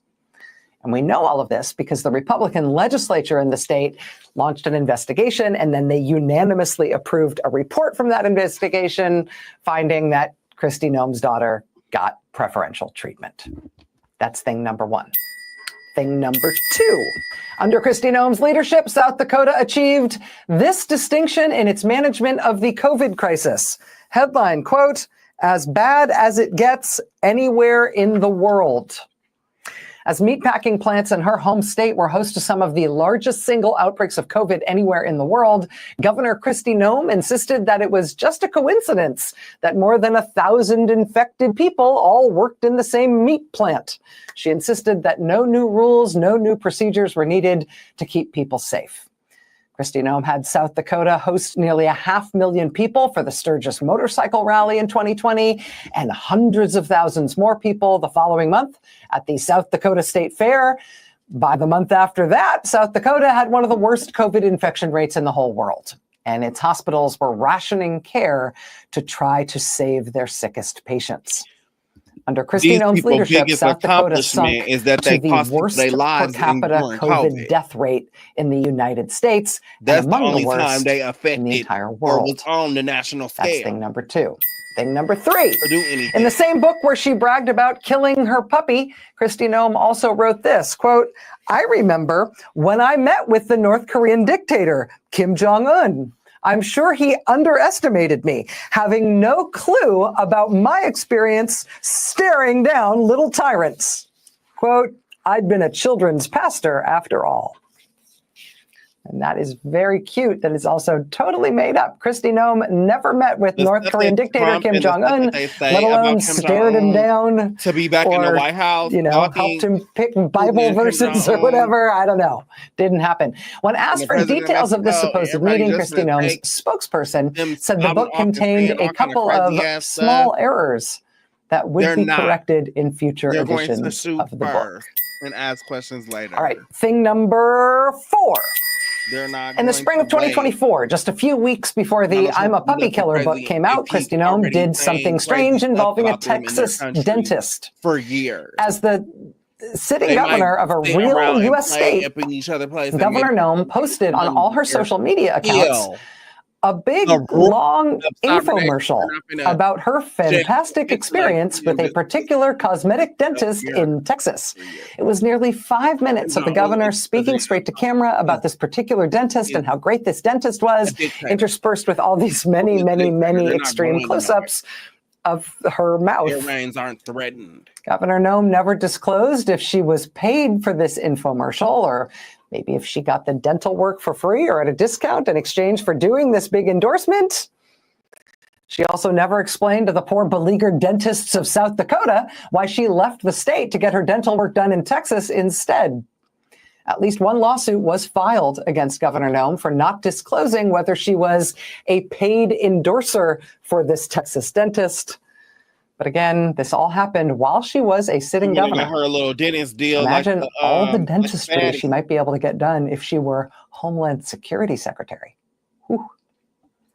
And finally, thing number 5, about the dog. The thing to know about the dog is that there's also a goat. In her most recent autobiography, I have to mention that because she's written 2, Kristi Noem wrote that she shot and killed her dog because she was mad at it. After explaining in detail how she shot and killed that 14-month-old puppy, she then apparently decided she needed to kill something else right away. That same day, she went and got the family's goat. This is after killing the dog. She went and got their goat, and then she tied the goat to a pole, and she shot the goat as well. In fact, she says effectively that she missed with the first shot, so the goat was injured but not killed. Then she left it tied up there and injured to go get more ammunition, eventually came back, reloaded, and shot the goat again until it too was dead. Her puppy and her goat in the same gravel pit, shot on the same day by Kristi Noem.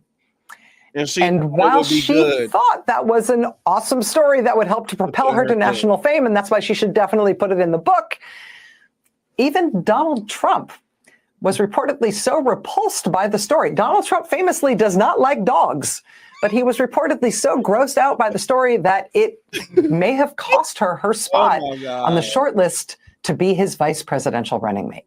He's not so repulsed that she can't be in the cabinet, still nominating her for Homeland Security, but he's repulsed enough that she couldn't be on the ticket with him. So, bottom line, if at some point America ends up staring down the barrel of J.D. Vance ascending from vice president to president, there's a case to be made that that might rightfully be considered Cricket the Puppy's revenge on America. Or maybe it's the goat's revenge. Kind of seems more like something a goat would do. But there you have it. 5 things you need to know about your... Oh, sorry. She said it's Cricket the Puppy's revenge on America. Okay. Okay. Before I move there, let us come here.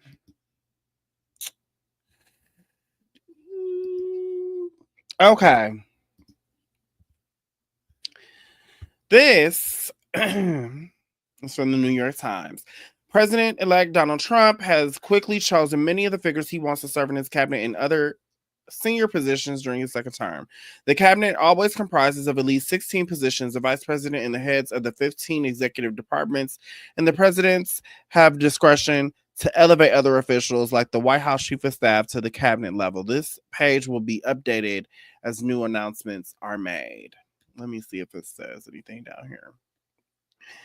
Okay, it does. So I have a couple of versions of a list. Rachel Maddow had a list on one of her episodes, and I tried for like 2 hours to find it. But anywho,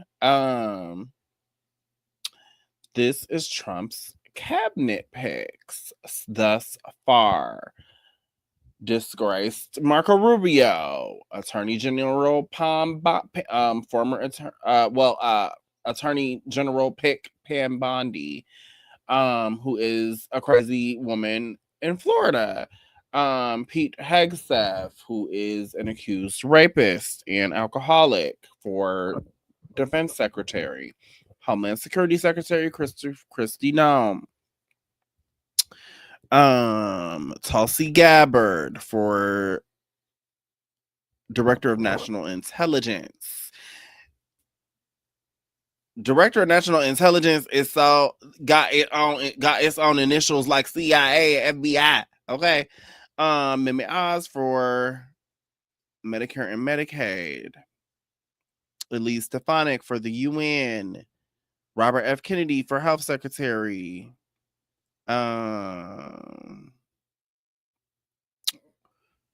Robert F.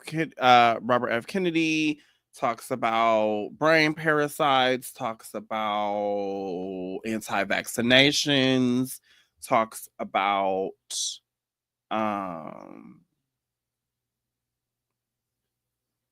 many years of deep drug addiction. His whole family, the Kennedys, the famous presidential Kennedy family, has disavowed him, just like Trump's family has disavowed him outside of his immediate family.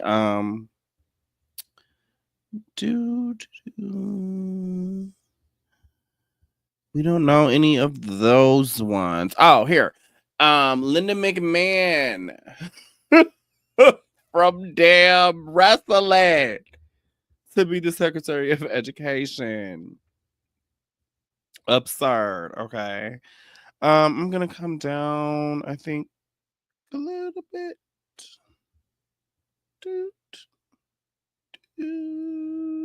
Kash Patel, FBI director, who is a insane person and has a list of political ops and is going to take them out if he becomes the FBI director. Charles Kushner is being appointed to be the ambassador of France. Charles Kushner is the father of Ivanka Trump's husband, Jared Kushner, who is the sorry about that, who is the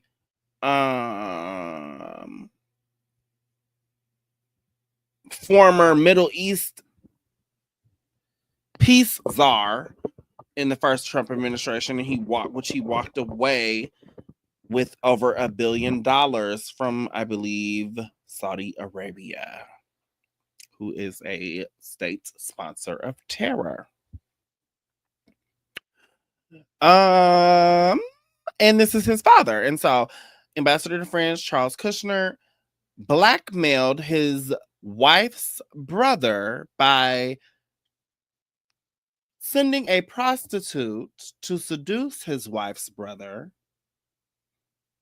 filming his wife's brother with having intercourse and relations with the prostitute, and then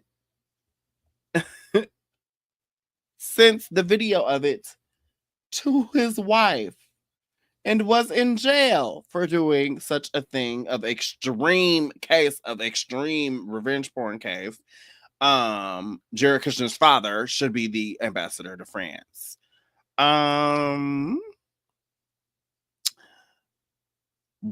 of these, I think it's him right here, was Jared Kushner's roommate, I think. Adam Bowler, I think. It does get into who some of them are down below, and I will read about them because I don't know about all of them. And then here's this other one that they were talking about a lot. Kimberly Guilfoyle, ambassador to Greece. She is Eric Trump's former fiance. And they're keeping it in the family. And she's going to get to live in the mansion of the ambassador to Greece in Greece while Trump is in office. I think this is so funny. The ambassador to Turkey's name is Barack. Is that not funny? Is that not funny? I'm sure it's pronounced Barak, but is that not funny? Oh, and then here comes back Herschel Walker as ambassador to the Bahamas. Let's go down to the breakdowns. Marco Rubio, a Florida senator who was first elected in 2010 as a part of the new generation of conservative Tea Party leaders.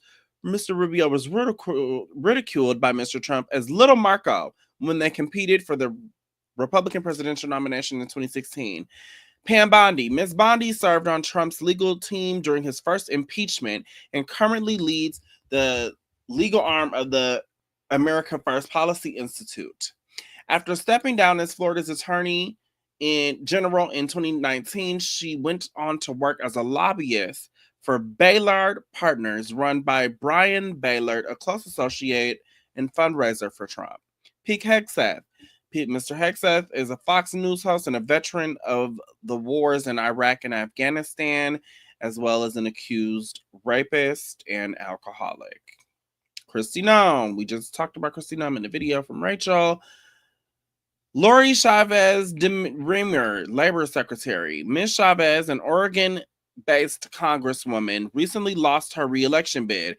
She has support from influential unions like the Teamsters and has held back the expansion of labor rights. John Ratcliffe. Mr. Ratcliffe is a former Texas congressman who served as director of national intelligence during Trump's first term. Ooh, I didn't mean to do that necessarily. Tulsi Gabbard, memory Oz. Oh my God.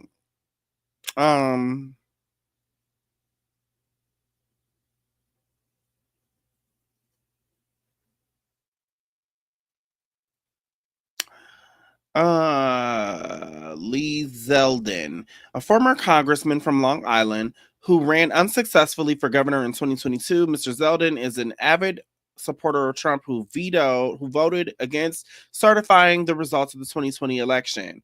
During Mr. Zeldin's tenure in the House of Representatives, he voted against clean water legislation at least a dozen times and clean air legislation at least half a dozen times, according to the scorecard from the League of Conservation Voters, and they want him to be the EPA administrator.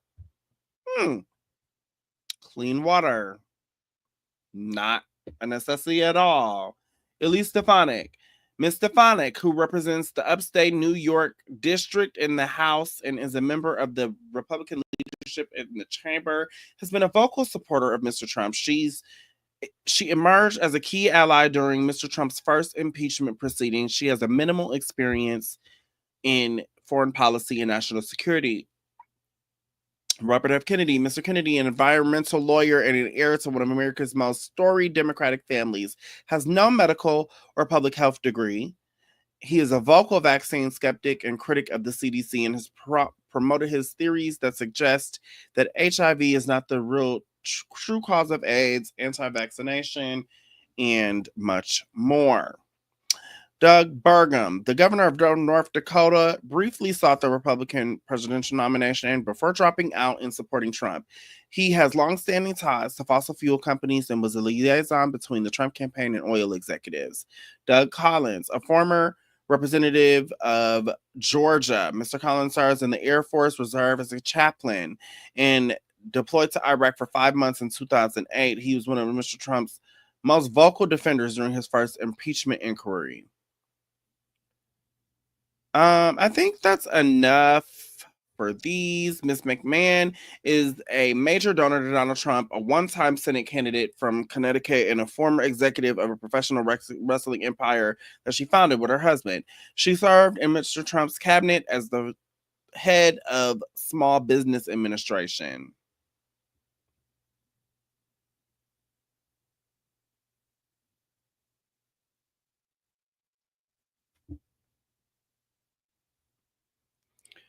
Mr. Huckabee, Mike Huckabee, ambassador to Israel. Mr. Huckabee, a former governor of Arkansas, said that there is really no such thing as a Palestinian and argued that all of the West Bank belong to Israel. He is a Southern Baptist minister who has twice run unsuccessfully for president. His daughter is the governor, Sarah Huckabee Sanders. Kash Patel. Mr. Patel is a right-wing operative who has vowed to use the position to exact revenge on Mr. Trump's adversaries. Charles Kushner.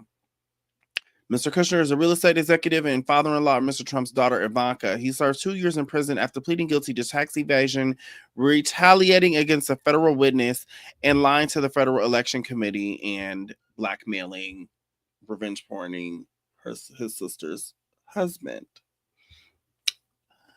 Okay, I think that's enough for the nominations. I did want to just play one part. Messaging distribution system. How much of that are Democrats going to see in this month, December of an election year that we? Cohen, you guys know him. He's a progressive youth. Democrats raised and spent $1 billion in this election cycle. How much of that went toward some permanent messaging distribution system? How much of that are Democrats going to see in this month, December of an election year that we can then sit down and do the work in December and then January of 25, February, March, April, May, all these months where we're not actually running for re-election right now? How much of that money went to building up that distribution system? None of it.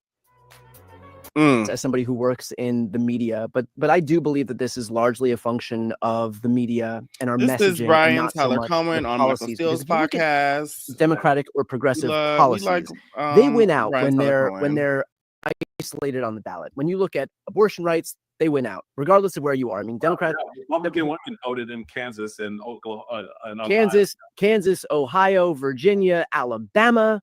That question was winning out. If you look at the issue of marijuana, that generally wins out. If you look at the issue of right to work, Democrats are on the right side of a lot of these issues, and yet it's our politicians who lose out. And that goes to show that the policies are popular, but the brand isn't.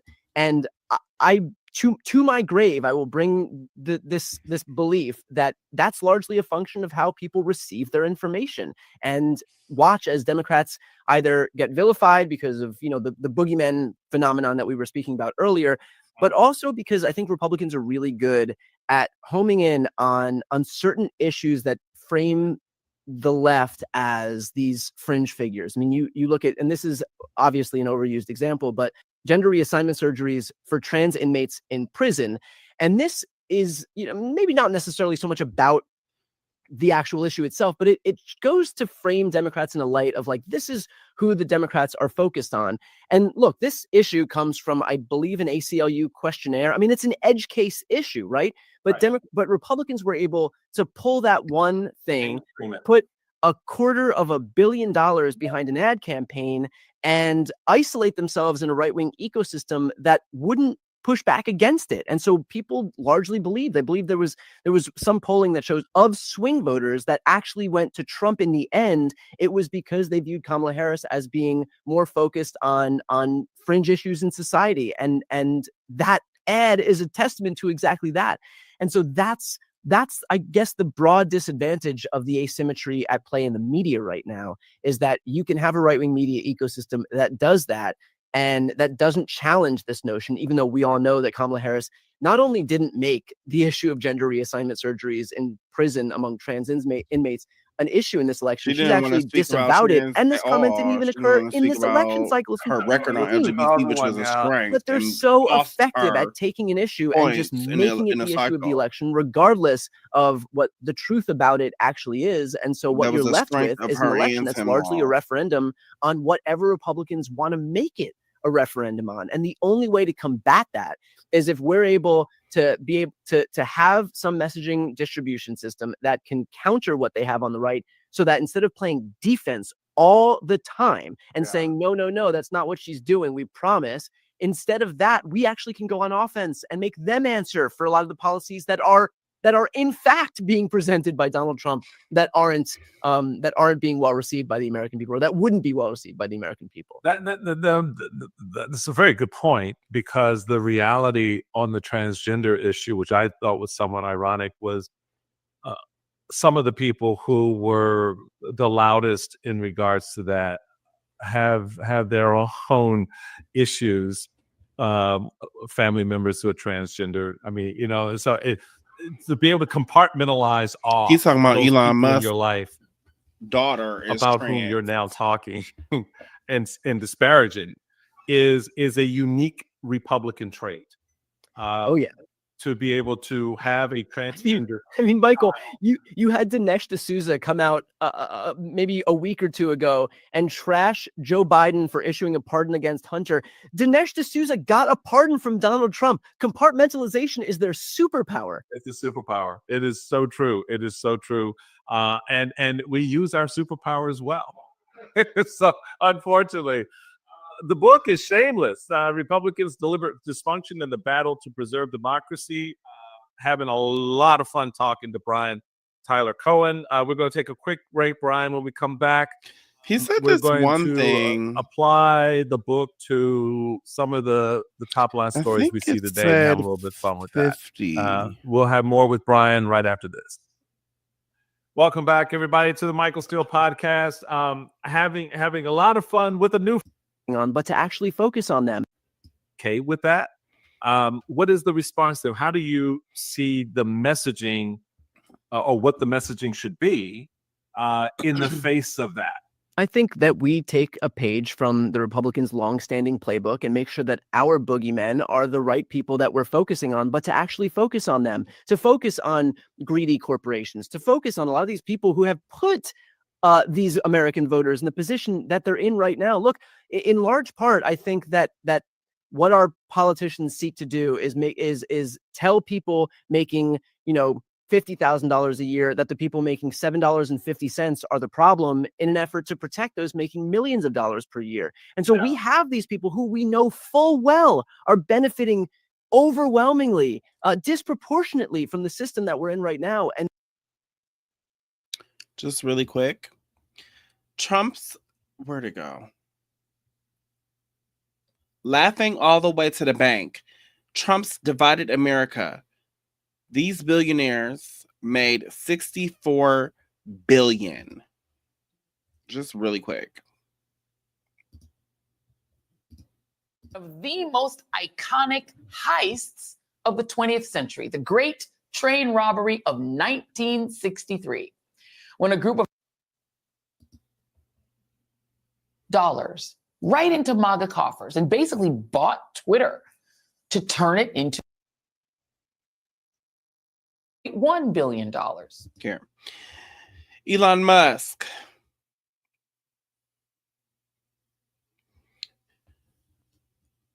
gained $26.5 billion in the week following the election. Jeff Bezos, $7.14 billion richer following the election. Bill Gates, $1.82 billion richer following the election. Larry Page, $5.53 billion richer following the election. Warren Buffett, $7.58 billion richer following the election.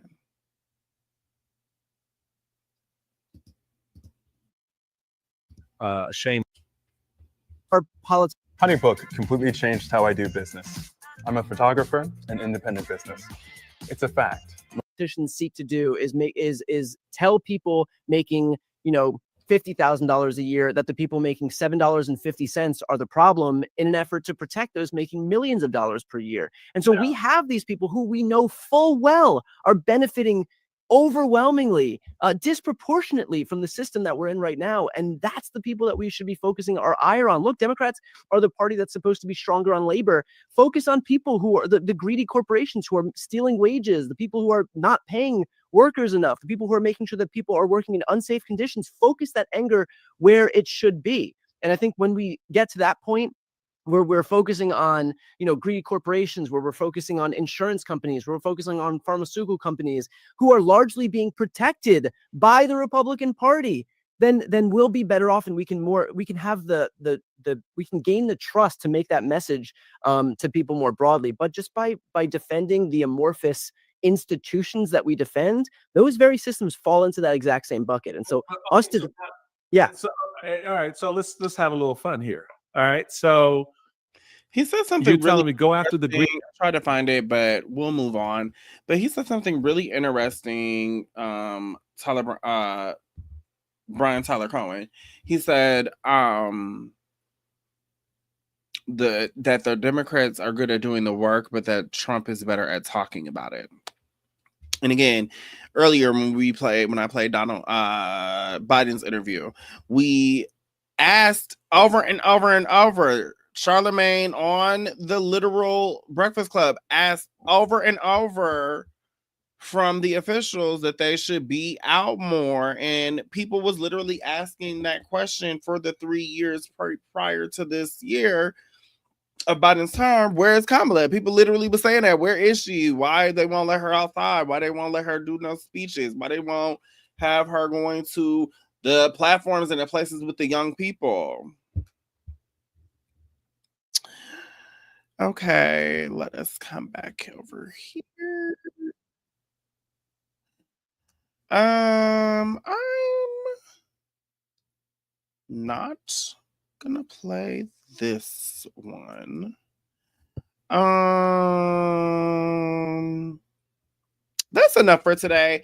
I had this little conversation about toxic masculinity, who gonna be that girl, and then I had this other little clip about Vivek Ramaswamy. But I'm good, y'all good. I wanted to get through all the political stuff. Oh, one last one. This could be our closer. Fannie Willis being removed. Oh, I didn't even do. Actually, I have two more little ones. Two more. Let's do Fannie Willis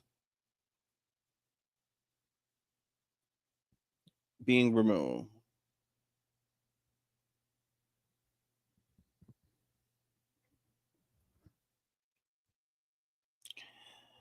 Which has an update.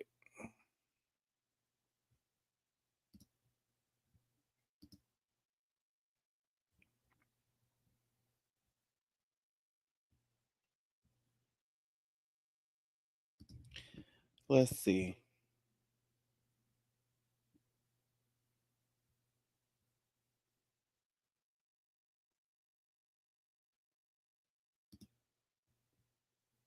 It was so stressful. I was being ripped off by this unreliable, lousy credit card processing service. Our money wasn't in her bank. We had charged surprise extra fees. There seemed to always be issues. So one day, I told everyone, we are switching to an case against Donald Trump. It's highly offensive when someone lies on you, and it's highly offensive when they try to implicate that you slept with somebody the first day you met with them, and I take exception to it. I object to you getting records. You've been intrusive into people's personal lives. You're confused. You think I'm on trial. These people are on trial for trying to steal an election in 2020. This was I'm not on trial, but no this matter is how what hard you try to ended put up me on getting trial. her So let's be clear, because you removed. lied in this. Let me tell you which one you lied in. She Right had a here. relationship I think you lied right here. No. This is the special truth. counselors And through her it office is a lie. on the It is a lie. cases. The romantic hired him to the relationship team ended before the after indictment was returned. losses Yes and or incompetence no? with other staff members. To a He man, had yes. been a former judge. He also to a had man, prostate yes. To you, cancer. At the no? time of their relationship, they were not having sex because And did he the- had and the- had did the forthcoming prostate cancer. indictment They were have just anything to very do with that? close. Or was it just a was coincidence? at some point to Mr. become Let's romantic, go on and have the conversation. but they were I'm friends saying and they were whether or not it close, was a and coincidence. Had they're absolutely working in the nothing office to and do they were with working the this. cases It's well before interesting they that we're here became about this money. involved romantic. Mr. Wade is used to women that, as he told me one time, the only thing a woman can do for him is make him a sandwich. We would have brutal arguments about the fact that I am your equal. I don't need anything from a man. A man is not a plan. A man is a companion. And so there was tension always in our relationship, which is why I would give him his money back. I don't need anybody to foot my bills. They went on a vacation together, and she claimed that she gave him the money back that he spent on the vacation. And she makes her own money. It wasn't like he just was flying her out. It just was a vacation. They went together as a couple. They did go as a couple and spent that time together. And she said that she gave him the money back. And it is what it is. And, if you going to have on something with somebody, or if you got enough to go have on something with somebody, it's not a big deal to go have on something. You know what I mean? It's not a thing. Or them thinking that it would be an issue when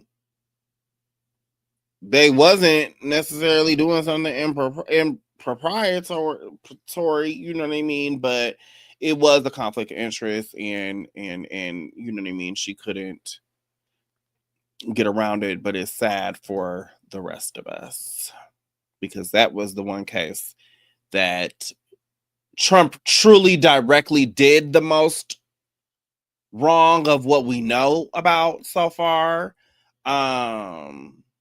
And that he really went all in trying to force the Fulton County officials to overturn the election.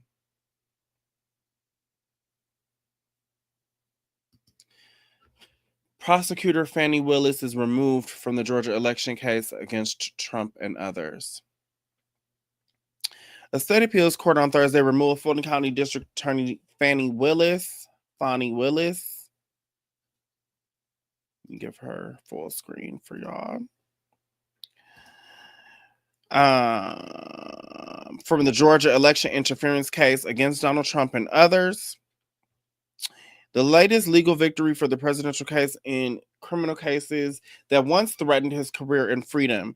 The case against Trump and more than a dozen others had already been installed for months over an appeal related to a romantic relationship Willis had with Special Prosecutor Nathan Wade, whom she had hired to lead the case. Citing an appearance of impropriety that might not typically warrant such a removal, a Georgia Court of Appeals panel said in the 2-1 ruling that this is a rare case in which a disqualification is mandated and no other remedy will suffice to restore the public confidence in the integrity of these proceedings.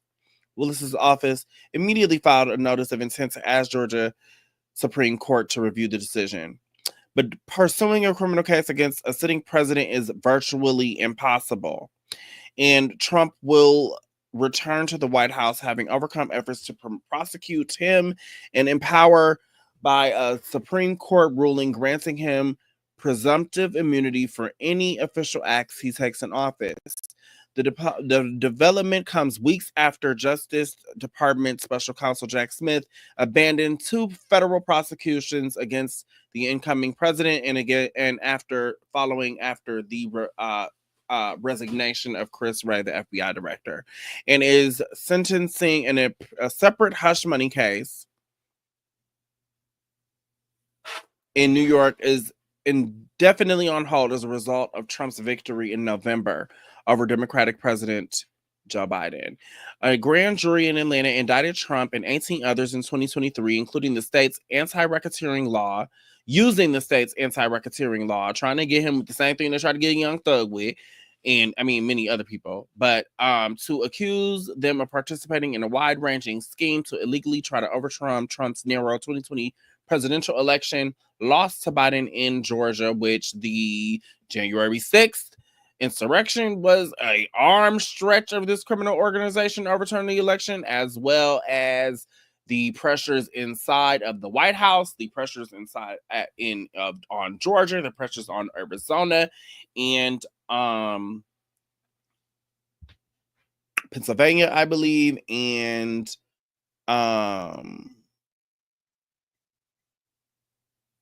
the 2 Black women that were accused of tampering with the election results, the young lady and her mom, like all of those different things is why it would be considered a racketeering crime, is because there's so many different elements.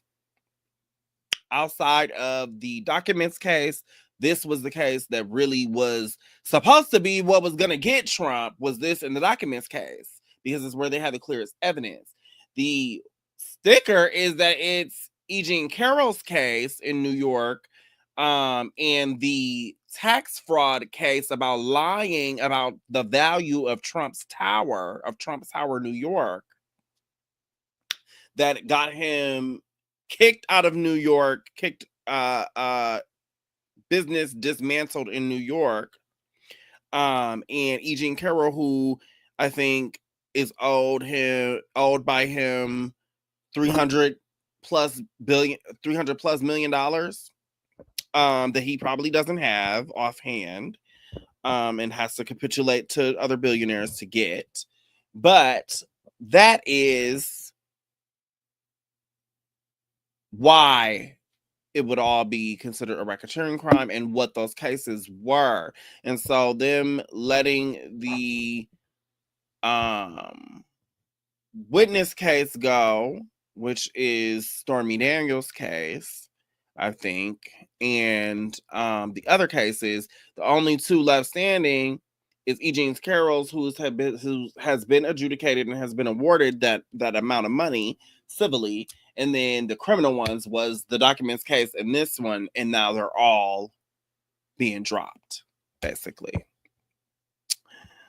Trump told Fox News Digital that the case should not be allowed to go any further. The president-elect added everybody should receive an apology, including those wonderful patriots who have been caught up in this for years.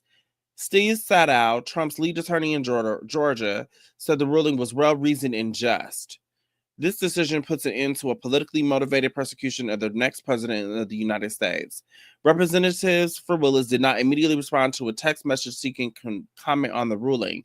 The allegations that Willis had improperly benefited from her romance with Wade resulted in a tumultuous couple of months in this case, as intimate details of Willis and Wade's personal lives were aired in court in mid-February. Willis and Wade acknowledged the relationship and said that they didn't begin dating until the spring of 2022. Wade was hired in November 2021, and the romance ended in the summer of 2023. Speaking at a historically Black church in Atlanta, soon after the relation allegations surfaced, Willis defended Wade's qualifications and her own leadership in office. The appeals court majority opinion, written by Judge Trenton Brown and joined by George Todd Markle, said the remedy crafted by the trial court to prevent an ongoing appearance of impropriety did nothing to address the appearance of impropriety that existed at times when DA Willis was exercising her broad pretrial discretion about who to prosecute and what trials to bring. .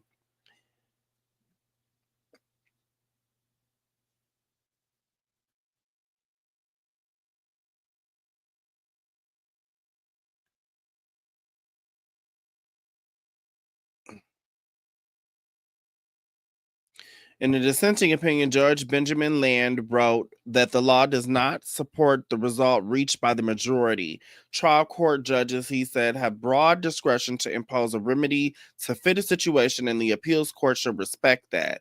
And we are here to ensure that the law has been applied correctly and to correct harmful legal errors when we see them. Whereas here, a prosecutor has no actual conflict of interest in the trial court based on the evidence presented to it, rejects the allegations of actual impropriety, we have no authority to reverse the trial court's denial of a motion to disqualify.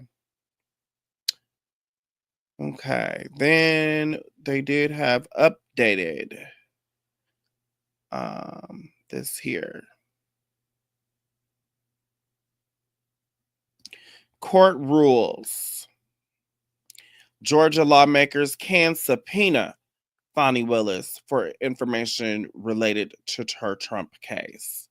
A judge has ruled that the Georgia State Senate can subpoena Fulton County District Attorney Fani Willis as a part of inquiry into whether or not she is engaged in misconduct during her, maybe this is old, let me check. Yeah, this was old. And so, but it says 8 hours ago. Let me see. Now that's the picture. Let me see when they actually published this. December 27th. Okay. Yes. Misconduct during her prosecution of President-elect Trump, but is giving Willis the chance to contest whether lawmakers' demands are overly broad.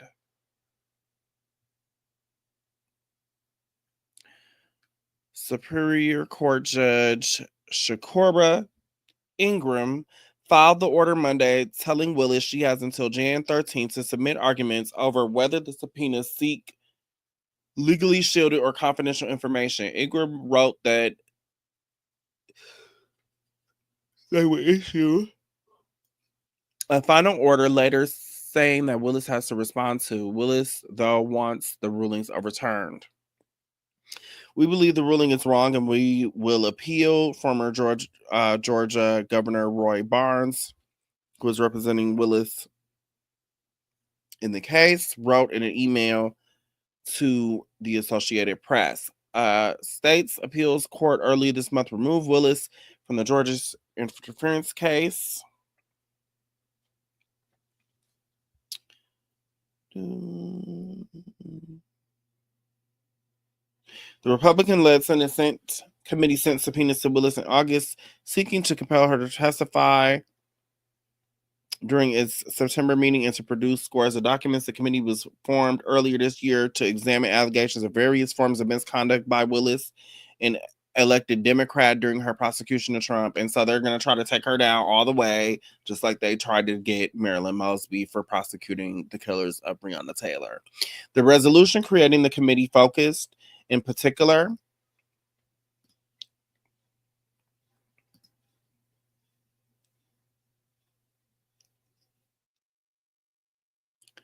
on Willis hiring of Wade to lead the prosecution. Okay. I did have just these last couple things.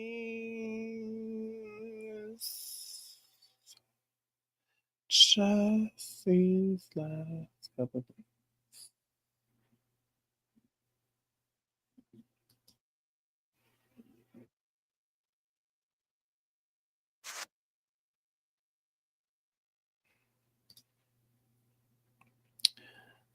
Really quick.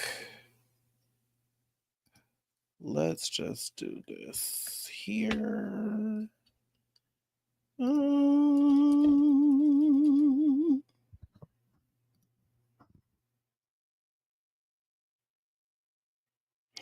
I finally got to watch the film The Apprentice last week, and I just wanted to make sure that y'all are aware of it. This shows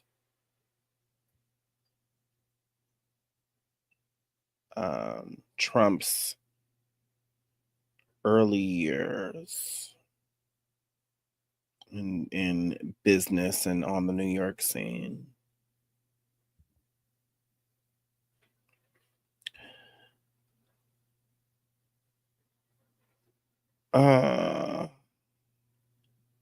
Let's do this one. You got a great name, Trump. Well, man up on that wall one day.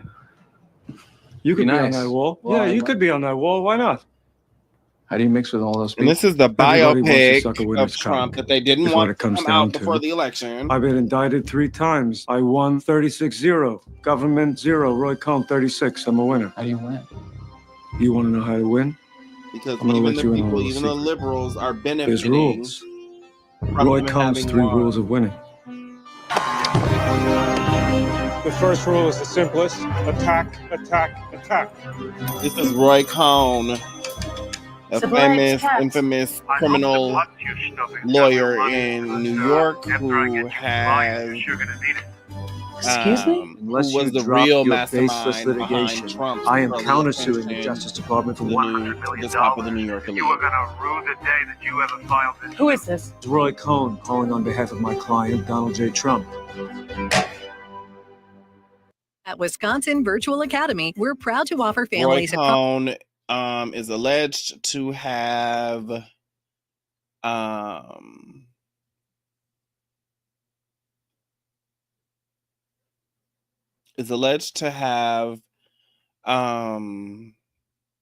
blackmailed, is alleged to have recorded infamous parties at Studio 54 and other places at his apartment or hotel rooms. Very akin to Diddy. And what I find super interesting about the movie and about this whole image of Trump is he claims he doesn't drink. So you was present for the P. Diddy parties. You was present during the Harvey Weinstein years. You was present during the Epstein years. You was present with Roy Cohn. You talking about Armour Palmer's dick, but you not a part of the gay shit. Ain't that just like any man trying to cover some shit up? Then they was very close. Him and this man, specifically Roy Cohn, were very, very close. Then the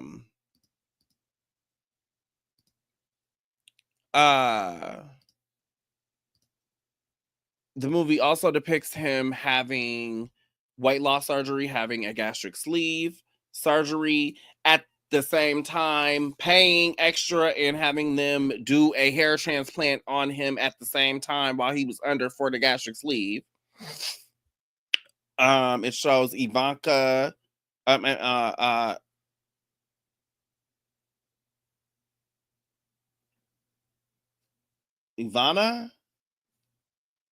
his first wife, being the first person to tell him, your face looked like an orange from tanning naked with Roy Cohn in the bathhouses, and we all know what go on in the bathhouse, but you wasn't there for none of that. I find it really interesting. Blackmailing people, videotaping people, the relationship with Jared Kushner's father-in-law, blackmailing with the revenge porn. They're alleged to have blackmailed this one man for being gay to get a permit to build the Hyatt hotel that they had or whatever, or open the Hyatt hotel that they had or whatever. This lady in this video, she is attempting to debunk some of it. I think she's like a right-wing person. I think that anyway, it tells you in the beginning that the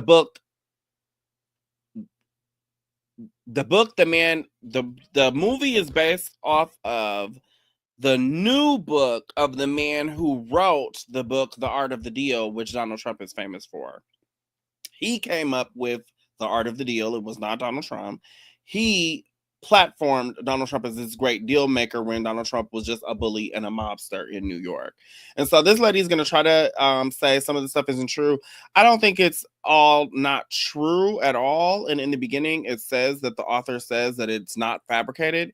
And Donald Trump talks so much and rambles so much that he probably would have had told him all that stuff. Remember, let me find this for y'all. Robert Woodward. Remember Rob Woodward?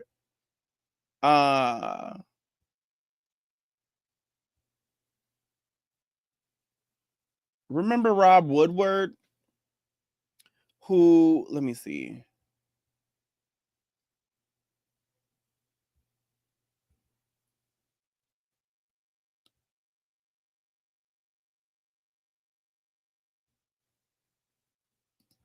I had it up. Give me 1 second. Rob Woodward. Trump tapes. So, Bob Woodward, the Trump tapes. Interviews.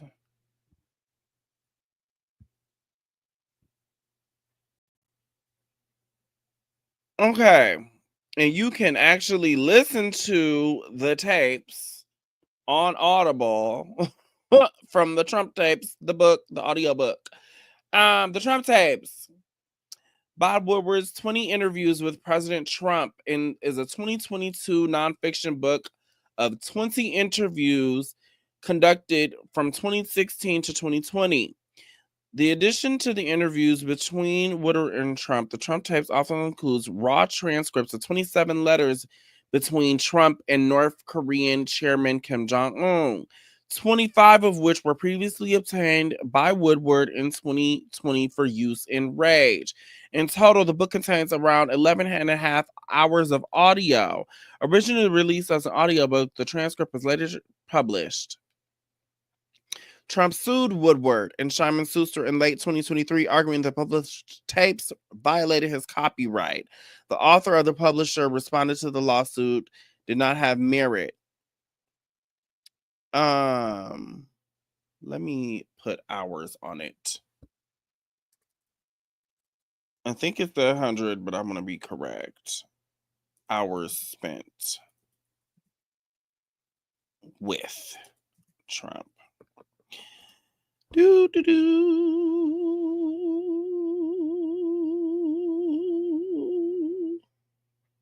One night they talked for 9 hours in total.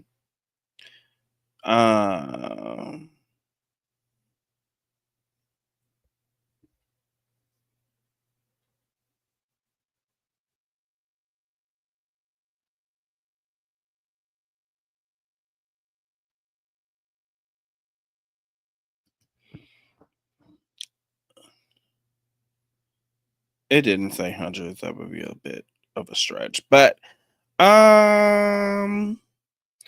all told, Woodward spent nearly 10 hours interviewing Trump just last December. So, all collective of the 20 different interviews, I guess about 10 hours. But my point in reading all of that and saying all of that is he talks like that. He literally would say all of that. Now, back to this lady debunking. Great guy. He was a Okay, that's. Are you searching for a career that is not only fulfilling but also profoundly Listen very closely in the beginning. You'll pay me back with your friendship, okay? Quid pro quo. You'll be a friend to me. I'll be a friend to you. Okay, that's the pact. Okay. Welcome to Watch Mojo. And today we're counting down our picks for the things that the 2024 Donald Trump biopic The Apprentice nailed and what's fake news. This probably goes without saying, but a major spoiler warning for The Apprentice is now in effect. I'm gonna let you in on a little secret. People, they hire me because I'm a winner. How do you win? Number 10. Donald Trump and Roy Cohn used blackmail to build a Hyatt. Spoiler warning for The Apprentice is now. This probably goes without saying, but a major spoiler warning for the things that the 2024 Donald Trump biopic The Apprentice nailed and what's fake news. This probably goes without saying. To you. Okay. We're counting down our picks for the things that the 2024 Donald Trump biopic The Apprentice nailed and what's fake news. This probably goes without saying, but a major spoiler warning for The Apprentice is now in effect. I'm gonna let you in on a little secret. People, they hire me because I'm a winner. How do you win? Number 10. Donald Trump and Roy Cohn used blackmail to build a Hyatt. Wrong. Yes. Hello, this is Donald Trump from Mr. Cohn. Thank you so much. Donald who? Per Apprentice screenwriter Gabriel Sherman in an Entertainment Weekly interview, quote, everything in the movie that seems the most shocking is actually completely based on real events. So she made this whole video saying that she personally believes, the white woman, that everything was fake, or whatever that she chose to think was fake, when the director just said, the author, the director just said that the things that you would think are the most shocking, the parties with the midgets, the gay affairs, which Donald Trump is not depicted in the movie, are fake. He's also seen in the movie present while they're doing drugs, but you wasn't drinking, you wasn't doing drugs. And even if he wasn't drinking or doing drugs, you was only doing that so that you could watch and record and pay attention and watch what everyone else was doing, so you would have dirt on them. Now she just said that the man said that everything is true that's in the movie. The movie also shows him after the scene with Ivana, his first wife, where she calls him fat and is the first person to tell him he looks like an orange from naked bed tanning with Roy Cohn at the bathhouses. Keep up, okay? She told him his face looked like an orange, and then he allegedly dragged her to the floor and assaulted her, SA'd her. And so that is also depicted in the movie.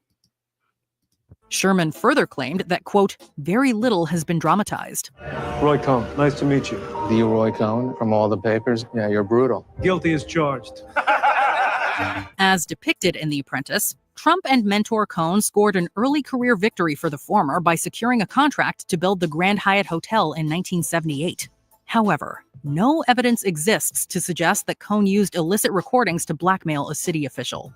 Sherman, a former reporter who covered Trump extensively, pointed out that Cohn was notorious for using dirty tricks, such as unauthorized surveillance, to win at all costs. I record everything in case I need it. Well, that's illegal. You have to be willing to do anything to anyone to win. Number 9. Roy Cohn was a closeted gay man. Right. Roy Cohn is a crook. He's been indicted 3 times. I'm going to let you in on a little secret. People, they hire me because I'm a winner. How do you win? Cohn, who first rose to prominence as Senator Joseph McCarthy's chief counsel in his quest to root out communists, bore more than a few secrets of his own. Perhaps his worst kept was his identity as a gay man, which he denied throughout his life despite mountains of evidence to the contrary. First rule is the simplest. There's mountains of evidence that he was a gay man, but everything in the movie is fake. Attack, attack, attack. The Apprentice pulls no punches in its uncompromising depiction of Cohn's life, particularly the drug and sex-fueled parties that the controversial prosecutor was known for. In one eyebrow-raising scene, Trump attends such a party at Cohn's house and discovers the lawyer engaged in an intimate encounter.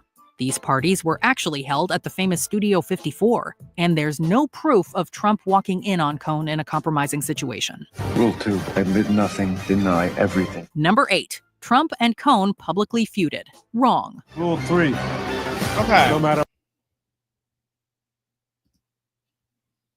The movie also depicts the early days of the early HIV/AIDS epidemic in New York City. It depicts Roy Cohn's partner Russell becoming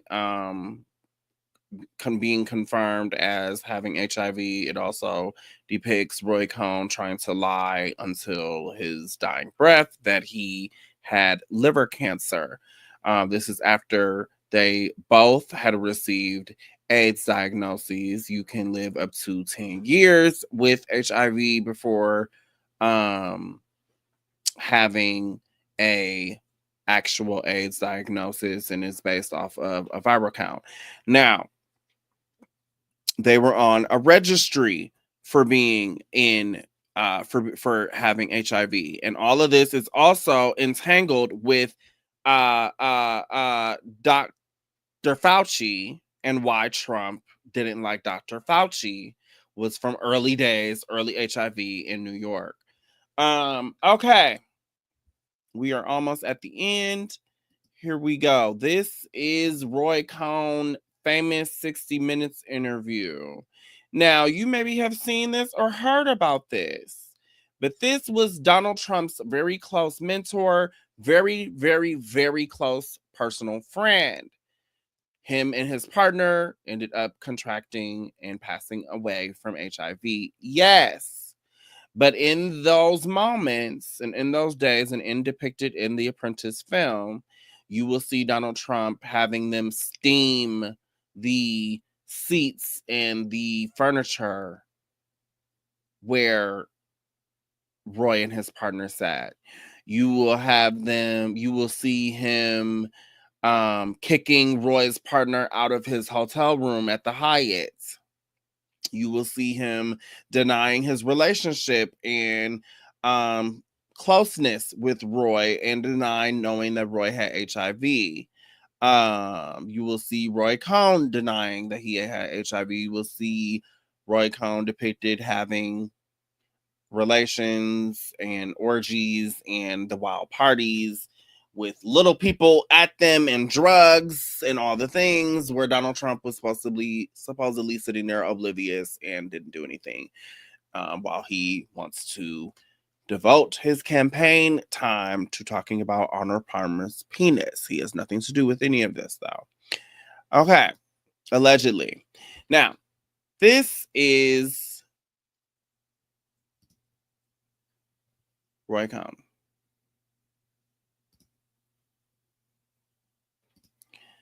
It says online. So Super builder Donald Trump has said, if you need somebody to get vicious, hire Roy Cohn. And this mafia boss man did just that. Tony Salerno, recently indicted, has long been one of Roy Cohn's clients. Tony, you've read the indictment. You've read the charges in this indictment. Did you do any of those things anymore? When Benson Ford wanted to sue his uncle, auto magnate Henry Ford, he hired Roy Cohn. I hired Roy Cohn because he is a tough son of a bitch. And that is probably one of the reasons why Basha Samanska, his hostess at the birthday party, hired him to handle her megabucks divorce. But it's not because he's tough that the legal establishment in New York State wants to take away his license to practice law. They say he's dishonest. They want to disbar him for allegedly playing fast and loose with some of his clients' money.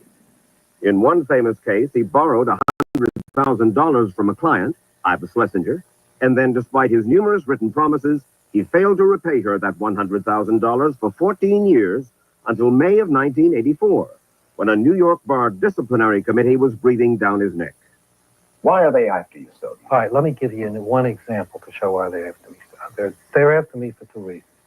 Number one, of the old McCarthy days. These people come from the liberal legal establishment in New York.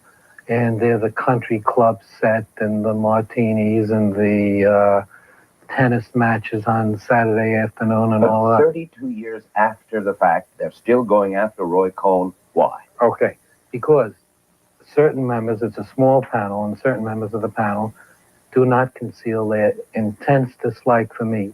In the case of Iva Schlesinger, she lent you $100,000. Right. And eventually you paid it back. Right. Her attorney now, or at the time of that suit, is a man by the name of Michael Sullivan.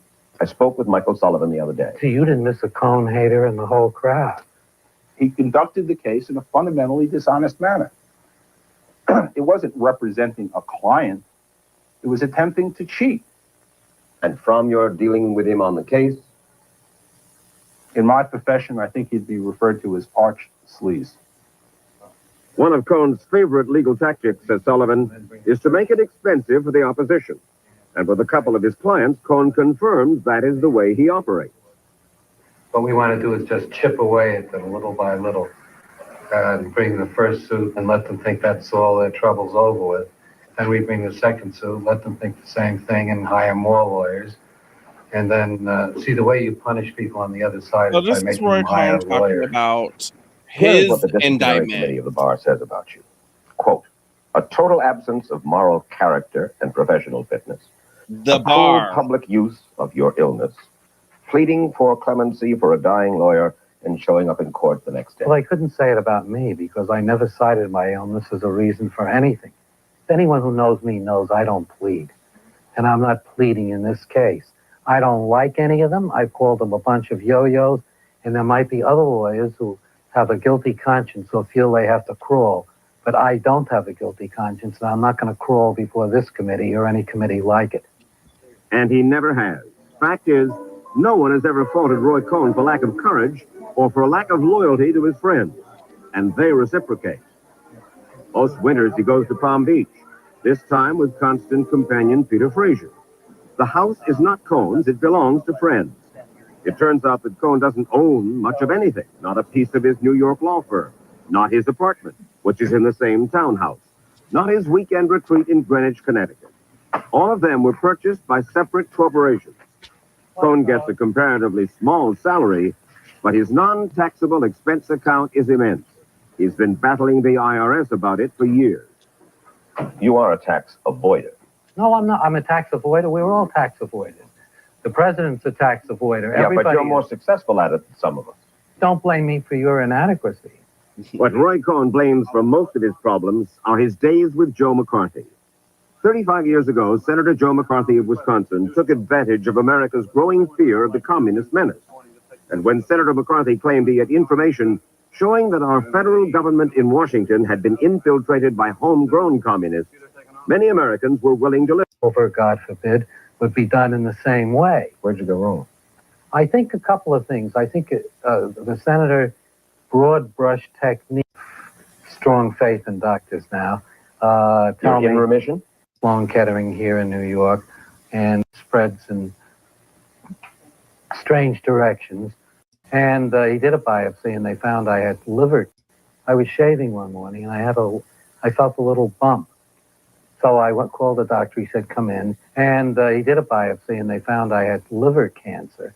And they found that which spreads in strange directions.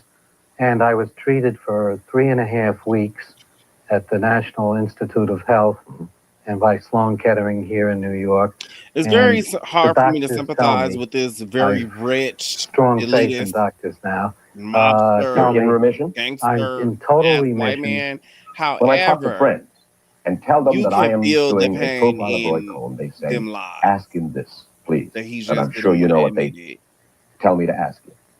They Do you try have to AIDS? say that Oh, Luther no. Vandross passed away That's without easy to ever answer. admitting that. The reason I ask is that HIV, in researching, Is there that much HIV public curiosity as to whether I had AIDS? that is the question that everybody asks. That's amazing. My doctors have gone on record Of course, as to exactly what I did have. No, they haven't. They But- say it's a life-threatening disease, but the words liver cancer are not in their affidavits at all. Things Well, that if we you want all to get as them, just carrying call up that Dr. we Safai or Dr. Dick don't or have to. They was any in of them, the- and you'll... Dr. Sam Broder? Sam Broder's fine. We called them, and they said that without Roy Cohn's permission, they couldn't He had talk to go us. out like that. But we were told by other sources that Roy Cohn's name was on the NIH computer for AIDS. Donald Trump might have Well, been I shouldn't president be. I'm glad you faster. told me that. I'll get Or that taken was care a of very part of fast. their Because I am in a their division which AIDS is plan all also in, but along, it's a or cancer while he division. cultivated And the and doctors who invested in take care of me basically are cancer specialists. And the drug with which I was treated is an it's just all really, anti-cancer really drug. crazy. You know, of course, why people ask about AIDS, But Roy Cohn. Sure. Because all they I believe wanted to do that you're a was homosexual show this because and that you it simply have is never an iconic acknowledged the fact. historic 60 And a year good friend of interview, mine if you've and a never good friend of yours. before. I do believe I've seen it before, but not really knowing who it was. I didn't know who the man was. It was more about I didn't know who the man was or who Donald Trump was like that, like years before he ran for politics like that. But I knew who Donald Trump was because of the Central Park Five. However,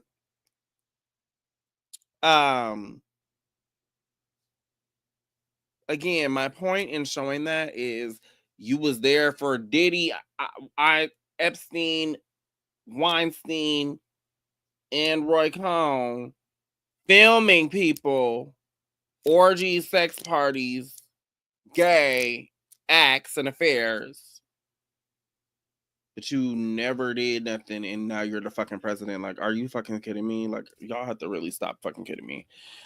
And so I will leave you all with that. Let's do just this one other little clip from the movie of the man explaining when he first met Donald Trump and how he came up with the art of the deal, which is the reason why Donald Trump is the president today. Is because of that book and the show, The Apprentice. So let me get it. This scene in the movie right here where Roy confronts Trump is really, really powerful as well. The movie it really is a good movie. It's really a really good biopic. It's one of the best biopics.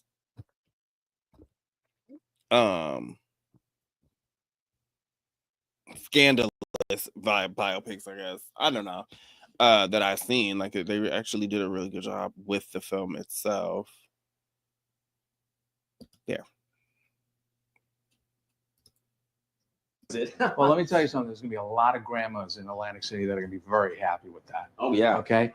The budget, $1 billion. Wow. Very Eastern flair, huh? This is something. Well, it is. It is. Yeah. Yes. I've got Roy on the phone. Tell him I'll call him back. Listen, Reagan's making this country so fucking rich, you can't lose. Well, I'm telling you, Donald. Yeah, he stands for all the things you care about. Lower taxes, cutting regulations, a powerful military. Like it used to be, yes, right? We need that. We do. We need that. Hey, in fact, we have a brand new campaign slogan. Listen to this. Let's make America great again. Did it just come up with Art of the Deal? He also came up with Make America Great Again. Oh, I like the again and part. that was Oh, so also great past. a It does. Not many people see that. Well, I do. Reconstruction slogan. Okay, because I love this country, So and I'm neither tired one of of them seeing by this that country came getting up with ripped off actually like you wouldn't believe. It's losing $200 billion a year, Roger. $200 billion. Does Reagan know that? Because all these oil sheiks and the Japs and the welfare queens and the union thugs are sucking us dry. You're right. It's time The to get welfare smart and it's queen. time to get tough. Because otherwise, there's not going to be a country and there's not going to be a world. And you know who's tough? You. And there's The not going to be a Soviets. country. They get it. There's Believe not going to me. be a world. You're talking Yeah. about tough and strong. Listen, you want me to read about the missiles? It's going to take me an hour and a half. I probably know most of that anyway. Donald, so. I'm telling you, I love how passionate you are. Have you thought about running for office? Well, look, I'd run very well, right? I mean, but no. No? Come on, Roger, let me tell you something. Government is for losers. Come on, Probably you do not. great. Hey, I know politicians, Roger, okay? I know politicians better than anyone. And some of them are smart, very few, but most are dumber than a rock. Let's be honest, okay? Yeah. I give money to politicians so they do what I want. They're all very corrupt and stupid. Okay, and you know that, Roger. But you know what? I'd love a blowjob on Air Force One. I think that'd be pretty fabulous, all right? Hey, I'm sure it's happened before. Can you make that happen? Yeah, well, hey, Huh? hey, call me if you change your mind. Well, okay? listen, you get me on that Air Force One, we'll talk. Okay. All right, tell Ronnie he's got my support. You got it. Hang on one second. Yes, Roy's on the phone again. I'll call him later. Anyway, Hey, Donald, before I go, have you seen Roy lately? no, I'm gonna call him back and we're gonna talk. Why? You haven't heard? Heard what? Well, Russell has AIDS. He's sick as a dog. It's wow, that's terrible. Hey, he's still your lawyer? Well, he's not my lawyer per se. I mean, I have a number of attorneys, right? Different lawyers, different things, but that's really terrible, Roger. Yeah. Well, the world's a mess. Bye, Don. Yep. Following that scene, he then calls his personal doctor to find out how people, again, this was in the late 80s, the HIV epidemic in New York, to find out how HIV is spread and can you get it from having shared air or having had touched someone who was positive. And so, again, I just wanted to bring y'all this stuff. My real goal is to do the politics, so I'm sorry it's so politics heavy, and I want to try to like condense more and get everything like, you know, whatever. But like I said, I'm having fun, and I appreciate y'all for watching. Please continue to watch, like, share, subscribe, send me some stars. I appreciate y'all. Thank y'all those that have supported me so far. in the comments I got today. I appreciate y'all, and leave y'all comments. I would love to see y'all comments on some of this stuff as y'all come in to watch. I have seen that the viewers continue to grow throughout the week, and so I look forward to seeing each week how they grow. But I would love more and more feedback and to get y'all really engaged during the time that I'm on. And so thank y'all so much for watching, and have a good weekend. I have just my little video.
Bye, y'all. Thank you for watching.